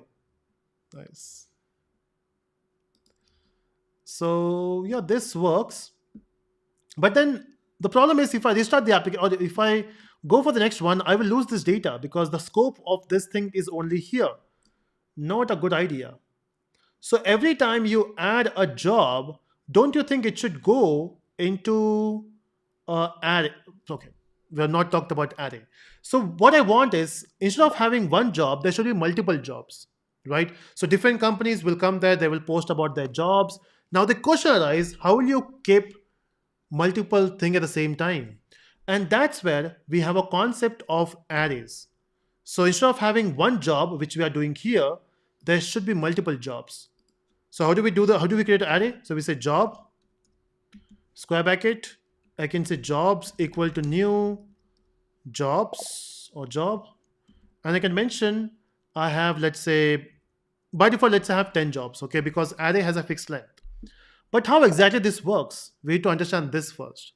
And to understand this, we'll get back Heather here to explain arrays. Okay. So time for switching. Give me a minute.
All right, now let's get back and try to understand what is an array. We will understand about array, then we will continue with this particular projects. Fine.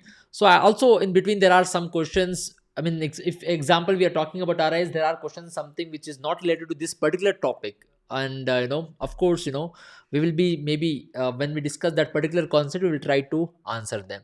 So there is question, overriding a method can change the return type. No, we cannot change the return type when you override the method, eh, unless it is covariant return type. Now again, don't ask what is covariant return type. That's again a lengthy discussion. Our discussion will be diverted. So anyway, let's try to understand the array first. So maybe I would like to switch the IntelliJ here. Great, we are getting back to the setters and getters. All right, let me just create a new class here. Quickly, new Java class. I'll give the class name as launch an array, and then let's have a main method also, because without main you cannot write a Java program, Java application. That's fine. Now, what is an array? Why do we need an array? In Java or any programming language, whenever you want to store a data in your program, usually we create a variable. Example, you want to store someone's maybe age or some data. I'll create a variable. I'll create a variable and I'll store the data in it. Fine. What if there is a requirement that I want to store age of, maybe there are 20 different students. I want to store the age of maybe 50 different employees. Then in this case, you have to create 50 different variables. Of course, you may say that I'll create a single variable and I'll keep on changing for every different employee. You can do that. But the problem is, variable at a time can store only one value. Example, right now inside age we have 20, and if you take this age and if you give it maybe 24, then the old data 20 is overridden by the new data 24. Right now the data inside age variable is 24, not 20. So with this, what I'm trying to say is, a variable in Java or any programming language can be used to store the data. However, at a time a variable can store only single value. Fine. So whenever there is a requirement that I want to store a large volume of data, maybe I want to store age of maybe some 100 students or 50 students or 5 students in one place, that's when the concept of array comes into picture. Irrespective of the programming language, something will be similar, that if you have data which is more than what you can manage using the variables, then we go with the concept of array. Example, if I want to store maybe marks of 10 students, whatever grade they have got. So can I create an array for this? Yes. Can I create a variable? Yes, you can create. But what if you have a requirement that you want to store the marks or age of 50 students, 100 students? What if that is a requirement? Is it like, will you be creating 100 variables? Though you can create, there is no problem, but it's not a good approach, creating 100 variables, and somewhat you are able to create no problem. What if you want to use the data which is being stored in those 100 variables? Do you think as a developer you have to remember all 100 variable names, which is not easy? That's when so many problems are there. If small amount of data is to be used or do some activity with that, then it's convenient to create the variables. But whenever you have a large volume of data, it's data which is more than which can be managed using the variable, then we have to go with the concept of array. So in Java, arrays are treated as an object. It is created as an object, and the memory also will be on the heap area itself. And there are something about the array which you need to understand. First of all, let me create an array. Two ways you can create an array. First, I'll say here I want an integer array wherein I can store integer type of data. Whatever name of an array you can give, I'll give the name as AR equals to, and directly you can open the curly brackets and put the data, whatever you feel like. Maybe I'm storing marks of 5 students. Maybe I'll say 45, 44, 24, some data. See? Yeah. And whenever I want to access the data, I need not do anything. Maybe I want to print. Then I'll say here system.out.println. I'll say here whatever you have in array of maybe second index. So 0th 1 second index we have 43. So irrespective of the index, the data you want to access, you have to use single array name. So one variable name using which you can manage a data which is more than one. Maybe you are managing the age of 5 personalities here using single variable called as AR. So let me print and check you this. Now show you the output here. See, we are getting 43. Yeah, this is one of the way. The other way is you can create an array using the new keyword, wherein you need not to store the data initially. Maybe you're just making the arrangement here. So I'll say here, I want an object. Which object? New means you are, asking JVM, please create an object. Which object? I need an object wherein I can store integer type of values for how many locations, how many values you want to store. Maybe I want to store 6. And to manage this object, I will say here, maybe the object name, whatever name you want, you can give it. Maybe I'll say here, marks. And now I'll say marks is an array. Square bracket is an indication of array irrespective of programming language. It's an array of what? Integer. So now the moment you do this, what happens if you ask me? You are creating 6 memory locations. There is no data yet. Only empty memory locations, 6 memory location. A marks is the name of an array which is referring to it. And how do we read it? Marks is an array of integer. Fine. And now one by one, whenever there is a need based on the index, maybe later stage also you can add it. I'll say here, I want to add in the marks of, maybe in the zeroth index, I want to add, maybe I'll say here equals to 5. I'll say in the marks of, maybe I'll say here in the first index, I will add maybe 10, or maybe I'll say here 10, or its 11th index is not there. Maybe I'll say here first index. One by one later you can add it. Now one point of observation here. What is that? While creating the array itself, during that time itself, you have to specify what type of data you're going to work on. You're telling, I need an object. The moment you say new, it's like you're asking, I need an object. Which object do you need? I need an object which can store integer type of value. And how many locations do we need? I need 6 locations. So in those 6 locations, you can store only integer type of value. Fine. So in Java, array has one limitation. What is that? If you ask me, you can store only homogeneous type data, only similar type of data. Why? Because while creating an array, during that instance itself, we have to specify what type of data we are going to work on. We have told here 6 location, I can store only integer value. Example, name of an array is marks, and I'll say here in this array, I'll say here in the marks array, maybe I'll say here, I'll say in the second index, I want to add 44.5. Is it a whole number? Is it an integer number?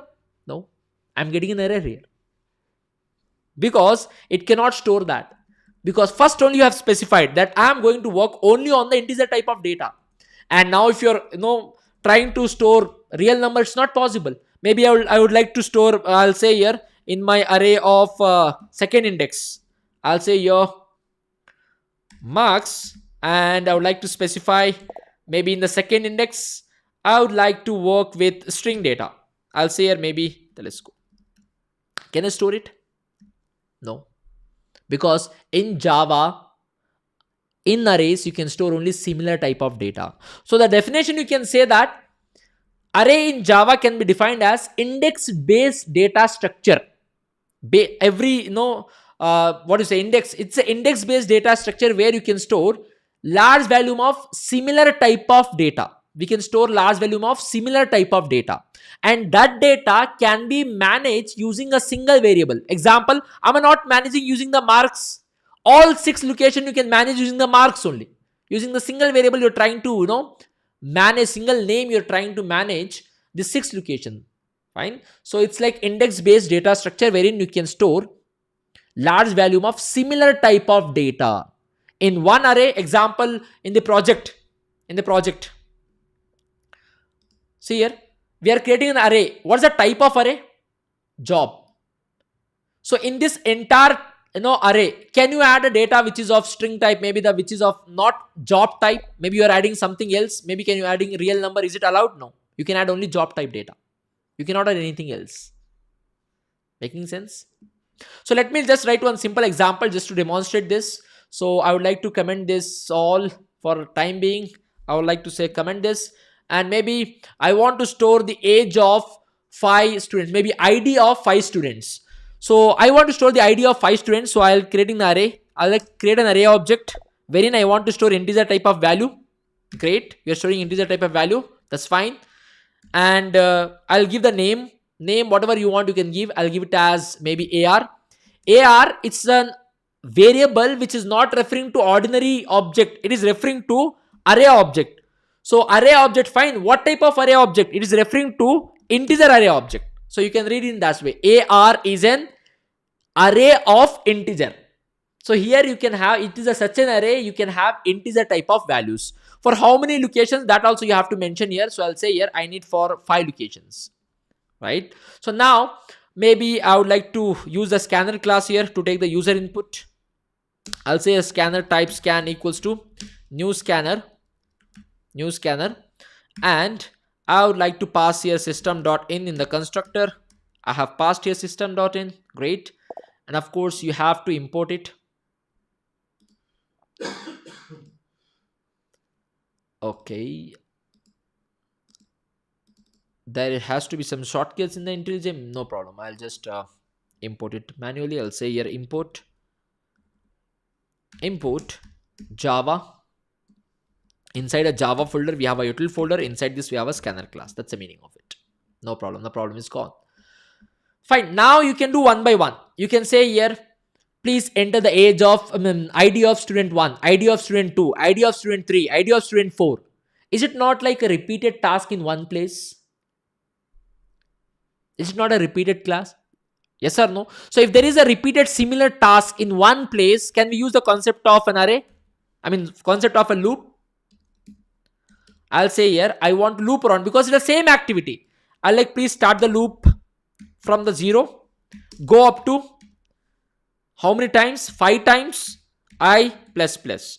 And now within this I'll say system.out.println. Oops. System.out.println. What to print? I'll say here kindly enter ID of student, and I will concatenate with I. So if the value of I is 0, the first message will be kindly enter the student ID of student I, student 0. If the value is 1, student 1. Value is 2, student 2. Whatever you will enter, I will store in, what is the name of an array? AR of I. AR of I will store by telling scan dot next int. Making sense? Now AR of I means if the value of I is 0, AR of 0, and that means you are adding the 0th index. And once it is incremented, then AR of 1, you are adding in the first index, you are adding in the second index. Fine. So as long as this condition satisfies. Making sense? Now it's not good to give the upper limit by ourselves. I'll say here there is a way to get the length of my array. Whenever you create an array, if you want to know inside that array how much of data is present, what is the length, how much data is present, then for which there is a property called as length property. So I'll say here array AR, okay, dot, I'll say here length. So I think array name I've given it wrong. AR dot length. It's not a method. Method means you will have this parenthesis. You have to pass the arguments, or you have to use that. But now you need not to. It's a property, not a method. AR dot length is a property inside an array to get the length of an array. So I'm telling here, you start from 0th index. Okay. Repeat the activity till how much? Did I mention 5 times? No, I'm telling how much ever is the length of array, that many times you repeat. So I have given here generic. So I don't want it to be repeating for 1 time, 2 times. It's like repeat how much ever is the size of my array. So if in my array, if there are 5, it's like repeat for 5 times. If it is 6, repeat for 6 times. If it is what is the size of an array? 7 means repeat for 7 times. Making sense? Now I would like to print also. I'll say here maybe system.out.println. Oops. I'll say system.out.println. What to I'll say here? Maybe I'll say here student IDs are as follows. And same activity I want to print also. You can do like this also, guys. System.out.println. Whatever is there inside array of zeroth index. Whatever is there inside array of second index. You can keep on doing this. See here, I'm doing the same here. See, I'll repeat this activity. So I can do like this also, but it is the same task again and again. So you should not be doing it. I'll say here 1. I'll say here 2. I'll say here print whatever is there in the third index. Print whatever is there in the fourth index. See? Making sense? But it is something which is similar. Instead of doing all these things, what I can do is I can make use of loop. I'll say here, again the same loop I would like to use. I mean, like, I will iterate over this entire array and I would like to print. And I would like to say here, see? And I would like to print. What to print? I will say here, print whatever is there inside I. So if the value of I is 0, then it will print AR of I. If the value of I is 1, it will print AR of 1, AR of 2, AR of 3. Making sense? Length is a property, not a method. It's a length, not the... Guys, in case of string, you have to write this parenthesis. In array, you should not write because it is a property, not a method. If it is a method, then only you have to write that. Yeah? So, you cannot make it dynamic. It's fixed in size. You cannot make array dynamic. If you want to make it dynamic, then we have a concept of collection. If you want to store mixture of data, both maybe in one list, in one collection, you want to have integer type of data, string type of data, every type of data in one single collection, then array you cannot use, because in Java, arrays can store only similar type of data. Integer means only integer. That too, how much ever locations you have told. Making sense? So let me run the program and show you this. See, kindly enter the ID of student 0. I'll enter 1, 2, 3, 4, 5. Yeah, see, it is also showing me this. The result I am printing below that. See, students ID are as follows: 1, 2, 3, 4, 5. And I'm iterating over my array using normal loop. We have a concept of enhanced loop also, or we can say for each loop. It's a simple way of iterating over the loop, iterating over the array. Whenever you have a collection, whenever you have a data in one place, if you want to fetch the data, you can loop over it. You can say, I want to go from the 0th position, I want to go till the end of that array. And I want to go one by one and I want to fetch the data. You can do that. This is a traditional approach. But Java says we have one more approach. This way you can do if you are comfortable. I have an easy approach. What is that easy approach? I'll say here, write an enhanced loop. Enhanced for loop means advanced for loop. Some people call it as for each loop. Doesn't matter. So whatever is the array name is there, no. You have to write colon in the for. In the right side, you have to write the array name. Array name, what is the array name, guys? I think array name is AR. And whatever is the type of data inside the array, what type of data we have inside the array? I think it's an integer type. I'll say integer. And you give any variable name, whatever name you want. Maybe I'll give the variable name as element.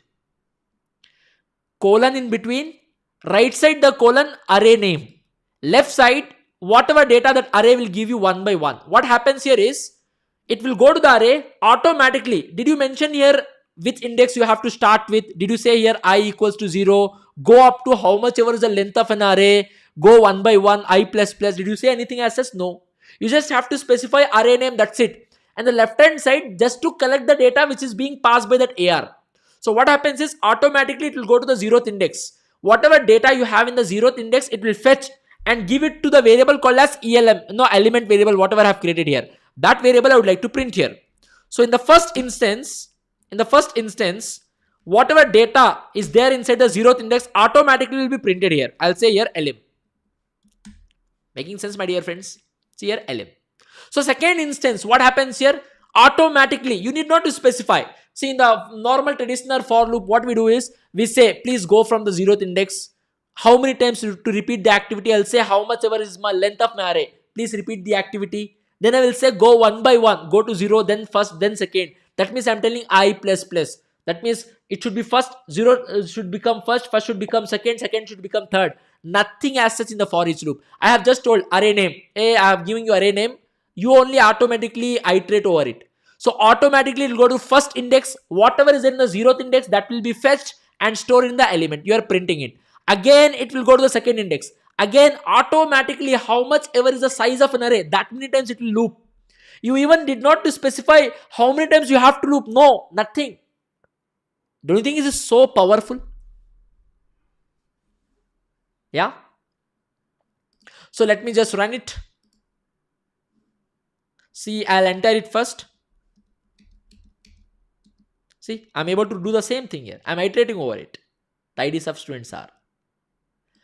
If you say that maybe I'm not comfortable with the enhanced loop, can I use traditional for loop only, wherein I specify int I equals to 0, I less than ar dot length, I plus plus. If you want, please go ahead and write. There is no problem. But we have an advanced version wherein nothing you have to specify. Making sense? And one more important point you need to know. Arrays in Java are guarded with boundaries. We have a minimum boundary, we have a maximum boundary. That means if you have asked for 5 locations only will be given to you. You cannot access sixth location. If you try to do though, at the runtime you will be getting one exception called as array index out of bounds. That means you're trying to go out of the boundaries of your array. And runtime exception means at the runtime when your application is running, in between only your application will be abnormally will be terminated. So my dear friends, array I have created here for how many locations? 5 locations. 0 to 4 if I use, that means 0, 1, 2, 3, 4. Total of 5 locations. Will there be any problem? No problem. If I try to use, maybe I'll intentionally try to use in the array of, maybe I'll say 5th location. 5th means it is starting from the 0. Of course, it is the 6th index. So I'll say here in this index, I want to add 10. Compile time, no problem. Have you got any problem at the compile time? No problem. But when you run the program, see, I will add it. See, I'm getting an exception. Have you got the message students IDs are as follows or something? No. Don't you think in between only, when the application was running, in between abnormally your application got terminated because of an exception? Yes. Why? Because in array, how much ever locations you have asked, only that locations you can use it. If you have asked 5 locations, only 5 locations you can use. You cannot try to surpass minimum boundary also, maximum boundary also. 5 means 5. Making sense? And one more thing, whenever specifying the array in this style, the advantage is only locations will be allocated. And later in that array, later stage you can add the data. Fine? Yes, no, maybe? So now, let's write a class different way. We'll create an array here. I would like to go here and create in class. Whatever class, guys. Let me create a class of what we say, maybe dog. Anything is fine, but just in case. So I'm creating a class and I'll add some variables here. Dog cost, and I'll say here string type name. Yeah, some properties are there. That's it. Now what I'll do here is I'll create an array of, maybe I'll say here I want to create an array. Which array? If so you ask me, I would like to create an array of dog. I'll say here create me an array. Okay. Object, which object? Array object of dog type. How many locations? I'll say here 4 locations. 4 objects. I'll say here equals to whatever array name you want, you can give. I'll give it as dog. Dog is an one-dimensional array of dog type. It's not an integer type, dog type. Now guys, what is the type of an array? Dog. Can I say dog? Can I say dog of, maybe I'll say here 0th index. I'll add 10. Can I do that? No. Why? Array can store only similar type of data. Homogeneous type of data. You cannot add integer now. You can add only dog type of data. It's invalid. So how do we add it? I'll say here, oh, please add. What to add? Please tell me what should I add? I'll say here maybe in the dog array of 0th index. In the dog array of 0th index. Please add. What to add? Object. Which object? Dog class object you add. See, object is added. One object is added. Like this you can add for all 4. See here. I would just try to use it. See. And in the first index I have added. In the second index I have added. In the third index I have added. Wow, great. 0 to 4. 0 to 3 is 4. Yeah. Now, if I want to add the data, maybe first object, whatever I have, I want to add the data. How do we do that? I'll say here, dog in the 0th index. In the 0th index, whatever dog you have, no, dot I'll say your name, and maybe I'll give the name as whatever name you feel like. I'll give the name as maybe uh, any good name. Maybe I'll say a Sheru. See, so in the 0th index, whatever dog object I have, to that object I'm assigning the value. Now guys, we have 4 dog objects. How many objects? 4 dog objects. So in one of the dog object I'm assigning the name. So will it be for all 4 objects? No. It is going to assign for an object which is there inside 0th index. So in the 0th index, whatever dog object is created, no, inside that object, whatever name variable we have, it will be assigned this value to that only. Maybe I want to assign, I'll say here dog. In the 0th index, I have cost, and if I'll say here 10,000, my dear friends, 10,000 will be assigned to a dog object which it is residing in 0th index. Making sense? Oh, great. Hi. Yeah, even he needs some dogs.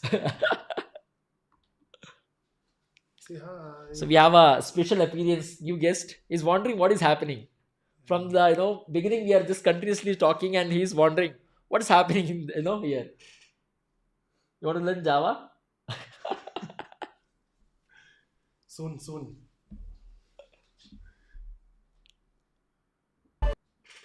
Okay, great. Is it making sense?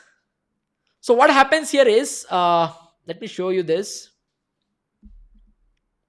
Oops. Okay. See here.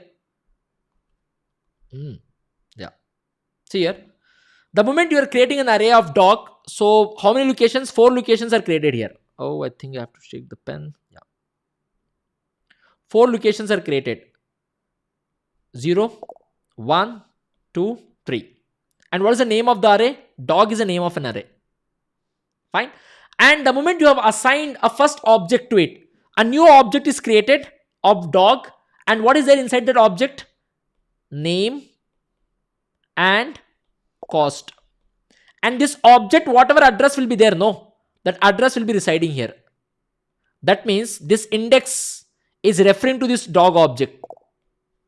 And if I say here dog of 0.name equals to Sheru, that means dog of 0.name, Sheru will be assigned here. Though there is an object here also.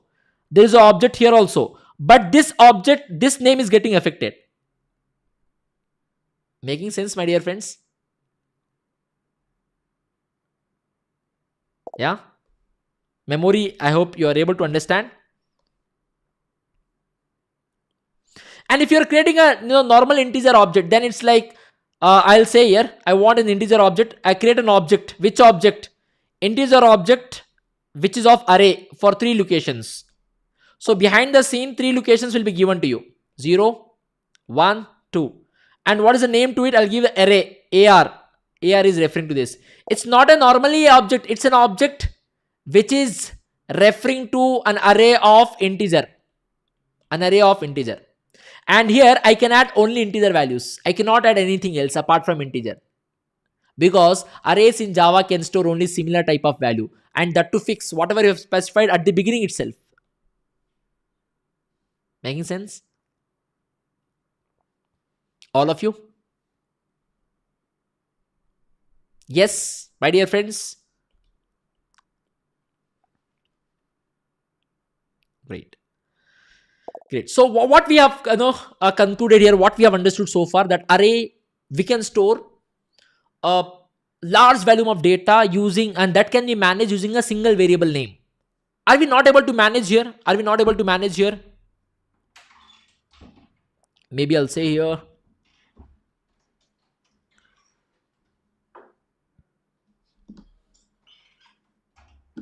Okay.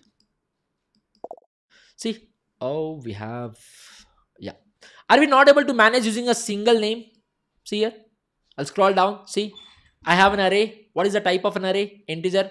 So what is the name? AR. Using AR, am I not able to manage all 5 indexes? Even you can manage 100 indexes. You can store 100 students' IDs using single name AR. If you are not using array, then you had to create 100 variables. And as a developer, maybe I want to know what is the ID of maybe 50th student.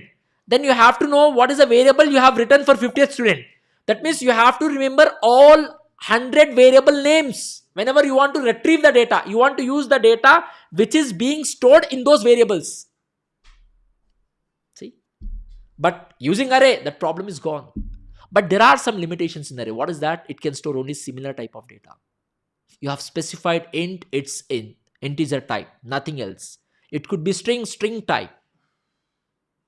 Fine. And we also say arrays are robust. Because of arrays, Java is robust because it's very secure. 5 locations means 5 locations. Example, if it is some other programming language, if it is C, if you have asked 5 locations will be given to you. If you try to use 6th location, though you have not asked for it, there is no, you can access in the C language.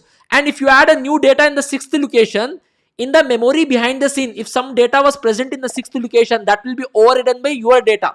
That problem we call it as buffer overrun problem in C. But in Java, we don't have that. Why? Because you cannot even access. You have told 5 locations, you can use only 5 locations. Simple. And what if it's a 1 dimension? If you want, you can create a 2 dimensions. No problem. Example, if I have to give you one last example before we go through it.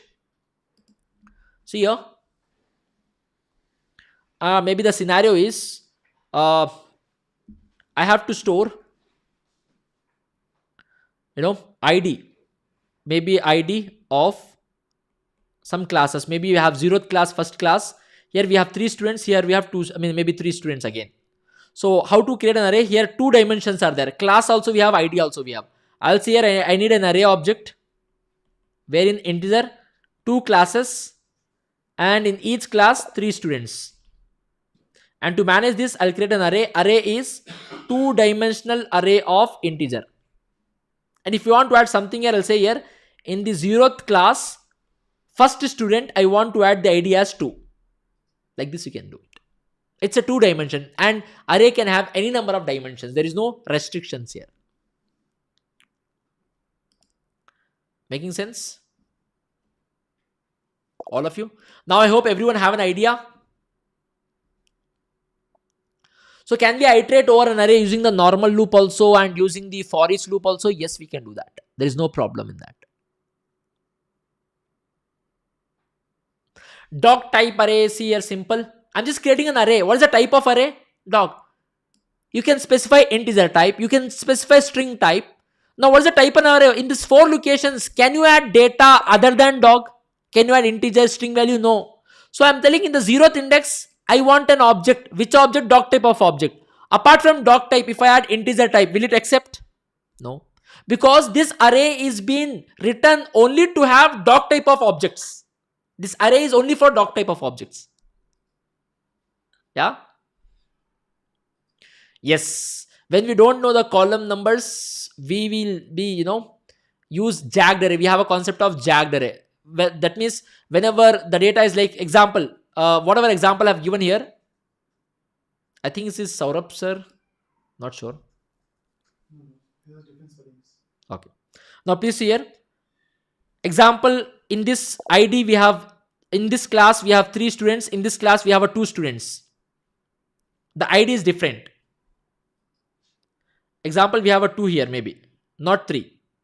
So the different ID. So you cannot write 3 here. That's a different concept again. Anyway, for that also again, for every concept in Java, we can, have a separate marathon. Such a, interesting Java is. And Java is something like which is you can read it. You can understand. Once you got the basic grips, you can understand what is happening by looking at the code itself because it is very, very friendly. It is object oriented. For everything, there is a classes and methods.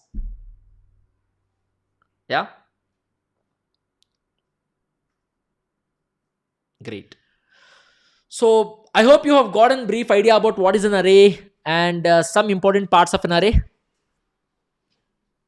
Can we use an array in our project? Great. Now, I think constructor we have discussed or we'll discuss it. Okay, great. Now over to maybe It's time for break. Menti. Yeah, great. It's more important. Yeah. I know you people are waiting for the lunch, sorry, dinner break. Okay, what's the time there, everyone? What is your time zone?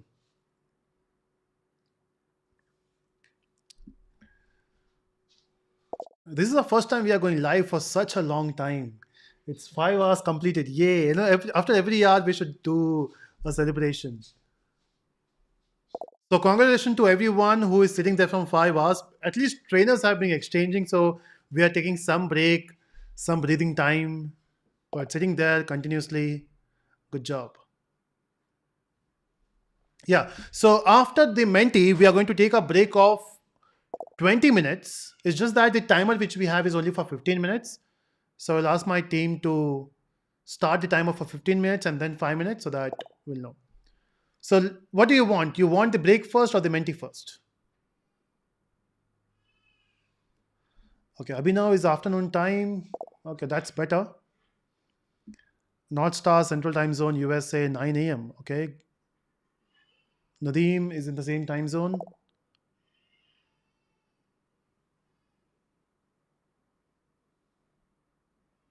So what do you want? Menti or break?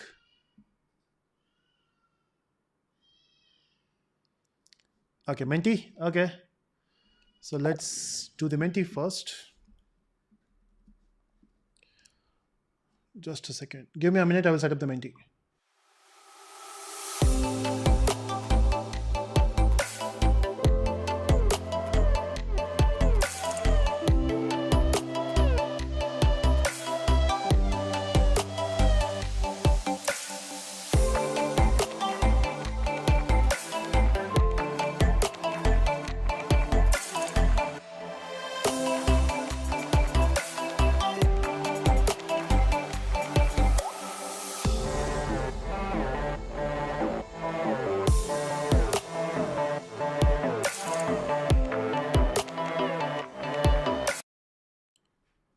Okay, I'm back. So Menti is ready.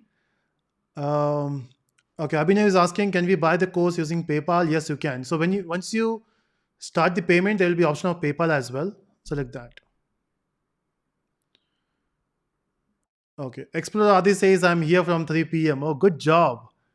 Sitting there for 5 hours. I hope you are also doing some uh, exercises in between.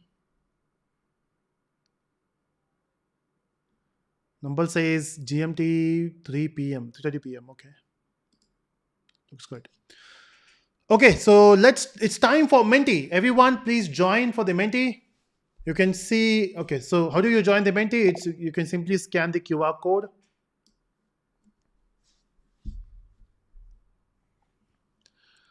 Zoya is asking how it's different from the Udemy course. First of all, the course content is different, and also this is a live course.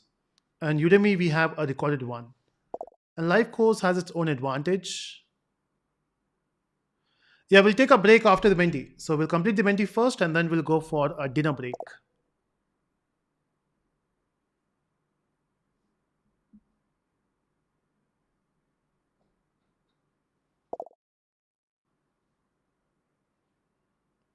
Yeah, I think you can see now, right? It's visible.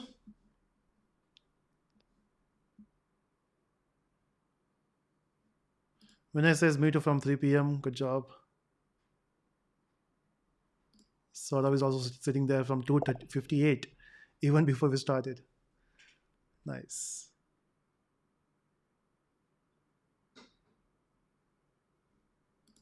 Okay, even before you started the live. Okay, nice.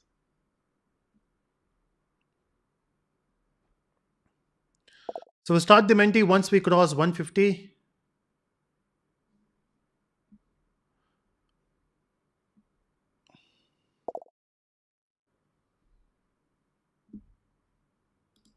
Srini, you can check the course detail in the description. So if you can see description, there's a link. There's also discount. After break, what are we going to cover? So we'll complete the project for the HR and for the job seeker, and that's the end. I think we'll in between we'll also talk about constructor.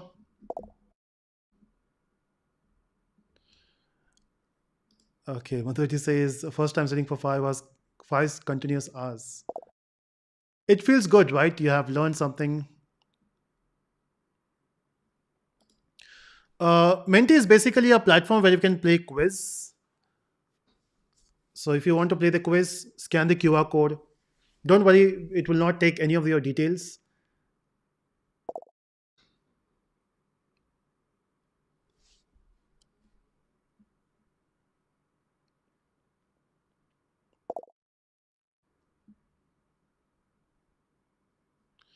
No, there's no GUI for this project. Like, we can plan that next week.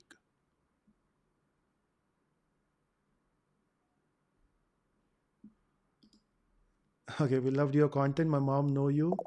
Like she used to identify through your head. Okay, that's a unique thing.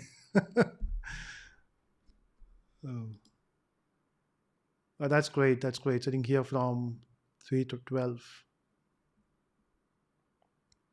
Yeah, I will do more marathon depend upon your response. Okay, so if I get good response, of course, I would love to do more.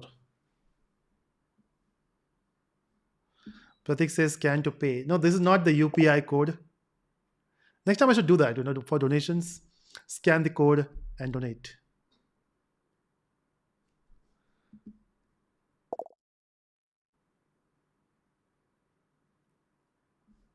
Yeah, the recording will be available. You can watch it later. Okay, let's start with the Menti. It will ask you for a poll. So, what should be the next marathon topic?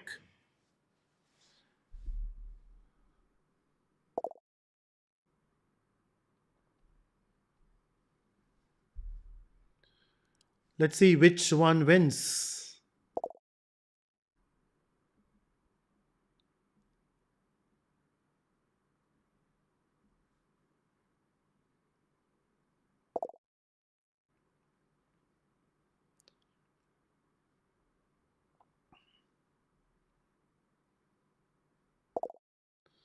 Okay, such a balanced one. Yes, Ambajit will take a dinner break in between.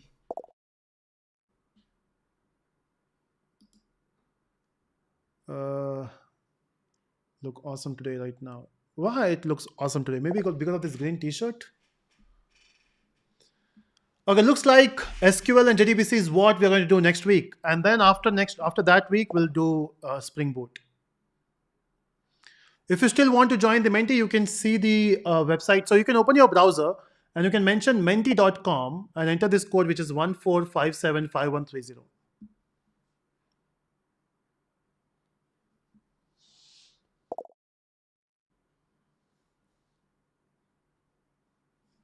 What will be if there's a tie? Then we'll decide. Then I will decide what to do. Then the veto goes to me. And of course, Heather. What if there's a tie between us? Then we'll ask Harsh. Okay, let's wait for 5 more seconds. Let's see if we are going for tie there. Almost close. And the time up.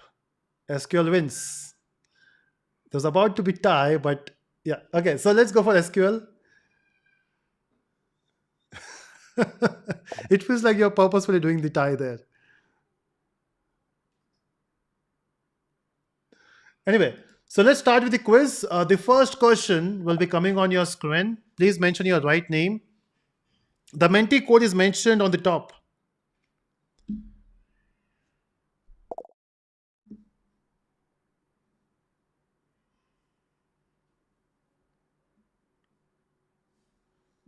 Make sure that you enter your right name. Yeah, we'll do Spring Boot also. It's not like I'm not going to do Spring Boot. It's just that the next will be SQL and JDBC. After that, we'll do Spring. Okay, so the first question, everyone, coming on your screen, and here we go. Can a content of a string instance in Java be changed after it has been created?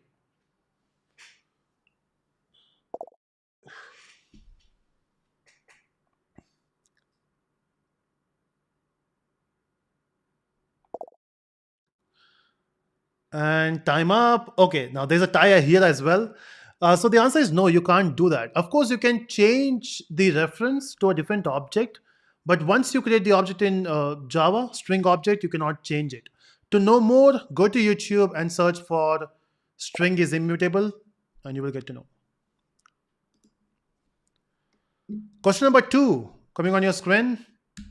Here we go. Which method is used to get the number of characters in string?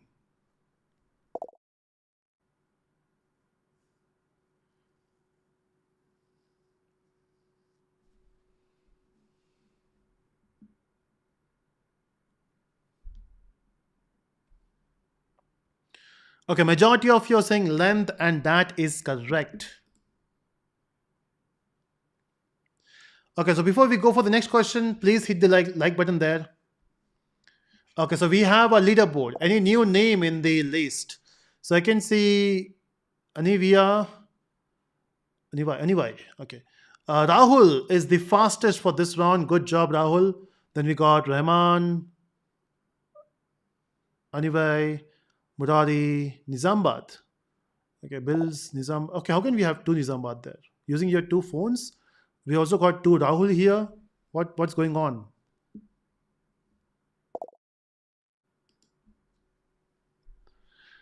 Okay, question number three coming on your screen. Here we go.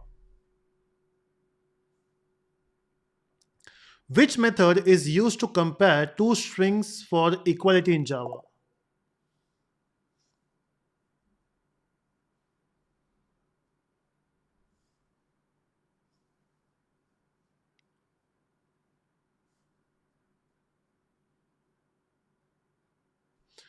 Okay, majority of you are saying equals, and that is correct. In fact, we have used equal in one of the thing.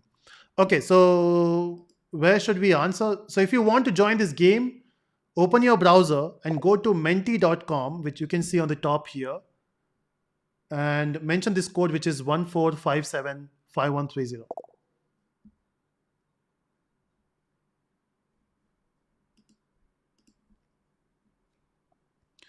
Okay, question number four coming on your screen. Here we go. Which method is not case sensitive when comparing two strings?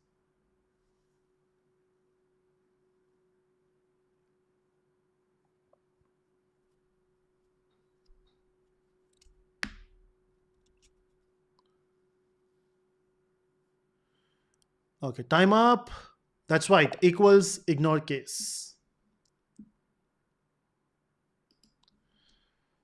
Okay, let's see if we have any changes in the leaderboard. Okay, a lot of names have been changed there. So Rahul still doing good. Is it the same Rahul who was there before or different Rahul? Lakshmi at the second position. Bharak is at third. Charan, Archana, Pawan, Venkat the fastest.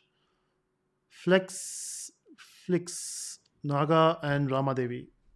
Good job. Okay, question number five coming on your screen. Here we go. Can array be resized after declaration in Java?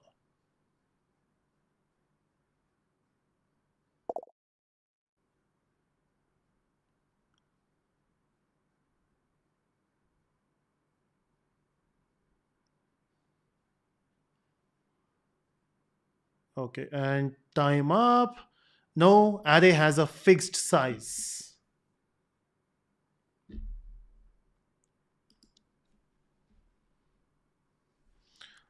Question number six. Let's see. Which property or method is used to find the size of an array?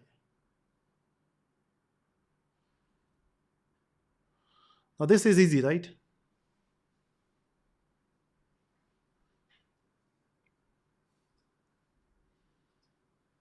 And time up. Oh, still confusing. So when you talk about array, we use length property. When we use string, we use length method. One of the confusing thing in Java.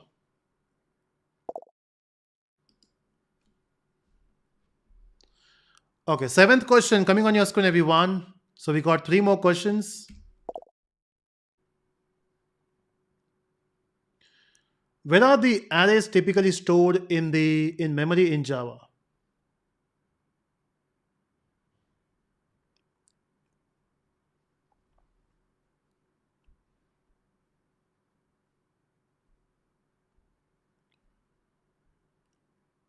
And time up. Okay, majority of you are saying heap, and that is correct.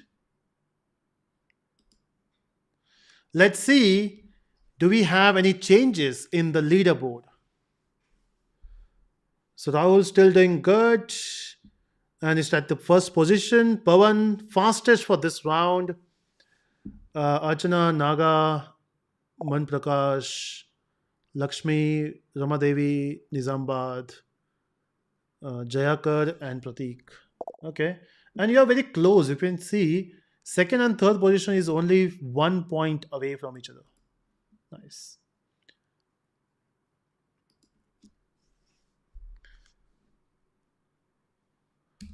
Two more questions. What is an array in Java? Is it a primitive type, object, class? None of this.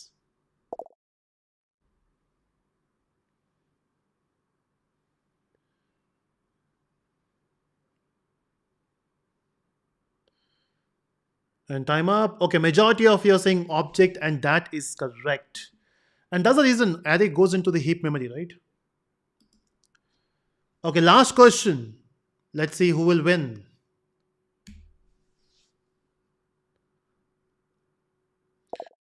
How do we declare a 2D jagged array in Java?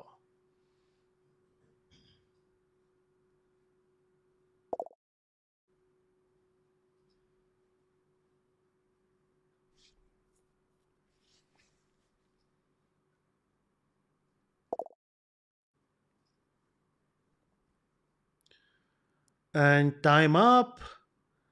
Ooh. Okay. So the option which you selected, the majority of you went for the first option. That is for the normal 2D array. We are talking about the jagged array. In the jagged array, the third option is correct, where you mention the rows but not the columns. Okay, with this, let's see. A lot of people went wrong for this one. Let's see the leaderboard. Okay, people who were doing good made one mistake, and suddenly the table turned, and Nizamabad is the winner. Is it your name or the place where you are from? Because my aunt's in-laws stays in Nizamabad. Okay, so congratulations, Nizamabad. We got Aditya, Uday, Lakshmi. Uday and Lakshmi both are from the batch. Rahul, Archana, Pavan, Naga, Manprakash, Dayakar. Good job. Okay, so on that note, it's time for a break. Now this is 8:20 my time. So come back by 8:40 my time. So depending upon your time zone, the break is for 20 minutes. Don't go with the timer because by default timer is 15 minutes. So we'll join exactly in next 20 minutes. Okay, Aditya got second. That's the thing, right, Aditya? That when you sit for long, you remember all the concepts, and good job.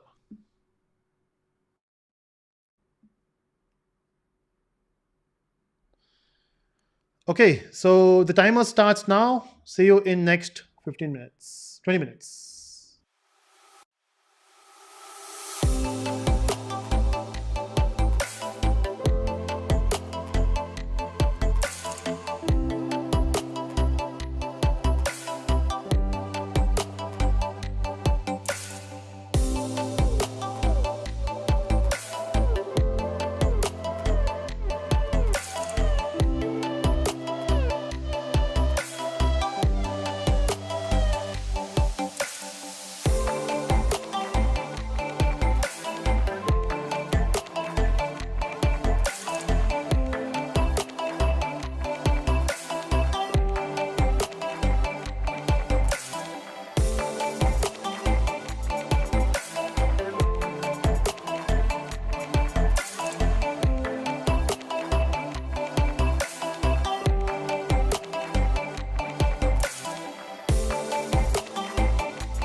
Okay, we are back. So that was a good dinner time.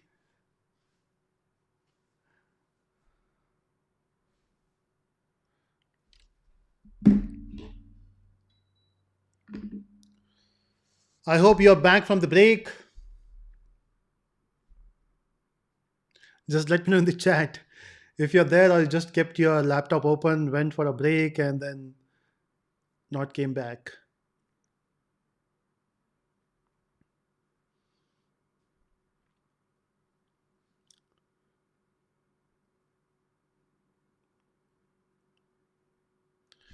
Pratik, yeah, DSA video will be coming soon. So the entire week I'm busy with this shifting, so I'm shifting my place. So from next week you will see a different background. So I'm moving the place from this place to other place, and so the entire moving things are going on, and that's why I'm not uploading videos, because uploading videos will take a lot of efforts, right? So we have to record videos, edit them. So it's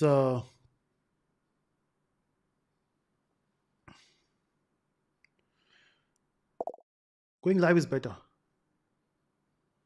Yeah, this video will be available on YouTube. Dhruv, you can watch it later. And also, most important, hit the like button if you are still there. Okay, yes, you are there. So, yeah, welcome back, aliens, and let's continue with the work. So, what we were doing till now. So, now I think you know the concept of. Let me just move myself here. So, yeah, I was saying now at least you know the concept of array. So, let's implement here. So, we were saying that instead of having uh, one job. So example here, what we are doing is we are getting the input from the HR and then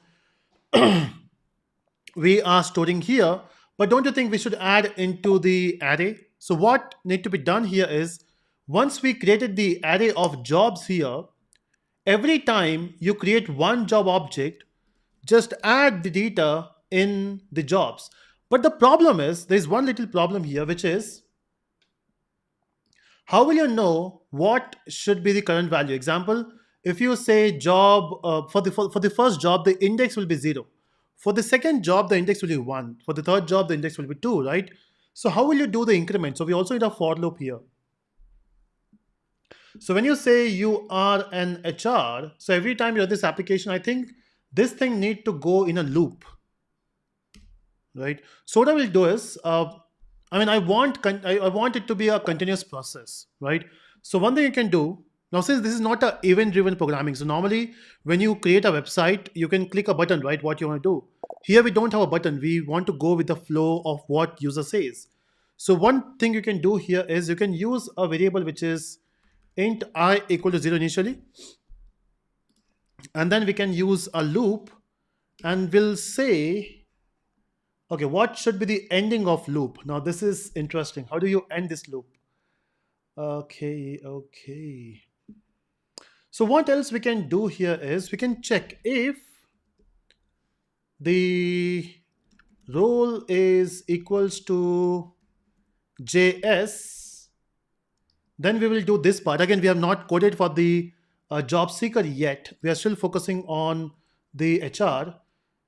So till, in fact, we can take a string here. String flag. Maybe instead of string, can we have a boolean? Yeah. So we can have boolean flag is by default true. Okay, so this while loop will be based on a flag. Now, when do you want to stop this? So I want to stop this if a user enters something else apart from HR and JS. If a user enters something else, we'll stop it. So we'll say else. We'll say flag is equal to false. Okay, by doing this, we have one UX issue. You know, in when you create a website, you have two things there: the UI and UX. Now, do you see any problem with this UX, the user experience, with this type of logic? Anyone? Any issue you see there?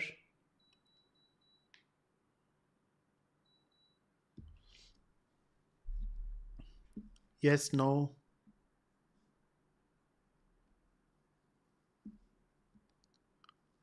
Okay, I see an issue. The issue is, um, what if you ask a user to enter and then a user says HR? That works. If a user says JS, that works. But what if by mistake a user types HR with a space or HR with a different character, maybe H small r capital? In that case, this will not match and it will end. So logically, this should also be if let's ask user to say exit. So maybe whatever user is entering, if the role is equals exit, so only when a user says exit, then we have to say exit. Otherwise, let's keep it running. Okay, no else condition here. Okay, let's try. And every time you do this, let's add the data in the array. So I can, what I can do is I can say jobs of I is equal to J1. So basically, every time you run this, it will create a new job. Okay, but how do we see how many jobs we have? Maybe we can do that in the job seeker, right? So let's see, or maybe let's try to use job seeker as well. So what it will do is every time you run this, it will add the data in the job seeker or in the jobs. And now let's implement the job seeker. So when a user says this job seeker, what need to be done? We can simply do is let's print all the jobs available. Let me repeat. Let's print all the jobs available. How do we do that?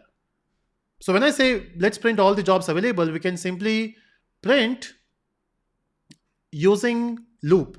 But which loop will make sense here? Should I use an enhanced for loop or should I use a normal for loop?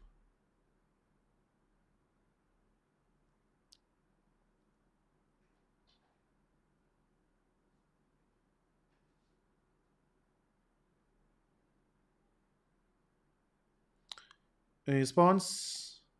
So here, logically, we should be using an enhanced for loop. So I will say, okay, how do I use? So we can say for, and we can say job colon job. So from this array, we are going to print one by one. So how do we print? It's very simple. You can simply print a job and this should work. Let's try. Okay. Or maybe this will work, but you know why I'm not running it? Because the moment I run this, after entering all the data, after working so hard, it will, if I stop the application, again I have to enter. So I'm just trying to complete the code. Right? Or we should have done some predefined values here. Can we do that? Can we create some jobs and add it in the list so that we don't have to every time add values? So what I will do is I will just add some dummy jobs here. So let's say I'm adding 4 jobs already. So how do we get a job object? So we can say uh, job1 is equal to new job. And then I have to provide all the values for the job, right? How do I provide all the values for the job? So of course I have to say job1 dot set ID, and then you can say 101. This is how you can do it. Or we can use something called a constructor.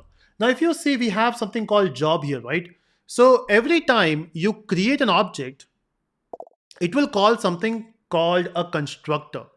Now what's a constructor? So if you go back here in this job class, by default there is one constructor which is called a default constructor. This is something will be given by your compiler. Again, the constructor is there, you can't say it. So basically your constructor there is a John Cena. It's there, you can't say it. But what if you want to pass values? So what I want to do is, here, I want to pass the value here itself. So when I create the job object, I want to pass job ID. I want to pass the profile, which is Java developer. I want to pass the description. I will say, you know what? We can do one more thing. Let's skip the job description. It's making the code very lengthy. So I will remove job description and job description.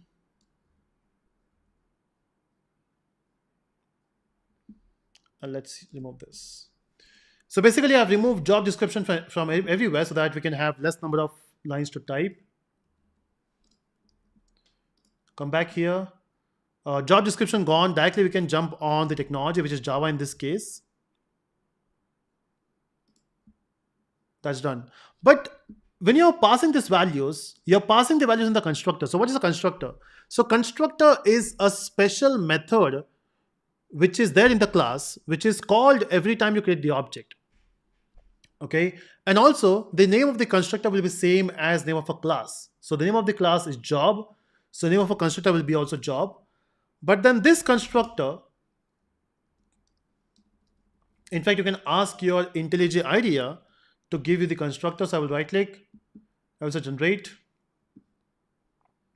a constructor, and how many values you want to all the values. So now what you can do is this job class basically has a constructor which accepts 3 values, and this 3 values is getting assigned here. So you don't have to use setter to add each value.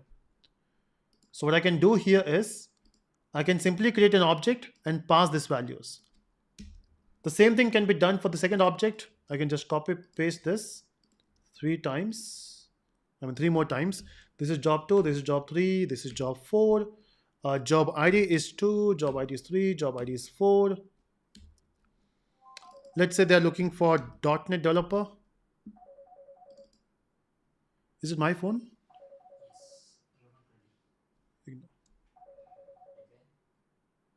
Which phone it is? Ignore. Java. Then let's say we have Python developer. And then we have, let's say, PHP developer. Okay. And then the technology you need is, let's say, ASP, C#, Python, let's say Django. PHP is only PHP. Okay, so you can see we got 4 jobs here, and every time you have this job, you can simply add these jobs to this new job. These jobs. So what I can do is I can say jobs.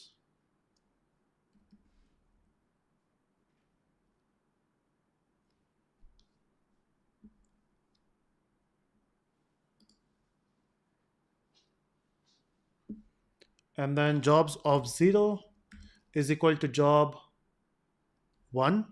So basically what we need to do is we need to just add the job here. So like we are doing here, we can just copy, paste, paste, paste. This is 1, this is 2, this is 3. So by default, we are adding 4 jobs, and then of course HR can add more jobs there.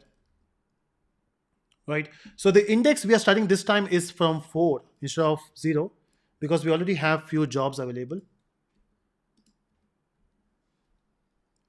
Right? Okay, every time you create a job now, we have to pass this as a constructor. What we can do is we can also have a default constructor here. So when you create a parameterized constructor, you have to also add Python spelling is wrong. Yeah.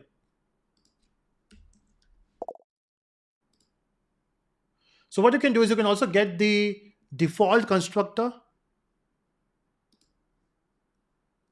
without any parameter here. So you can have a default constructor as well, say empty constructor. So this will work now. I think we have to remove description this time. Yeah. Okay, so what I've done is I've created 4 jobs and added them in the array. So it will be by default. And of course, after that, you can add more jobs. And I hope this thing will work of whatever we are doing. Let's run. It says enter your role.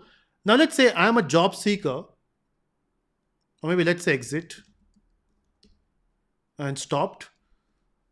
Let's say run this. I'm a job seeker, enter. So job seeker will get all the values. Oh, why it is printing so many times?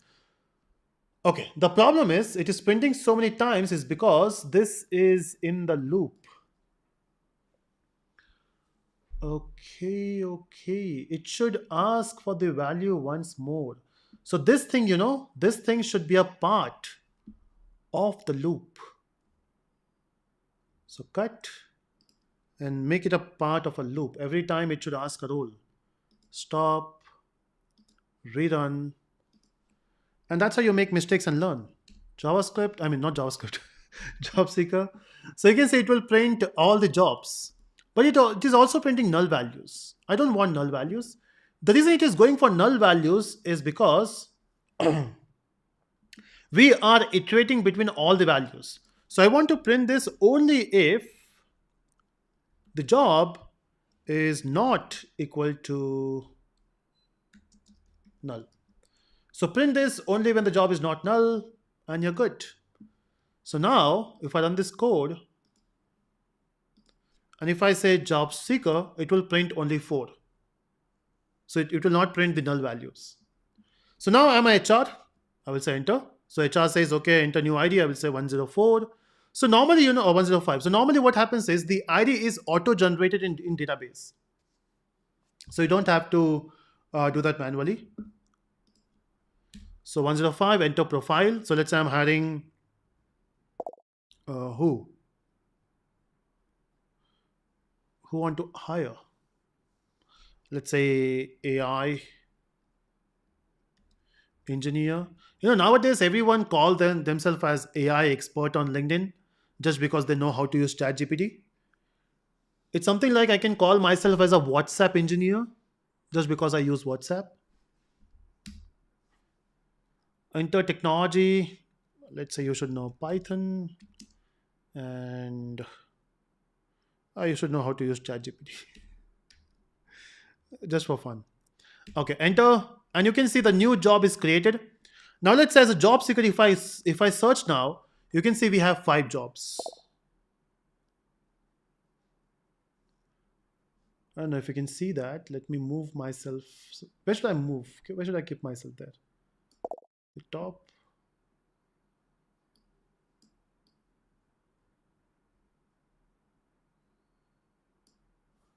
Yeah, this looks good.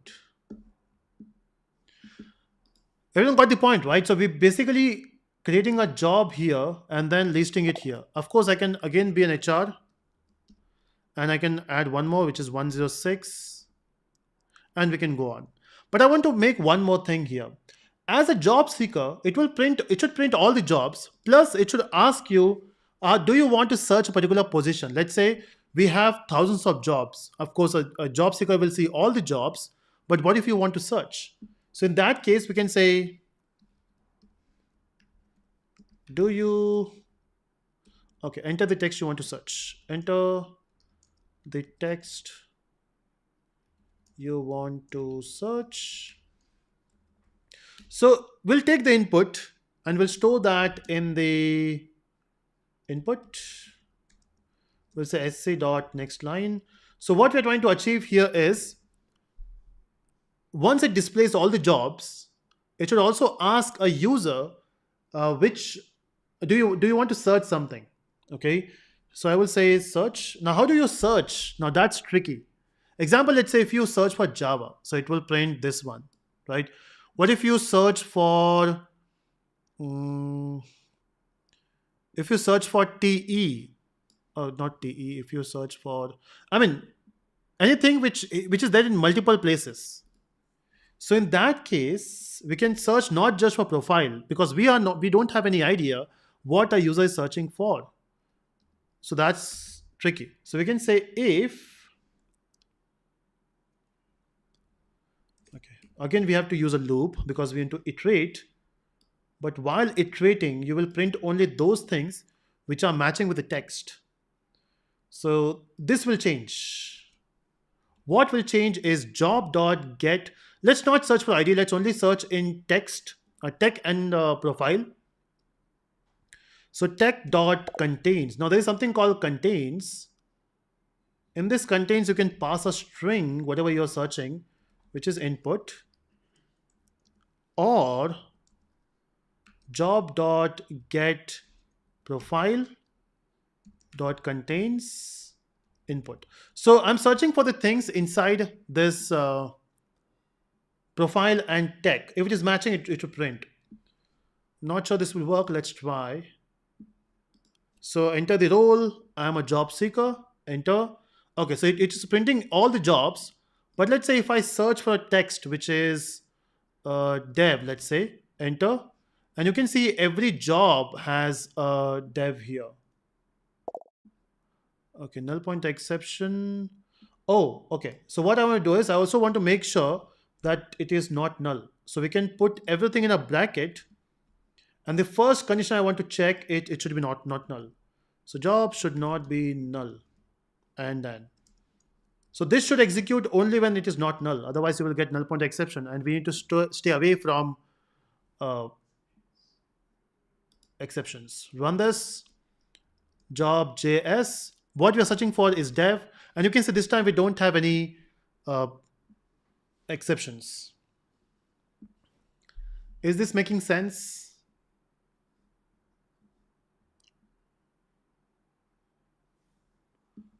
Okay, let's add some more details here. Let's say HR. HR is adding 105. Profile we want to add is Java Enterprise, or maybe Java Tester. And the technology should know is, let's say Java. Let's say Java at this point. Okay, so enter the role, job seeker, and you can see now we have 5 jobs. Now I want to search for Java. So I will search for Java. You can see we got 2 profiles here. So searching is working.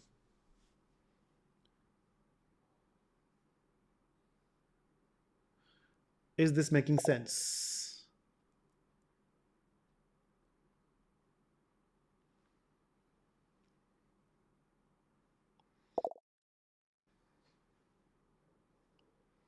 So what else we can do here?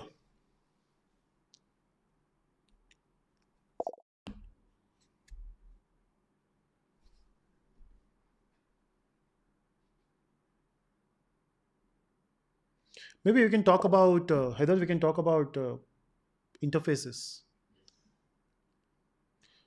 But how will it implement? Okay, now this will be your assignment. Basically, Heather will talk about the interface now, or the basic concept of loose coupling stuff.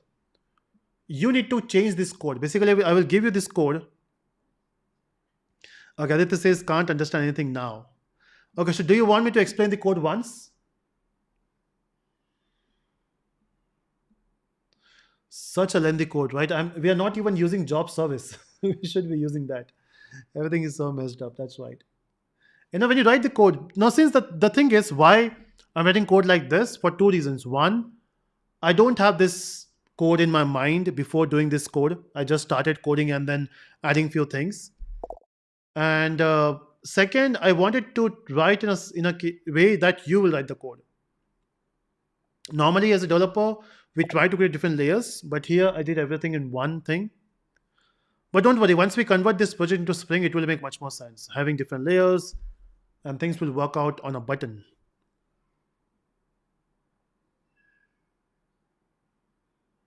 Make sense? Okay, so what we are doing here is initially we are saying welcome to the job portal, very simple stuff. Then we have a variable called role. Now here role means who is using this. Is it the HR? Is it the job seeker? Or you are fed up with the application, you will say exit. Now, before we start, we wanted some jobs available. So in this case, you can say we have 10 jobs. In total, we have 10 jobs, but then by default, I'm creating 4 jobs here and adding those jobs in the array so that once a job seeker is searching, at least he or she will be able to see at least 4 jobs. Of course, HR can add more jobs. So we got the jobs. And then we are running a loop because we want this to be a continuous process. When do you want to stop? The moment you say exit, I want to stop. Right? So here, what we're asking the first thing is enter your role. So using the scanner class, we are getting the input, the role. And don't worry, I will share the code with you. When you see the code by yourself, it will make much more sense. Yeah, I will share the code. Don't worry. So the code will be available in the description in next. So once the live gets completed, after that half an hour, you will get the code.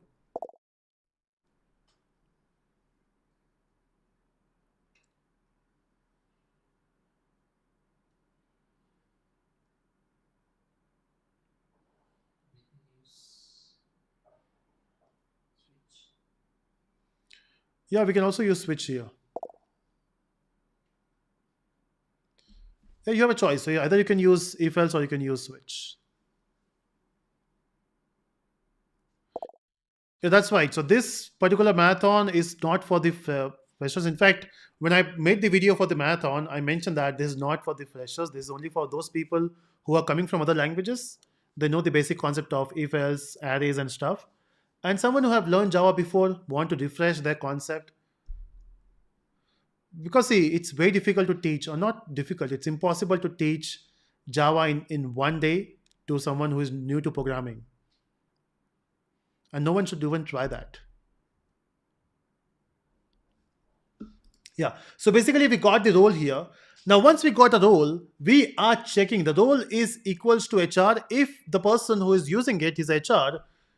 What's the job of an HR job is to create a job, right? So they will create a job object and then ask for all this detail. Once you get all this detail, just add that in the job array, because HR can create multiple jobs, right? So we are just adding in a thing. Oh, okay, I forgot one more thing, which is I plus plus. Every time you use this, because we have to increment the job, I mean I counter as well, right? So we got 4 by default, the fifth, the sixth. So how it will increment? So you have to say I plus plus. And then we don't need to print J1.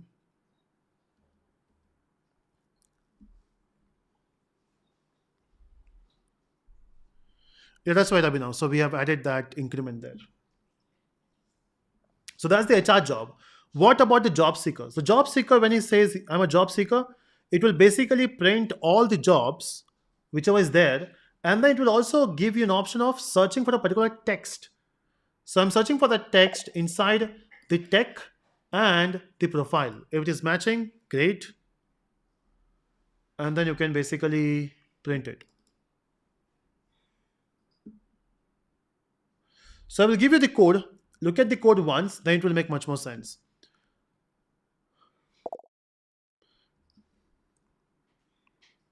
Yeah.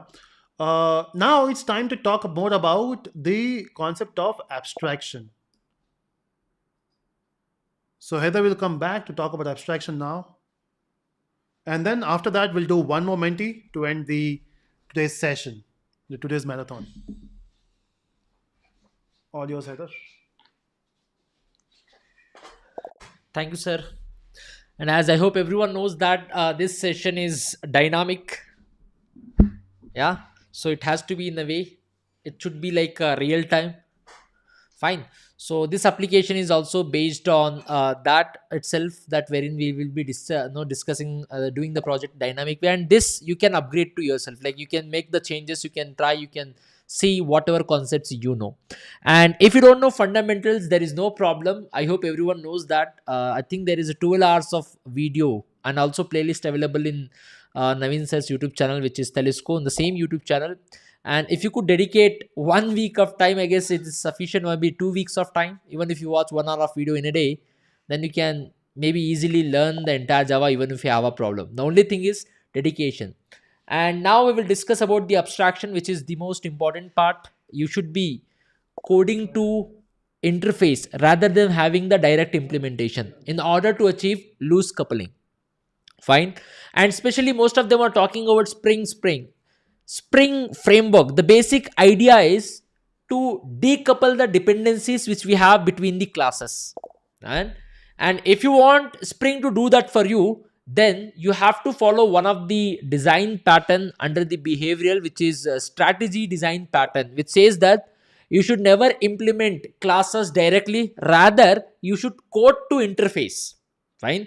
Now what is an interface? Interface talks about abstraction. And what is abstraction? That's what we need to understand now. We'll see about abstraction, we will see interface, and maybe we'll try to write one simple example. We will see what do you mean by loose coupling and how do we code or how do we write a Java program to the interface rather than having the direct implementation.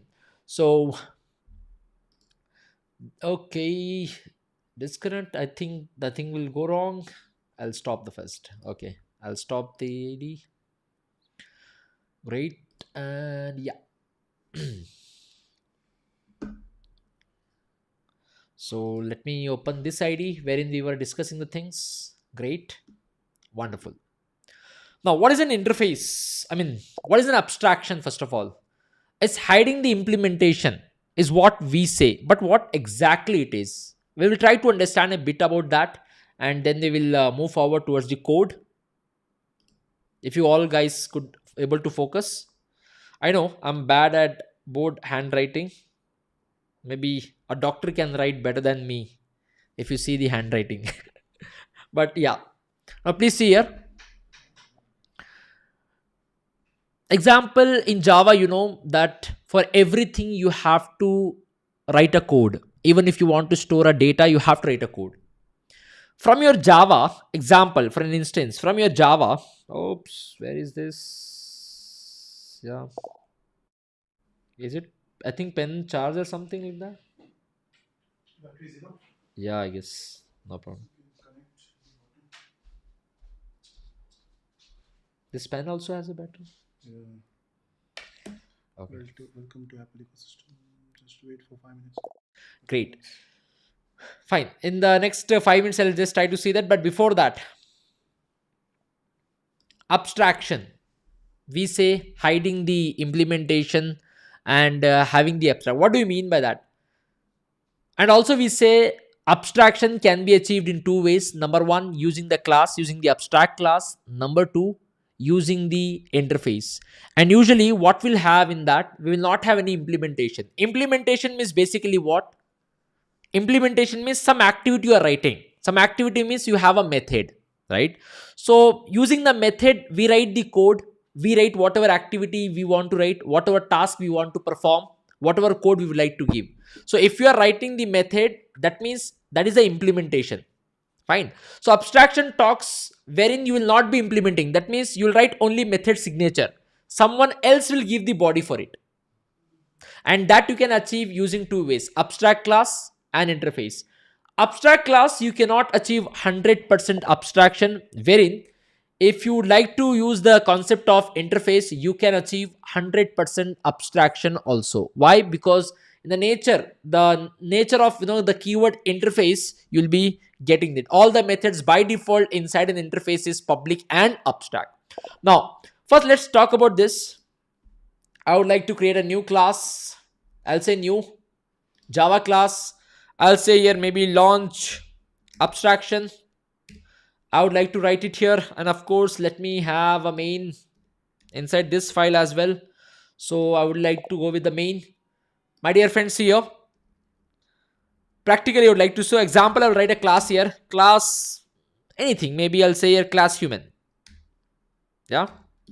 So inside this class, I'll write here one method, public void sleep. Great. And I'll write some body here. Whatever body, it's up to you. You are the one who have to decide it. So I would like to write one body here. I will say here, human needs sleep. Great. Now guys, inside this human class, we have a method which is sleep. Inside this method, have you defined the body? Do you have an activity? Yes, we do have. That means we are giving the implementation here itself. And this is not the abstraction. Making sense? And example, I have one more method to write here. I'll say here public void, maybe I'll say here eat. And within this, I'll say here system.out.println. I'm just printing. It could be anything. It maybe there is 100 lines of code here. Doesn't matter. So I'll say here human usually eats a lot. Now, inside a human class, how many methods we have? Two methods. That means you are implementing two methods. Some body is there. If some body is there, that means you are implementing that. Implementation is there here, and this is 0% abstraction. Abstraction means You will not be giving the body itself. I'll not give the body. That's it. Only method signature. Some other class will give the body for me. I'll not give the body. That means no implementation. Only what has to be done, I have specified here inside this class. Abstraction usually we use to provide the specification, to provide the requirement, what needs to be done. So I have just given the requirement that human should have this activity, human should have this behavior. Fine. And this you can say 100% abstraction. And if you're doing this inside a class, then you have to use one keyword here. Name of the keyword is abstract keyword.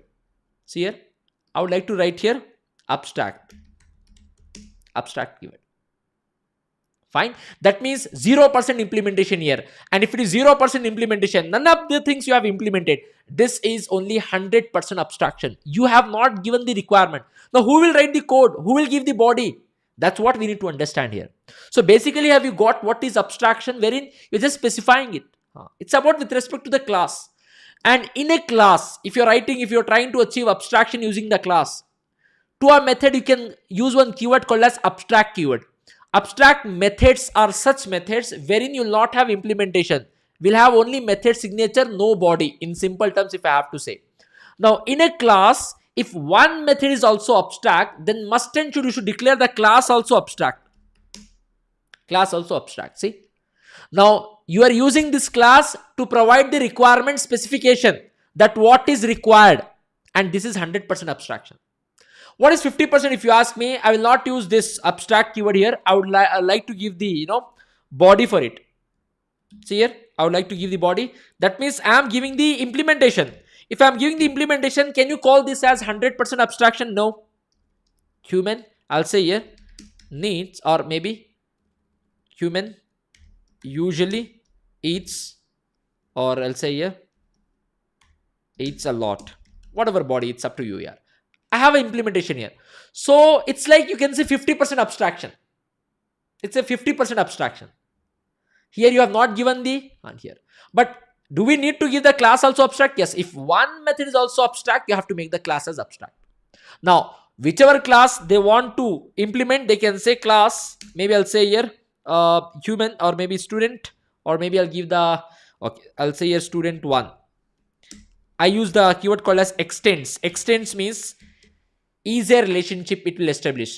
Is a student is a human, and it is used to achieve something called as inheritance. The moment you say extends human, all the properties and methods which are there in the human class will get inherited here. From my eyes, I cannot see anything in the student 1 class, but in the student 1 class we have 2 methods. Which are those methods? Public eat method is there here. And also we have this sleep method. Why are we getting error here is because we are extending this. So whatever was there here as it is got inherited. So eat method also got inherited as it is, and the sleep method also got inherited as it is. Now my dear friends, do you think sleep method in the human class is abstract? Here that is the reason we are getting an error, that either declare the class as abstract or you implement that. Please give the implementation. I'll give the implementation. So I'll say here public void, maybe I'll say here sleep. That means I'm implementing it. See, the error is gone now. I'm able to implement. So here in the human class, you have just provided the requirement, what need to be done, and some other class is implementing that. Making sense? Yeah, this is what we can do using the class. Let me tell you one scenario also. Okay, see here. Okay, great. Here you have a Java code, Java, and maybe from Java you want to establish connection to database, DBMS, any DBMS. It could be maybe Oracle, it could be maybe I'll say here MySQL, or it could be Postgre. Yeah. So for everything in Java, we need to write a code. Now, every DBMS software, it's not owned by Java team. It's by some other company, right? Now, if you want to establish connection from Java program to those DBMS, some sort of code is required, right? Java should be fit in the architecture which Oracle, DBMS has, which MySQL DBMS has, which PostgreSQL DBMS, maybe with MongoDB. Yes or no? Now, different DBMS we have for which different code is required. Fine. Now, all the code, whatever is required, Java team will not do that. Java team will say like, hey, look, if you want, to all the DBMS companies, that if you want our Java language to be get connected to your DBMS, your softwares, then whatever code is required, please you give it to us. Fine. Then Oracle will give its own code. Maybe if you want to establish connection from Java to Oracle, they will write a method called as get connection, establish connection. MySQL give the method maybe by the name, do connection. PostgreSQL will give the method by the name connection. Yes or no? Now they will give their own way of implementation. But for a Java developer, it will be a problem.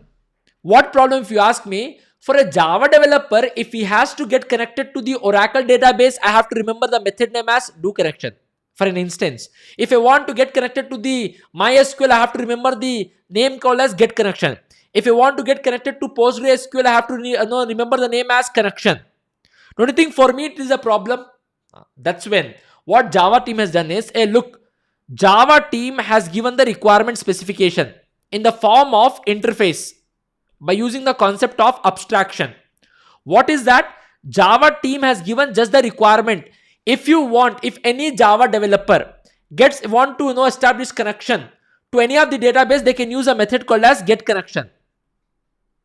And they have given only the method signature. Method signature, not the implementation.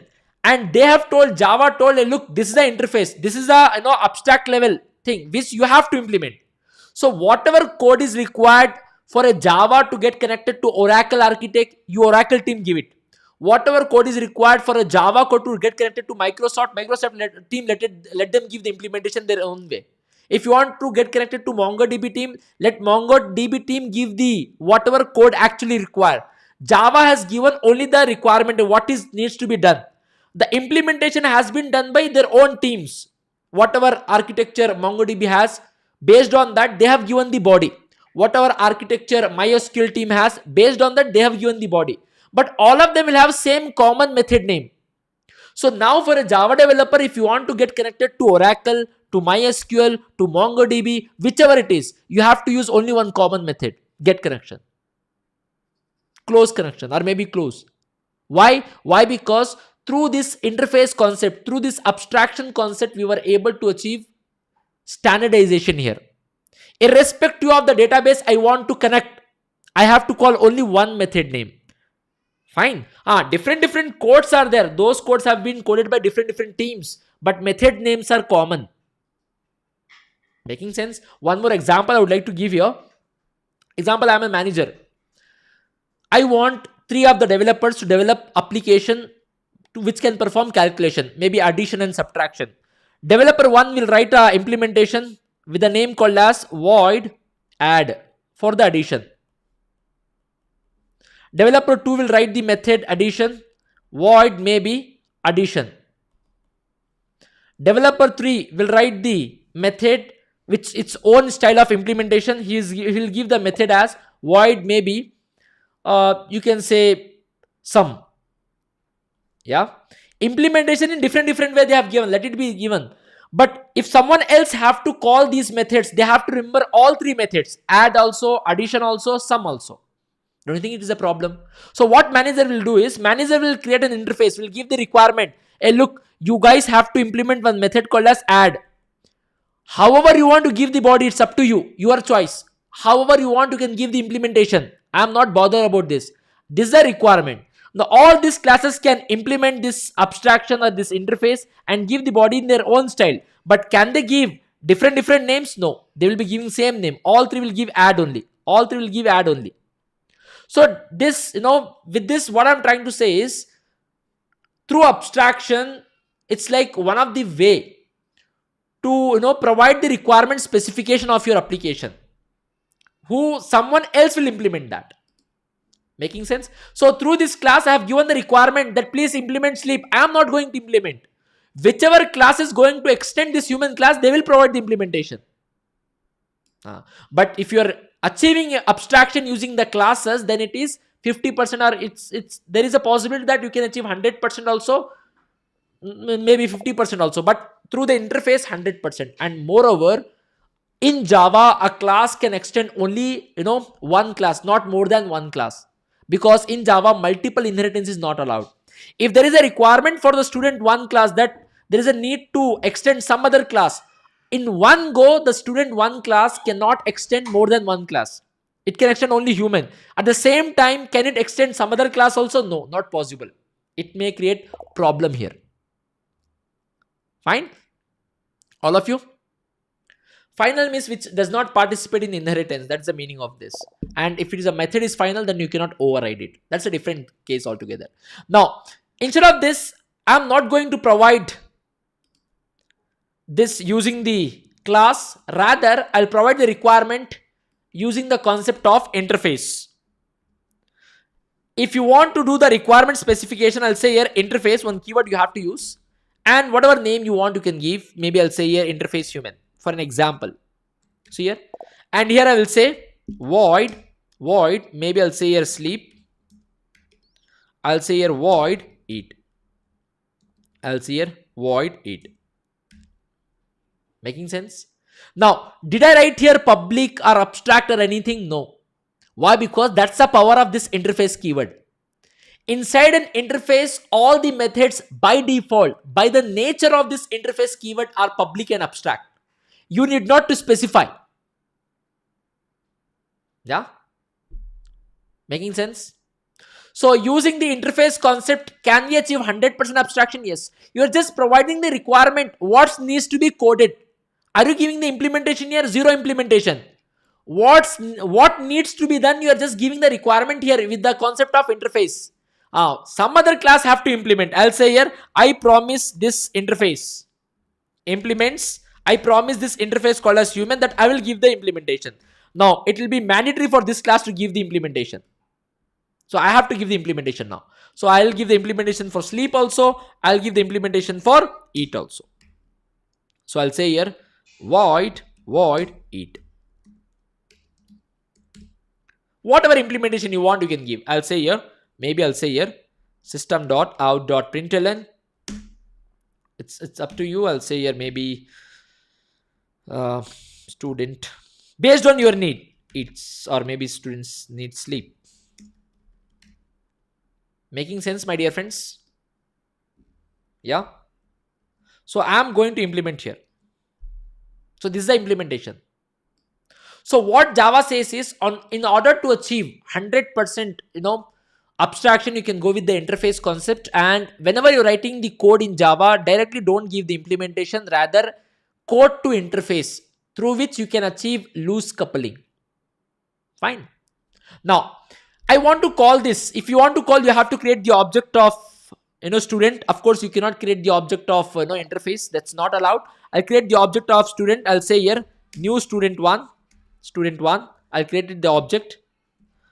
Okay, the object is done. I will say here, to this I'll create the reference variable name. Whatever name you want, you can give. I'll give it as std. And what is the type? The type must be same that of the class, except in one case. Whenever we create the object, right, that object type, it should be same that of the class, or else it could be of parent type. I can give who is the student class is implementing on the interface. What is the name of the interface? Human. You can create human type reference. No problem. And using that reference, std is a type of human. Can I call the implementing methods of the child class? Yes, you can call. See, I would like to explain this. I would like to run this program. Am I getting the output? Yes. This is the implementation we have done in the implementing class, student class.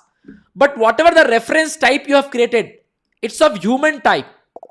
So using the interface type reference, can you invoke implementing methods in the child class or in the implementing class? Yes, you can do that. See, am I able to do? Yes, you can do that. Yeah. Interface will get inherited. Here all the methods in the interface will get inherited. So here it will get inherited as it is, but you have to provide the implementation. Making sense? Now using the interface type reference, can I access implementing methods in the implementing class? My dear friends, yes. Great. Yeah.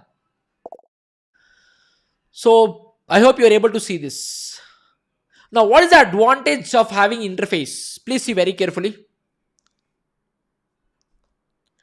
Usually, how the classes in Java are connected, guys? What's the usual process?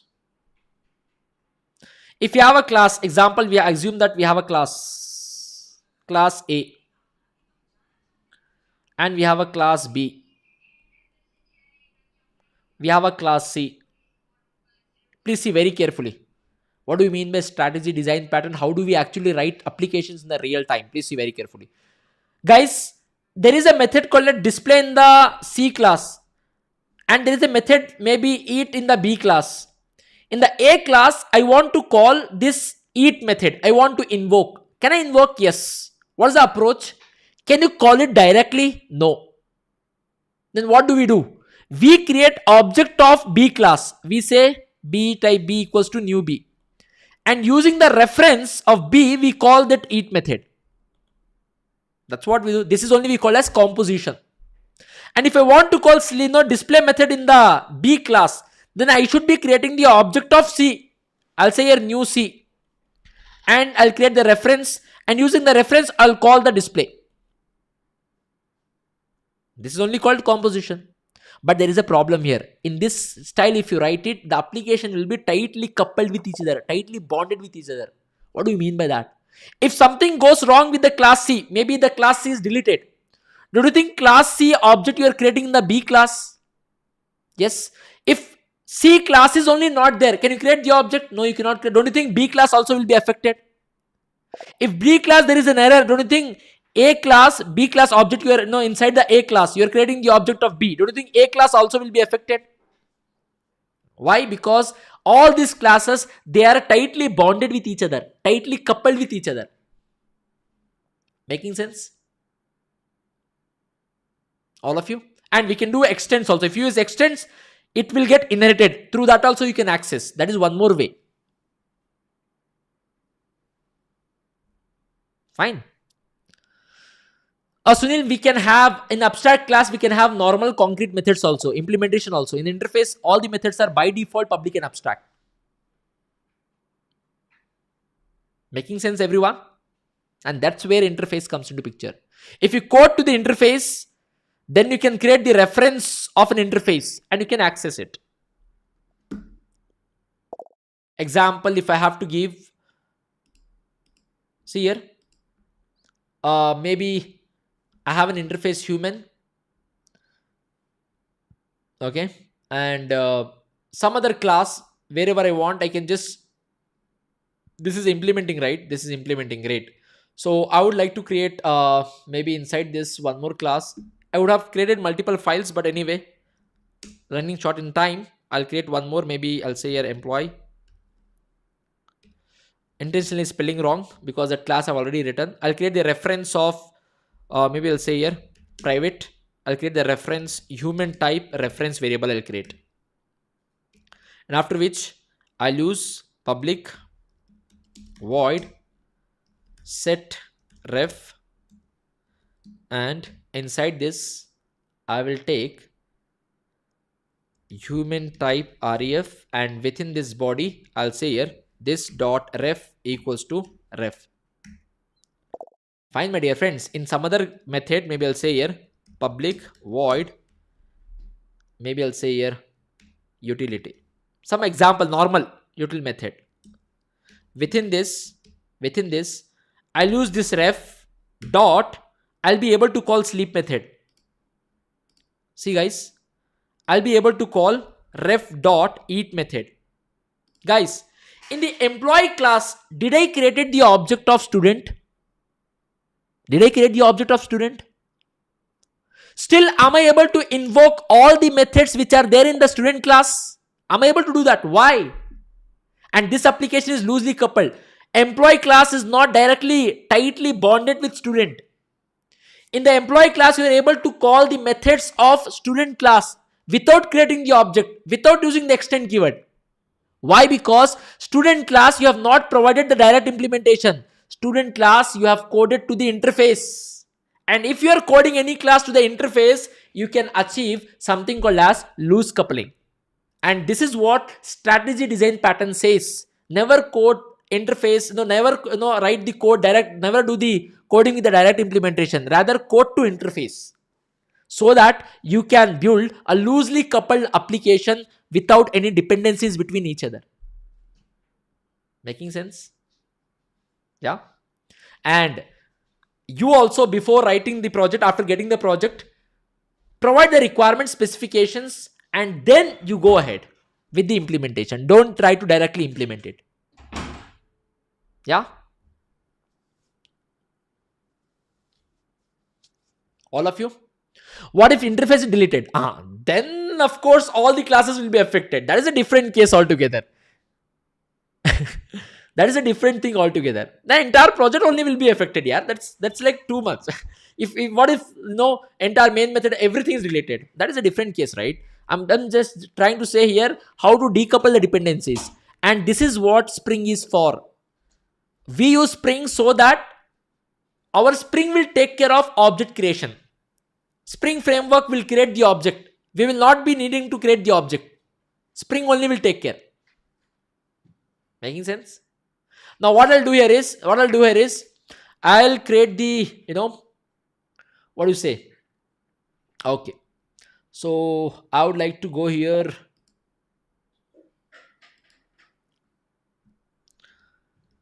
Create the object of employee type E equals to new employee, and e dot set ref, and I'll pass that human reference. That reference I have passed here. See? And I'm calling this inside this utility, and later I'll call the util method. I'll say here e dot util method. Inside the util method, you're calling this eat and I'll call sleep. Sorry. And if I have to run this program, see, student needs sleep. Oh, eat method also have given the same method. Example, I guess, body. Yeah, student needs to eat. So I'll not call myself, guys. This just to show you that I'm implementing here. So I'll comment this. You can see I have commented. I'm not calling eat and sleep method anywhere here. I'm calling eat and sleep method inside a util. And util method is there in the employee class. In the employee class, are you creating the object of student? Are you creating the object of student? No. Are you using the extends keyword? No. Still, are you able to call the methods of student class? Yes, you are able to do that. Why? Because student class, see, I'm getting the output. Why? Because student class is implementing interface. It is coded to the interface rather direct implementation. Yeah. Now, when it comes to final, if you use final to a class, that class cannot participate in inheritance. No one can inherit. An abstract class cannot be final. Why? Because abstract class means it is incomplete. Someone else have to give the implementation. And if you make that final, then no one can give the implementation. It's illogical. Fine. And if you attach final keyword to a method, that method will not will get inherited, but you cannot override that. And you cannot make abstract method final. Abstract method means incomplete method. Some other implementing class will give the implementation. If you make that as a final, that means they cannot override. They cannot implement that. It's illogical to use abstract and final. That's a different thing altogether. But have you realized, guys, what is abstraction and what is an interface? Have you got an idea about it? Yeah. All of you present? And this is one of the... Can we create an object of an interface, Jerish? No, we cannot create. Why? Interface is just a requirement specification, right? Do we have any implementation in the interface? Do we have any implementation? We do not have any implementation. Yeah. Do you have any implementation, guys? We do not have any implementation. Then how can you say that we can create object of an abstract class? That's incomplete. There is no point. So it is illogical. Java compiler will not allow. In fact, abstract class object also you cannot create. Why? Because it is an incomplete. Some implementation is pending there. Someone has to give the implementation. Making sense? All of you? Great. And this happens to be one of the most important concept, interface abstraction you should be doing. And why it is important, I hope you are able to realize. And someone ask, how student is coming? Please see, please see, please see. Guys, employee object I have created, no problem. I'm calling set ref. Set ref is a method which is accepting what type of reference, guys? Human type of reference. Human, is it not a parent of student? Yes. So the student object address I am passing here. Student object I am passing here. So it is coming and sitting here. So it is equivalent to this, guys. It is equivalent to this. It is equivalent to this. Human type reference equal to new student. It's equivalent to this. So because the student address is coming and sitting here. Now using that ref, you are calling eat method. You are calling the sleep method. So now ref has a student object. I hope that is now clear. Yeah.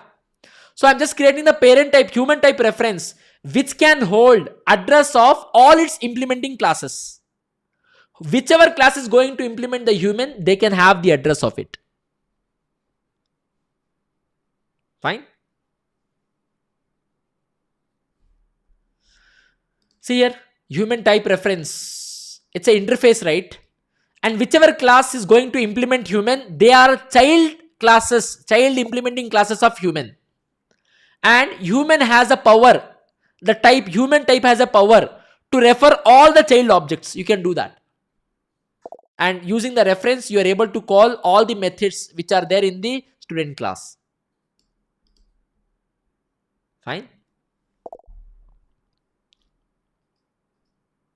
Constructor, no, we cannot create abstract class. If you cannot create object only, so constructor will not be there. So there is no point of having constructor in the abstract class. There is no point of having it.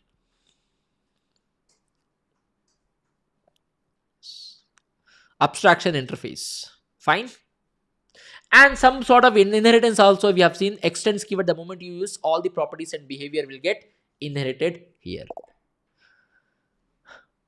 Fine, my dear friends. So have you understood, whenever we want to do the coding, what is the industry standard? Like we always try, we should try. See, if you don't know concept, then whatever you know, you should do.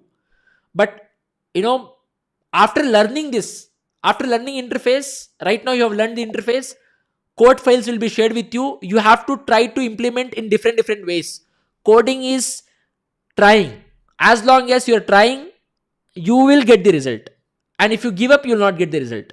And definitely different approaches. For same project, for same feature, 10 developers will have 10 different approaches. And all of them will feel that their approach is good.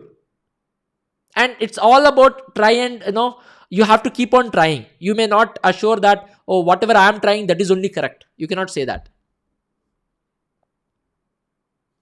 Yes, Java has a diamond shape problem. That means a class cannot extend multiple classes at a time. And that problem we call it as multiple inheritance. And in short, we call it as diamond shaped problem. Because those two classes again extending to one common class called as object class. So object class is the parent of all classes in Java. It has two classes. And that is being extended by a one class. So one class cannot extend two classes. Like in real life, you cannot say I have two parents. You cannot say. Similarly, in programming also, you cannot say this class is also my parent, this class is also my parent. So it's like one class cannot say two classes parent. And that class has one common parent class called as abstract. So it is diamond. Extending means you are also inheriting the behavior. Extends keyword we use for the class. Implements we use for the interface.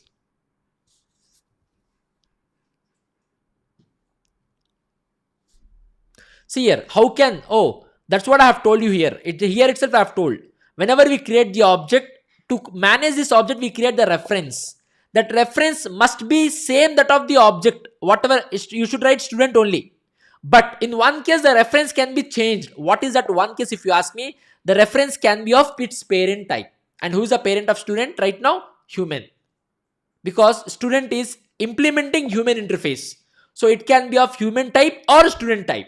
So human type, that type you can use, that reference can be used to call the methods of implementing class student. Yeah. So with this note, can we have the one last mentee for the day? Yes, and let's see. And Java is ocean, guys. And if you are serious, recently the 12 hours of video has been uploaded in the Telesco channel. Do watch that; it will make more sense. That is a detailed video of all the concepts, and you can complete in 2-3 weeks, and you can master Java. Just in case if something is missing, so do attend the mentee now. Let's see how well you will answer in the last mentee of the day. Okay, stay here, stay here, stay here. Okay, so first of all, thank you so much, Heather. In fact, we should have a round of applause.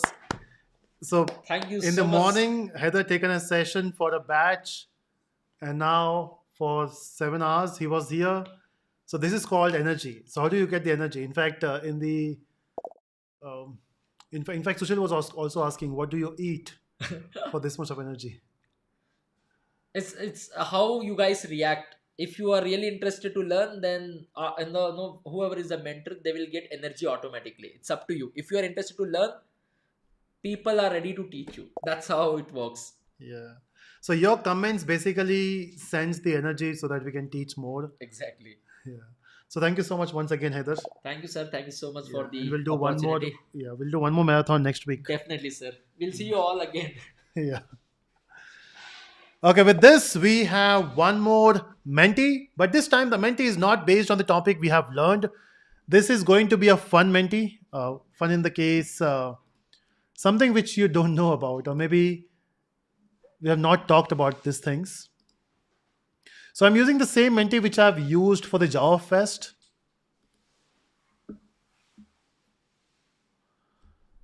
Yeah, Java is the ocean and Heather is Java is the ocean, Heather is energy. Okay. So Uday is a big fan of you, Heather.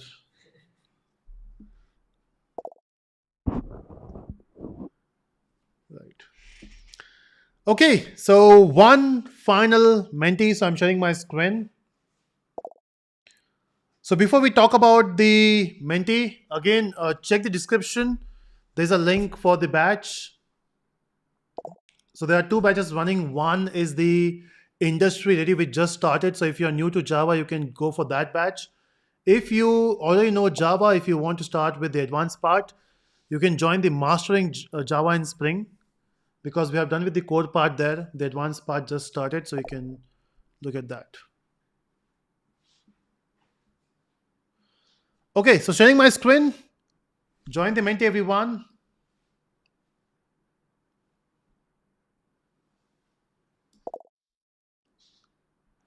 Okay, so how do you join the mentee? So people who just join, if you have no idea what mentee is, so mentee is basically a platform, a quiz platform where you can have some fun. Make sure that you hit the like button, everyone. I mean, of course, the thumbs up on mentee and also on YouTube. This is the biggest live we have done on YouTube.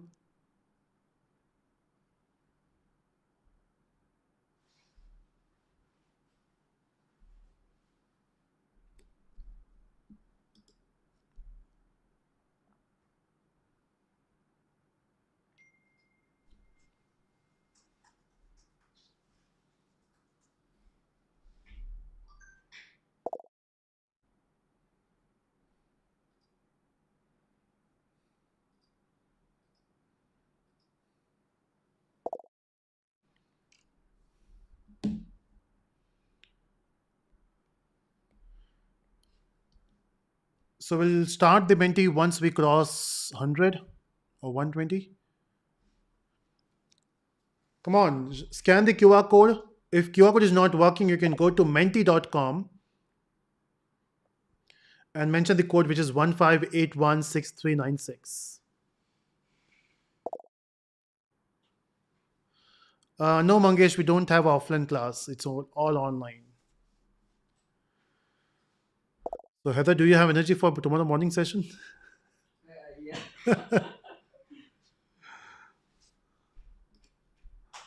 Oh, thank you so much. Thank you.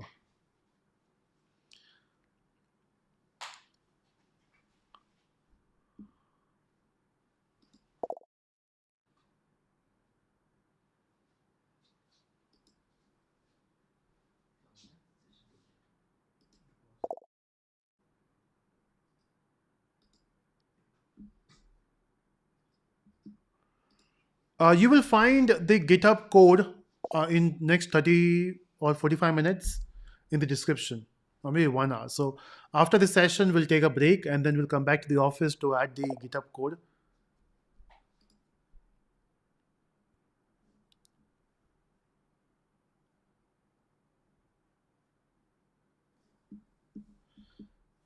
Okay, so we have reached 100, is it? No, 99.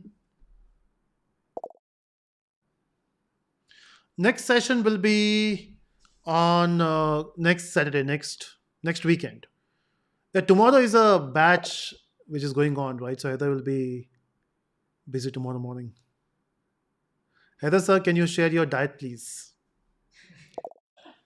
This is from Lakshmi, from the batch. That's a secret.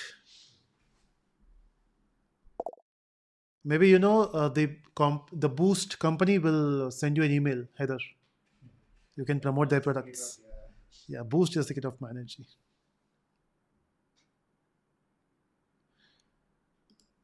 Okay, so before we start, let me know your experience today.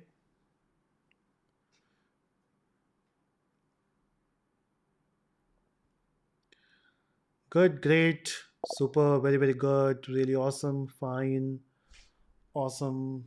It was really good, excellent, very useful. Yeah, that's important, right? We should know that these things are useful.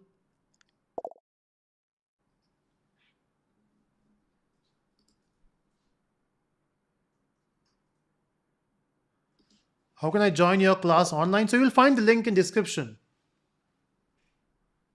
So check the description for this video. You'll find a link and you will get all the details there.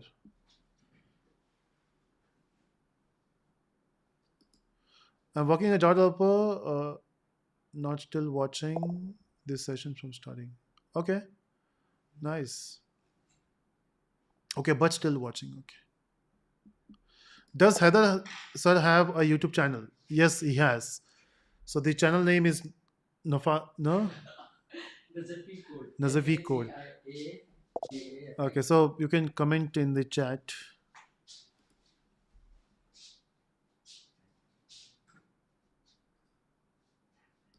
Oh, thank you so much, Ankana. Oh, it's been a long time I've checked my Twitter. I should go there. Time spent was fruitful. Nice. It was amazing, sir. Satisfied for joining. Interactive. How's the Josh? Hi, sir. Very excited to see you next like this. The concept of explained teaching was done with a lot of fun and steady pace. Useful session. Expected UI, indeed a console. Yeah, so for UI, we need to build a web application, right? We'll do that next time.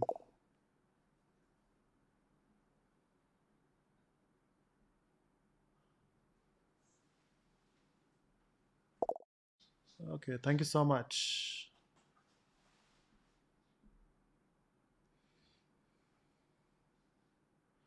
Yeah, next week we'll focus on advanced part.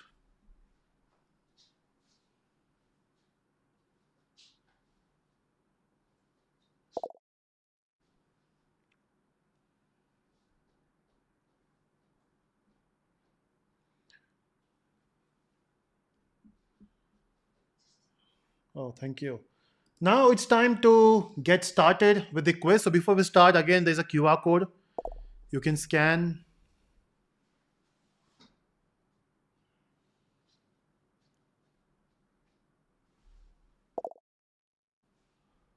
So Harsh, how old that photo is on YouTube? Your photo on YouTube? 5 years.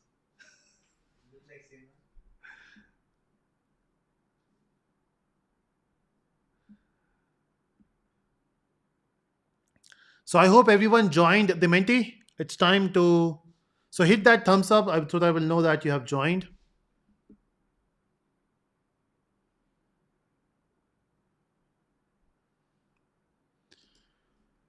So here we go. Let's start with the Menti. Your first question will be coming on the screen. Make sure that you enter your right name.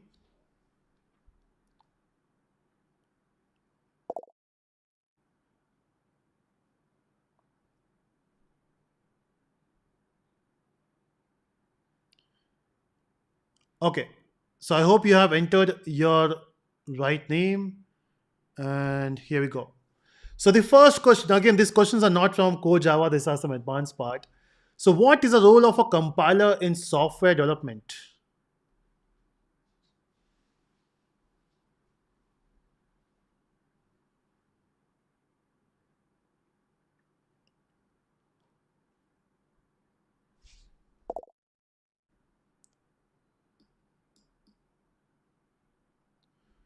Okay, everyone voted.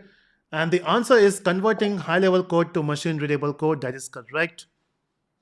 Menti code you will find on the top. So if you can see on the top of the screen, there's a code.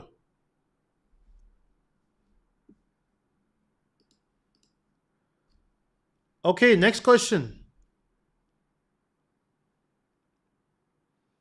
Coming on your screen. Here we go. What is the purpose of a version control software?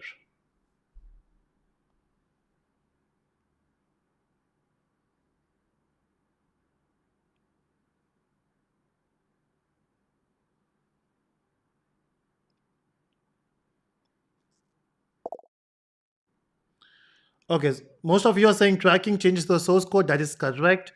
Now, if you want to learn more, there's a playlist uploaded on YouTube called, or not a playlist, but a single video on Git. So do check out the Git video. So let's see the leaderboard. Okay, Ayushi Gupta is in this, and that's on the top. Great. Puffy, the fastest. Rahul is still there, but different. I think different. Is it the same Rahul? Not sure.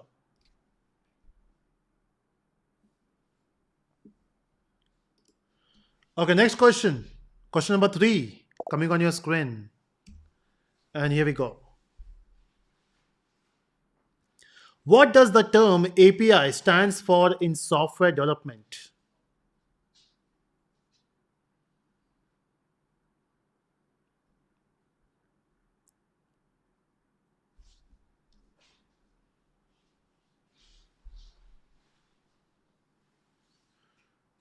Okay, most of you are saying application programming interface, and that is correct.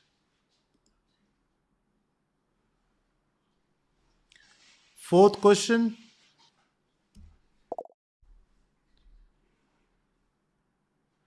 What does the term URL stand for in web browsing? This should be easy.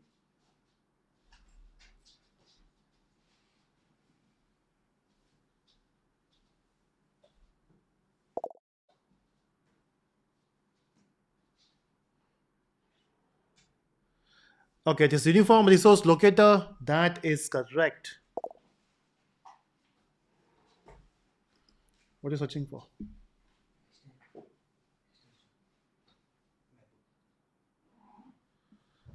Okay, and do we have any changes? Hitesh came back on top again. Hitman, the fastest. Okay, any changes? Naruto is also here. Ayushi, Rahul being consistent.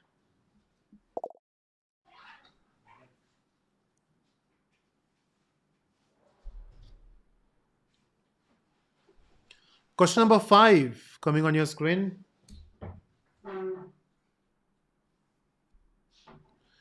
Which company initially developed Java?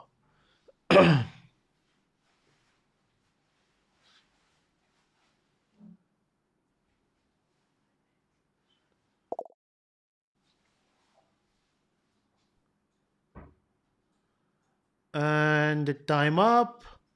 Okay, majority of you are saying Sun, and that is correct. Question number six coming on your screen. What happens if the condition expression in a for loop is false from the beginning?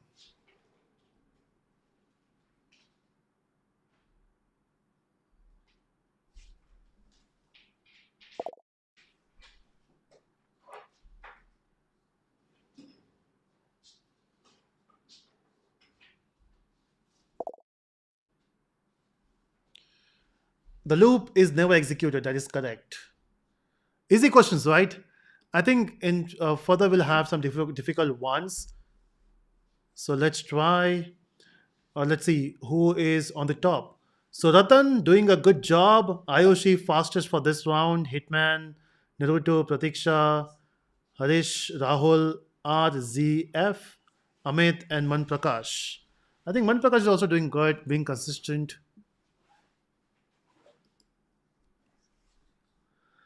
Okay, question number 7. Let's see. How many expressions are separated by a semicolon in a for loop declaration in Java?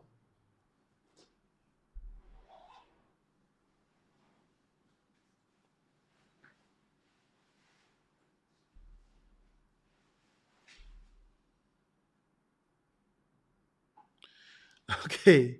Okay. So mixed, but then most of you are saying three, and that is correct. So basically, we have three statements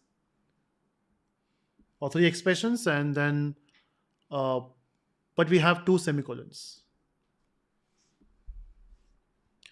Question number 8. What will be the value of a result after executing the following code snippet?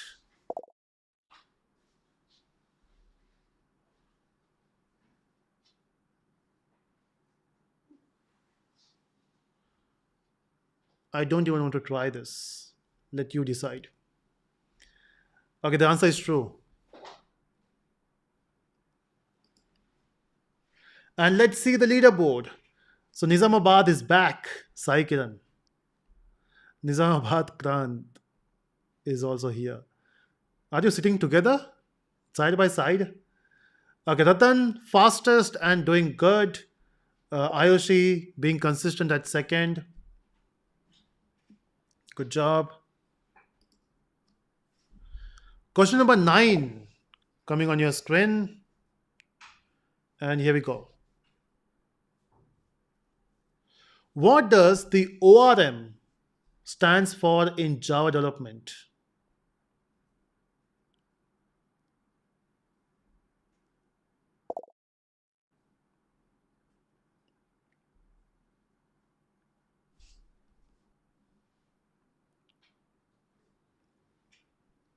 Oh, it's object relational mapping, not model.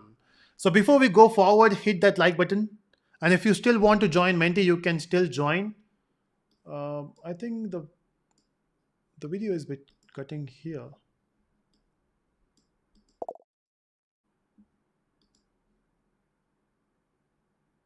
Is this cutting on YouTube? Why?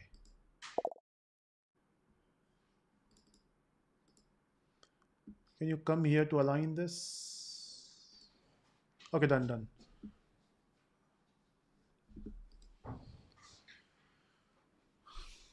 The answer is object relational mapping. Okay, question number 10. So we have almost half of this.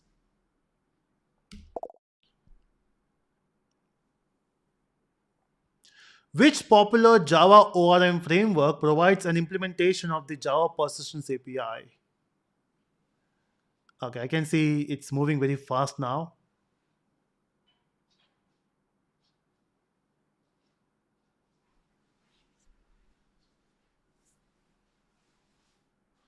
And the answer is Hibernate. Spring MVC is for the web application. Spring ORM or Spring JPA you can use there. Let's see the leaderboard. Any changes here? I think Ratan made the mistake there, and we'll see few changes on the board. Okay, we got Harish, who did well in this round and is on the top. Ratan is second, Ayushi third, Sai Kiran the fastest. Okay, question number 11 coming on your screen. Here we go. Which annotation is commonly used in JPA to mark a Java class as an entity? Now we are going bit advanced. I'm just making you prepare for the next week.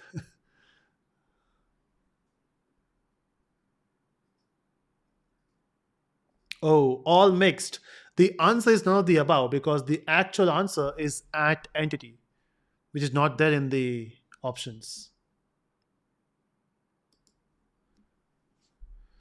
Question number 12. Here we go. Which of the following is not a benefit of using ORM in Java?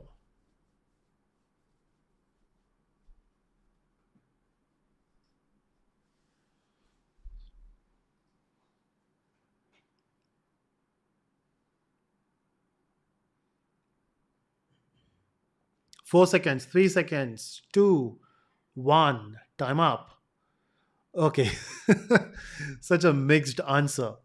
So basically, it will not improve the performance. It's only for the reduce the boilerplate code, uh, portability, and also simplify your designs.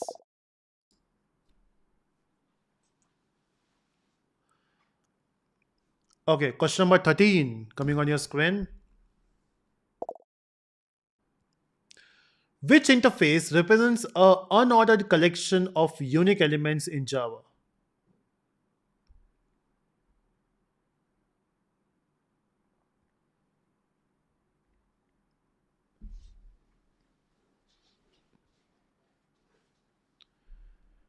And time up. Okay, set is the right answer. Let's see any changes in the leaderboard. I think Ratan did mistake there again, which will change the table. No, Ratan still doing well. Harish V and Harish Venugopal. So you got two phones, Harish?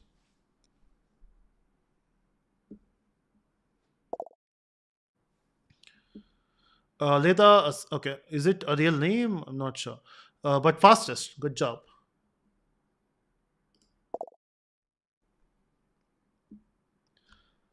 Question number 14 coming on your screen. What is a primary purpose of the MVC patents?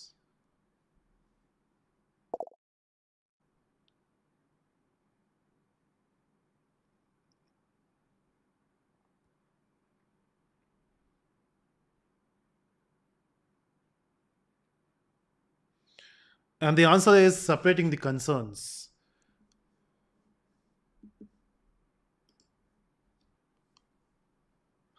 Question number 15. Here we go. What does MVC stands for in the context of software development?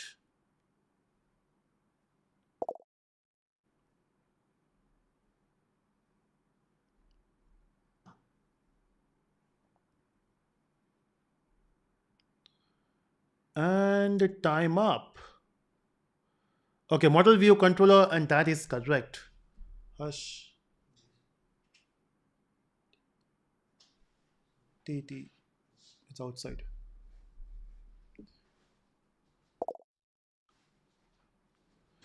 Okay, so we have five more questions to go. And let's see who will win this time. Which method annotation is commonly used in Spring MVC to handle HTTP GET requests? Now, this is only applicable for people who knows Spring.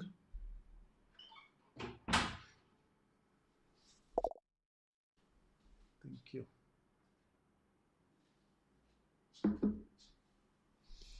Okay, something mixed up there, but yeah, the GET mapping is the right answer.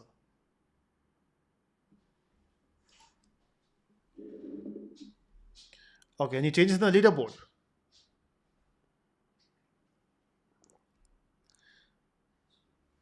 And both the Harish doing the mistake at the same time.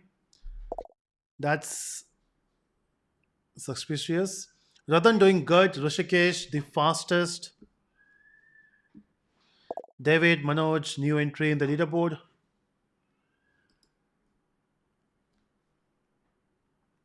Four more questions to go. What is a syntax for a lambda expression in Java?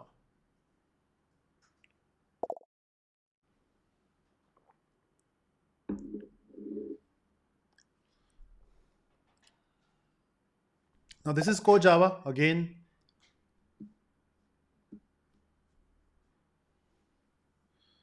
Okay, first one, and that is correct. You people are good with Java. Nice. Question number 19, sorry, 18 coming on your screen. Three more questions to go. Which interface in Java represents a unordered collection, sorry, ordered collection of elements that allows duplicate values?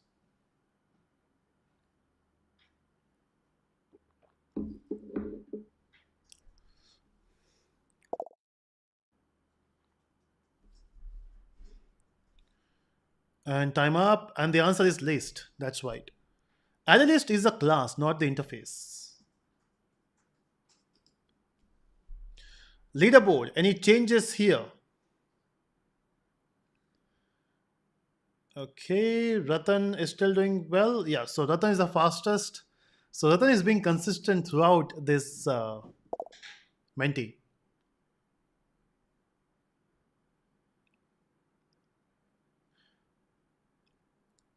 The top three name starts with R. Okay, two questions. Which annotation is commonly used in Spring code to mark a class as Spring Bean?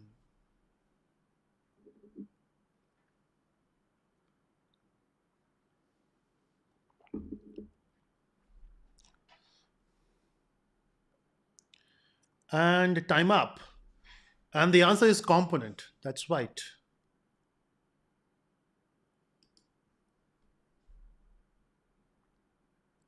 We can also use service and controller, but they have a different purpose. And the last question, everyone, coming on your screen.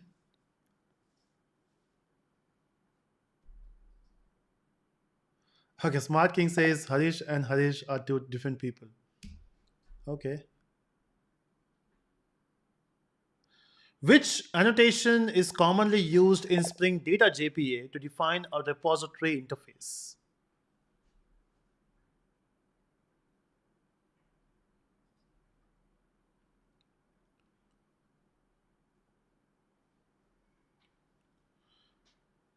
Okay, and time up, and the answer is repository. That is correct. So, who do you think which R is going to win this game? Or maybe a new entry on the top?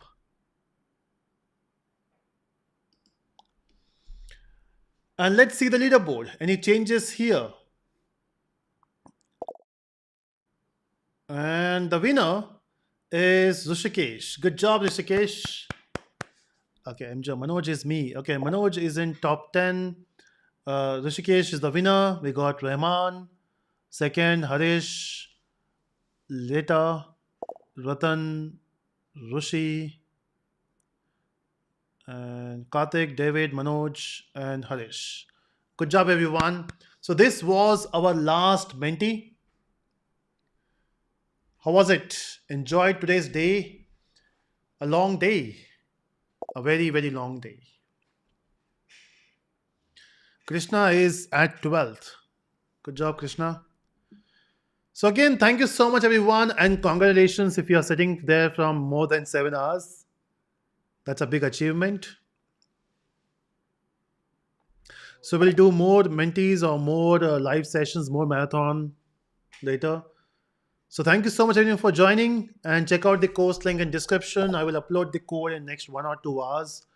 I'm so tired. I'm thinking if I will go out of this office, if I see my bed there, I will sleep. Unfortunately for Heather, he has to travel how much? 28 kilometers? 24 kilometers, 1 hour? Yeah. So he has to travel back to his home, which is 24 kilometers away.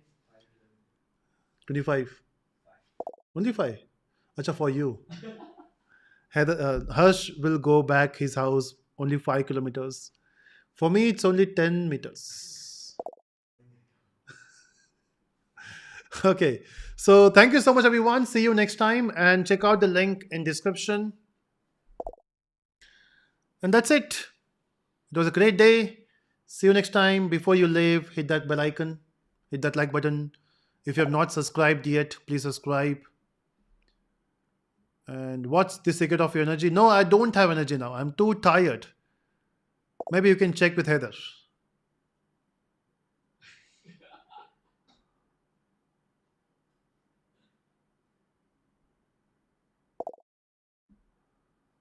Yeah, it's time to take a rest. So, everyone, good night. Have a great night. If it is in this time zone, if you have from other time zones, have a great day. David says it's raining outside in Hyderabad. Okay. Rahul says Whitefield to my city. No, I'm staying bit outside Bangalore, and Hyder is going back to city, which is in which is he stays in the center of the city, right? The heart of the city. Sorry, Jai Naveen Reddy. Okay, bye bye.